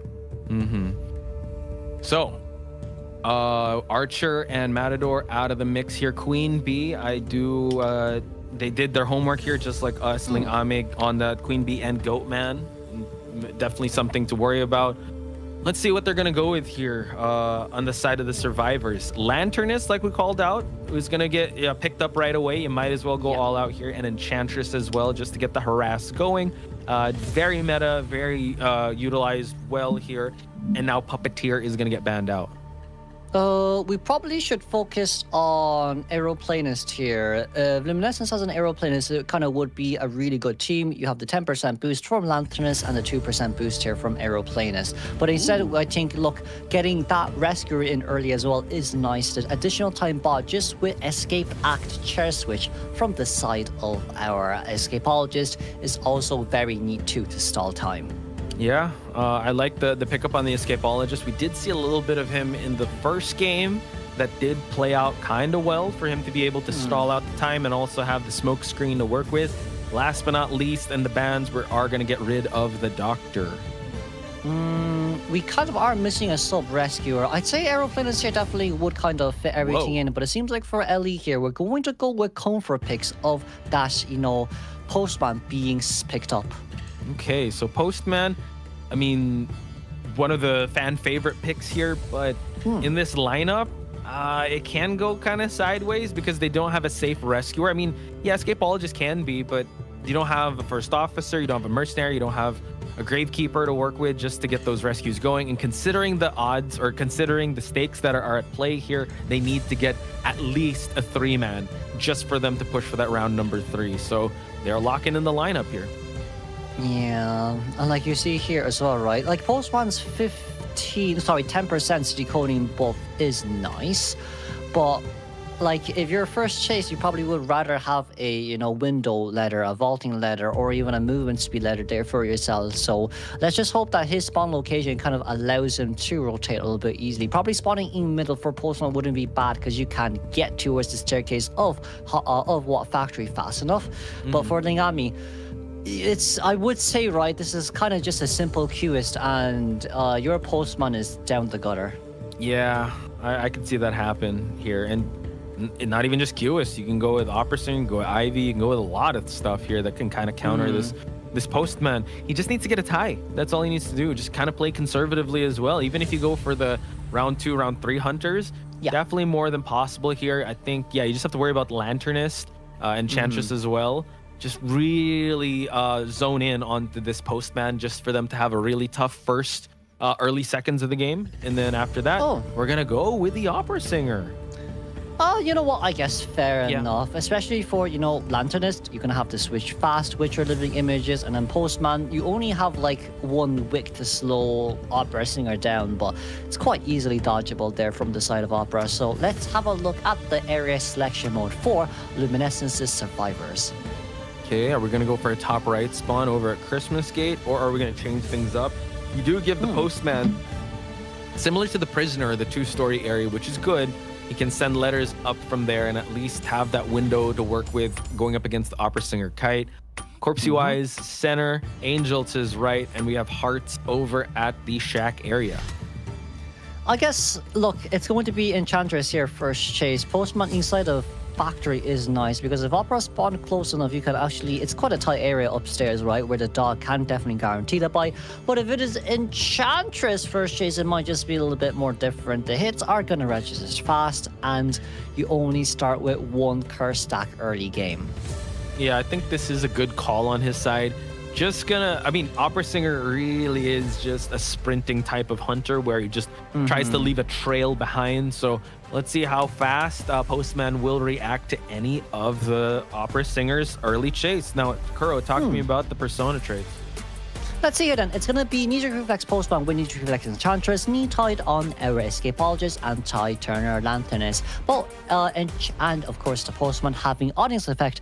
Then we're going to be able to see Lingami here, Wish, Trump Card Attention, Palette Breaking, Max Destructiveness, and Berserker here. Available on the hands here to use for Opera. The previous game, it was a 3-man escape from the side of Dreamers. Therefore, for Luminescence to continue towards our best of 3s, we will have to get a 3-man escape as well. We're going to move on straight towards the game then. Between Dreamers versus Lee Wish Hour, professional commentary being brought to you by Posh Boys and Kuro Shiro.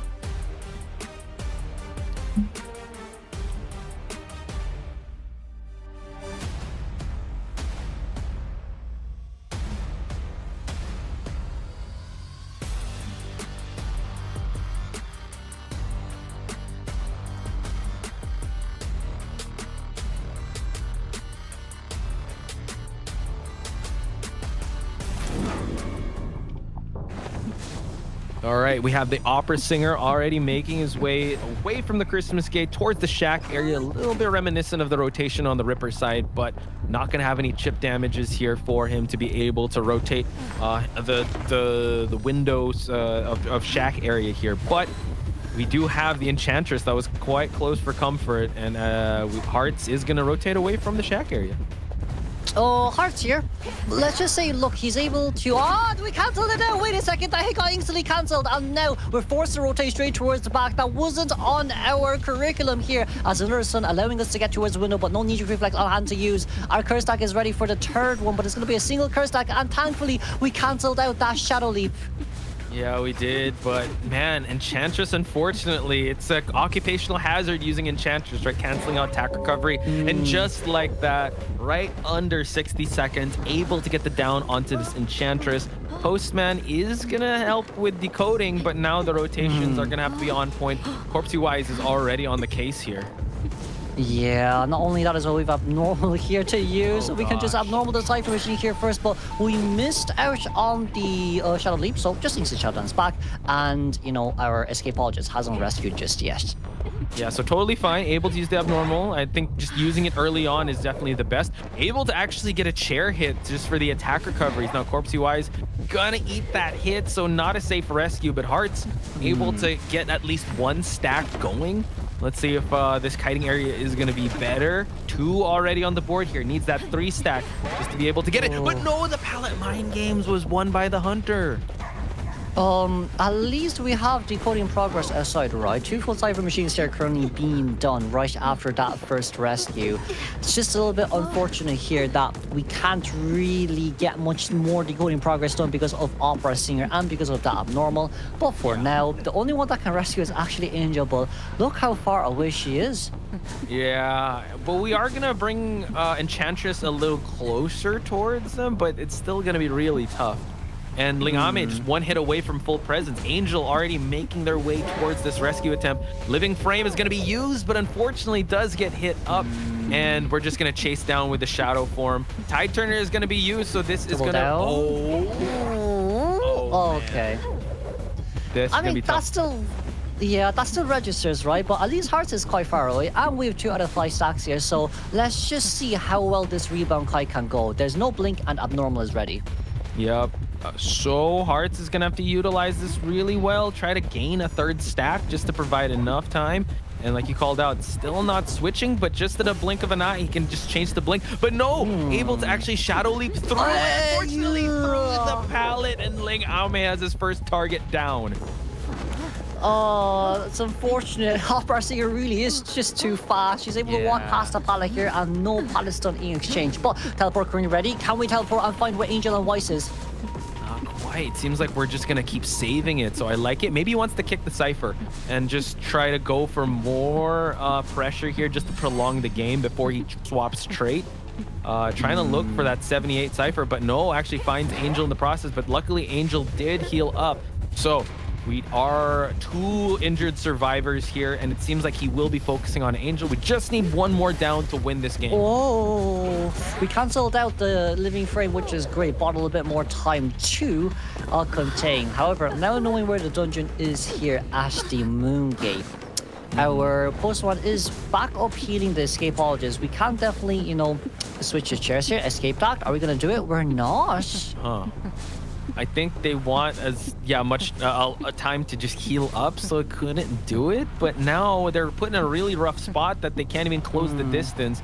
Ling Ame trying to find whoever is in the area and will catch out Corpsey Wise. It's gonna be an instant here, unfortunately speaking, but at least our postman is in position. Postman having a letter there. Preferably if we can set a speed boost letter or even a knee-jerk reflex letter to ourselves would be great, but what a dodge from the wick. Wow. And the hit goes through instantly. Able to avoid the dog, and now can try to go for the teleport here. Isn't gonna close the distance, not quite. No pallets to work with.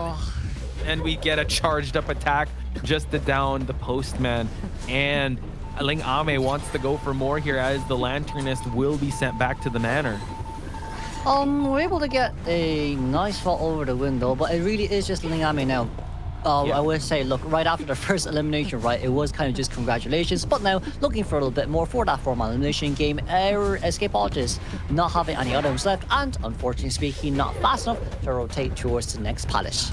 Yeah, so definitely just 1 secure down and out, and can actually go for just sharing, and then it'll be all good because this is the win condition of Ling Ame. Even if the postman does heal up, totally fine. We're gonna teleport just to find where the postman is, and he's not gonna be able to make enough distance to just get the rescue unless he kind of gets lost in the fray here. So Ellie not going down without a fight. We actually don't see the footprints. Oh, I thought Ling Ame saw the footprints because it was running in front of them, but I guess these things do happen. I mean, it's already a win here, so it's fine. Like, it will just take a little while longer before we're able to find Postman. Now realizing that sunlight has dissipated, do you want to go towards the back of that window area to find Postman? Is he not? He turns to the left. Oh, finally finds him though through the window and gets the hit. And just like that, Ling Ame securing the victory for his team with that opera singer. So congratulations to Team Dreamer. They will be making their way towards the group stage. Double 4-man elimination here from the side of Ling Ame. A beautiful performance from their side as well. And unfortunately for Luminescence, this is where their journey ends, as we'll hopefully see them back for Koa group, while Koa top 8. But Dreamers taking the win here for our sixth team to move on towards top 8. Congratulations to Dreamer and Ling Ame possibly getting that MVP performance, consistent 4-man eliminations, and showing us just the prowess that he has when it comes to the different meta hunters. But again, big shout outs and big ups to LE for showing their heart, showing their grit, and participating in this stage. It is the end of their journey for now, but like you said, hopefully we see them in Koa qualifiers or the next NAEU tournament that will happen. Yes, and not only that as well, right? With this kind of dominant performance from the side of Ling Ame, we definitely will have a lot to look forward to now in towards the top 8. It's going to be quite a feisty fight here now for top 4.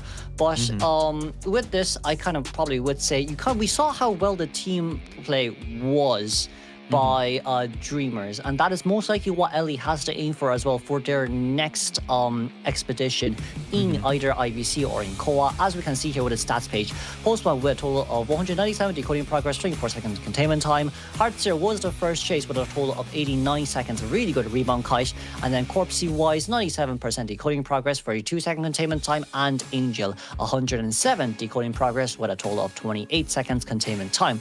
Then Ling Ame, 2 Cypher machines remaining, 4 pallets destroyed, 15 survivor hits, and a total of 8 knockdowns. Wish a beautiful 4-man elim. Yeah, it just goes to show, like we talked about, right? Opera Singer is just way too fast to kind of handle, especially with so much pressure on the line. Yeah, it just works really fast. The hits keep registering. They stack up so much that they couldn't really catch up. And even the timing of the Enchantress as well as the Postman kiting the Opera Singer wasn't quite well.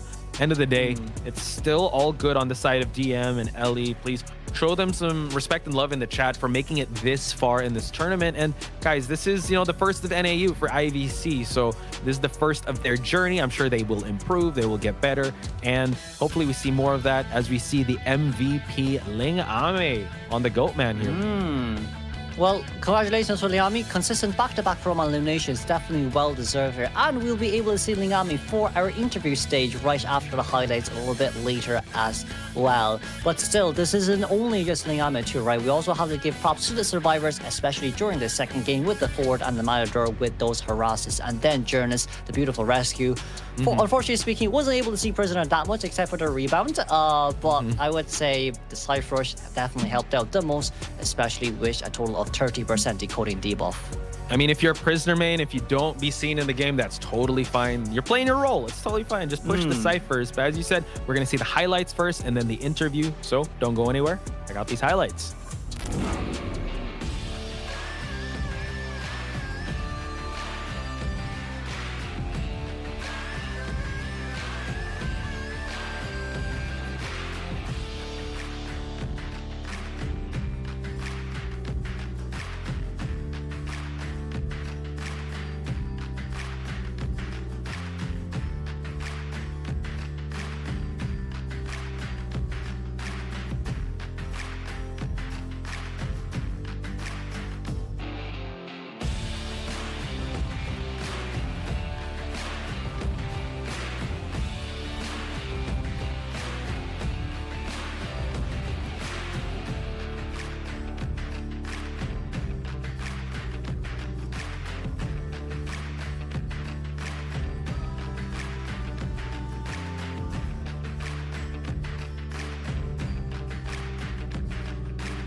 And we're back, ladies and gentlemen, for our interview. It will be Lingami here for us. They won't have their camera on for now, but Lingami, congratulations on winning and congratulations on getting MVP as well. How are you feeling and how do you feel about your own performance for today's matchup? Well, I feel so good. In my performance, I think I can still improve. My opera can still improve a lot. Yes. Wow. I feel really good about me and my teammate. I love the energy. I just want to ask you, what was the feeling like getting the 4-man elimination on the GOAT man and getting the 4-man elimination on the opera singer? Because it was really hype seeing you get the victory here today. Well, I was just like, okay, they picked this comp. Let me think. Okay, I'm gonna go GOAT man, and then I just 4K. I just play it out at 4K. And, hell yeah. Yeah, I love it. I wish we had. I wish we had the mic on. I'm pretty sure you were getting very excited because the plays you went for. Yeah, you went straight for the antiquarian from the beginning, and right now going up against the team comp with the postman, just excellent stuff on your side. So I could feel the energy. So congratulations again, Liami. Definitely right. And not only that as well, your Survivor team comp on game 2 up against the Ripper also performed spectacularly during that team fight as well. Did you guys expect the Ripper to come out, especially when we saw that Journalist being chosen to, or was there something else on your mind? Yes, we expected Ripper and probably also Queen Bee. I forgot what they banned because I wasn't watching the server side. But yes, we were expecting his Ripper. We know he's characterful. We know how he also have Wu Chang. He's characterful, but he's probably gonna play. It's probably because it's round 2. They got 4K round 1. He probably gotta put out something to show everyone. Okay, I'm gonna win this match. But our survivor did really great, and especially 3 PM. I think he's very, very good. Nice. Okay. So last question for me in closing it out. Speaking of expect, what can the viewers and what can your fans expect from you guys coming into the group stage now that you guys qualified? Wait, what was it? Oh, like for top 8 For top to 4. eight. Yeah, for top 8. What can we expect from okay. you guys moving forward? Well, I guess we'll just try to all win all the match and just win, I guess. Yeah. And then like move to There we top go. 4 and then yes, see me fighting. Fighting. Let's go, Lingame. Oh my god, I cannot wait to see you on the in the group stage and hopefully the offlines. Congratulations. Go celebrate with your team, and yeah, I can't wait to see you in the coming weeks. So thank you so much, Lingame. Yes, thank you so much. Congrats. There you go. A lot of energy there. Oh my goodness. I guess, you know what, fair enough, right? Very hyped right now after winning up against Ellie and able to secure that top 8 pool. We will now be moving on towards round robin as well for them. So if I'm not wrong with a round robin format, it's basically 4 teams facing up against each other, a total of 3 games each, and that is where the top 2 teams goes on forward. However, this is actually a really nice conclusion too, as we can see with today's results. AMEY versus RT. AMEY winning with a reverse sweep, as you can see, losing at 2-7, but coming back at 7-2 and winning at 6-2. Then our final game, finishing in a best of 2. DM here a dominant win, having 7-2 and of course 8-1. Congratulations to all the teams, and also a big love and big shout outs to the teams that did make it this far to the top 16. Definitely not an easy feat. We do have the brackets updated with AMEY and DM making their way, or at least securing their spot in the group stage, but we still have tomorrow to round out the last 2 slots for our group stage round robin. So it's going to be Raven versus Sagittarius for our first matchup, and then Rebirth versus B4U for our very second matchup. And tomorrow will be the conclusion for our top 16 to top 8 before we're back in 2 weeks for that group stage advancement. Exciting times ahead. Again, with this being the first IVC NAEU, I love to see more teams come out and just have more storylines and just highlight more teams. I know B4U has always been like the gold standard to achieve, but then there are these teams like DM and also like RT, and as well as AMEY and also LE, just making their way into the mix and just showcasing their skill and just really elevating the NAEU scene. And Exactly, also, yeah. speaking of elevating, I want to elevate my posture, my seating game, because this whole thing was powered by DX Racer, guys, the pioneer that created the world's first gaming chair in 2006. Sit better, you can game longer. Did you know that, Kuro? Amazing stuff. Shout out to DX Racer. Exactly. It's going to be very important as well to maintain that back posture the older you get. Therefore, I might actually have to get one myself. Shots fired. Dude, don't. Exactly. Exactly. What are we On to doing? our DX Racer sponsorship, right, for making IVC NAEU 2026 possible. But not only that as well, you're going to be able to see this one once again. Small reminder, there is still the highlight events going on for the next month. Please make sure to take a screenshot or a screen recording of your favorite match moments, especially with this between LE versus DM, and then scan the QR code to submit your captured highlights into the channel. And after the events, a total of 10 randomly selected players will be receiving a 4.99 USD NetEase Pay gift card. Big shout outs to everyone that has joined us in the chat, and also if you guys are watching the highlights, do let everyone know your favorite teams that are out there, but also take note of the next matches that will happen tomorrow. It is RV versus SGT, and then second match is RBH versus B4U. And thank you everyone for watching today. We will see you tomorrow for our final 2 matchups. Cheers, Rios!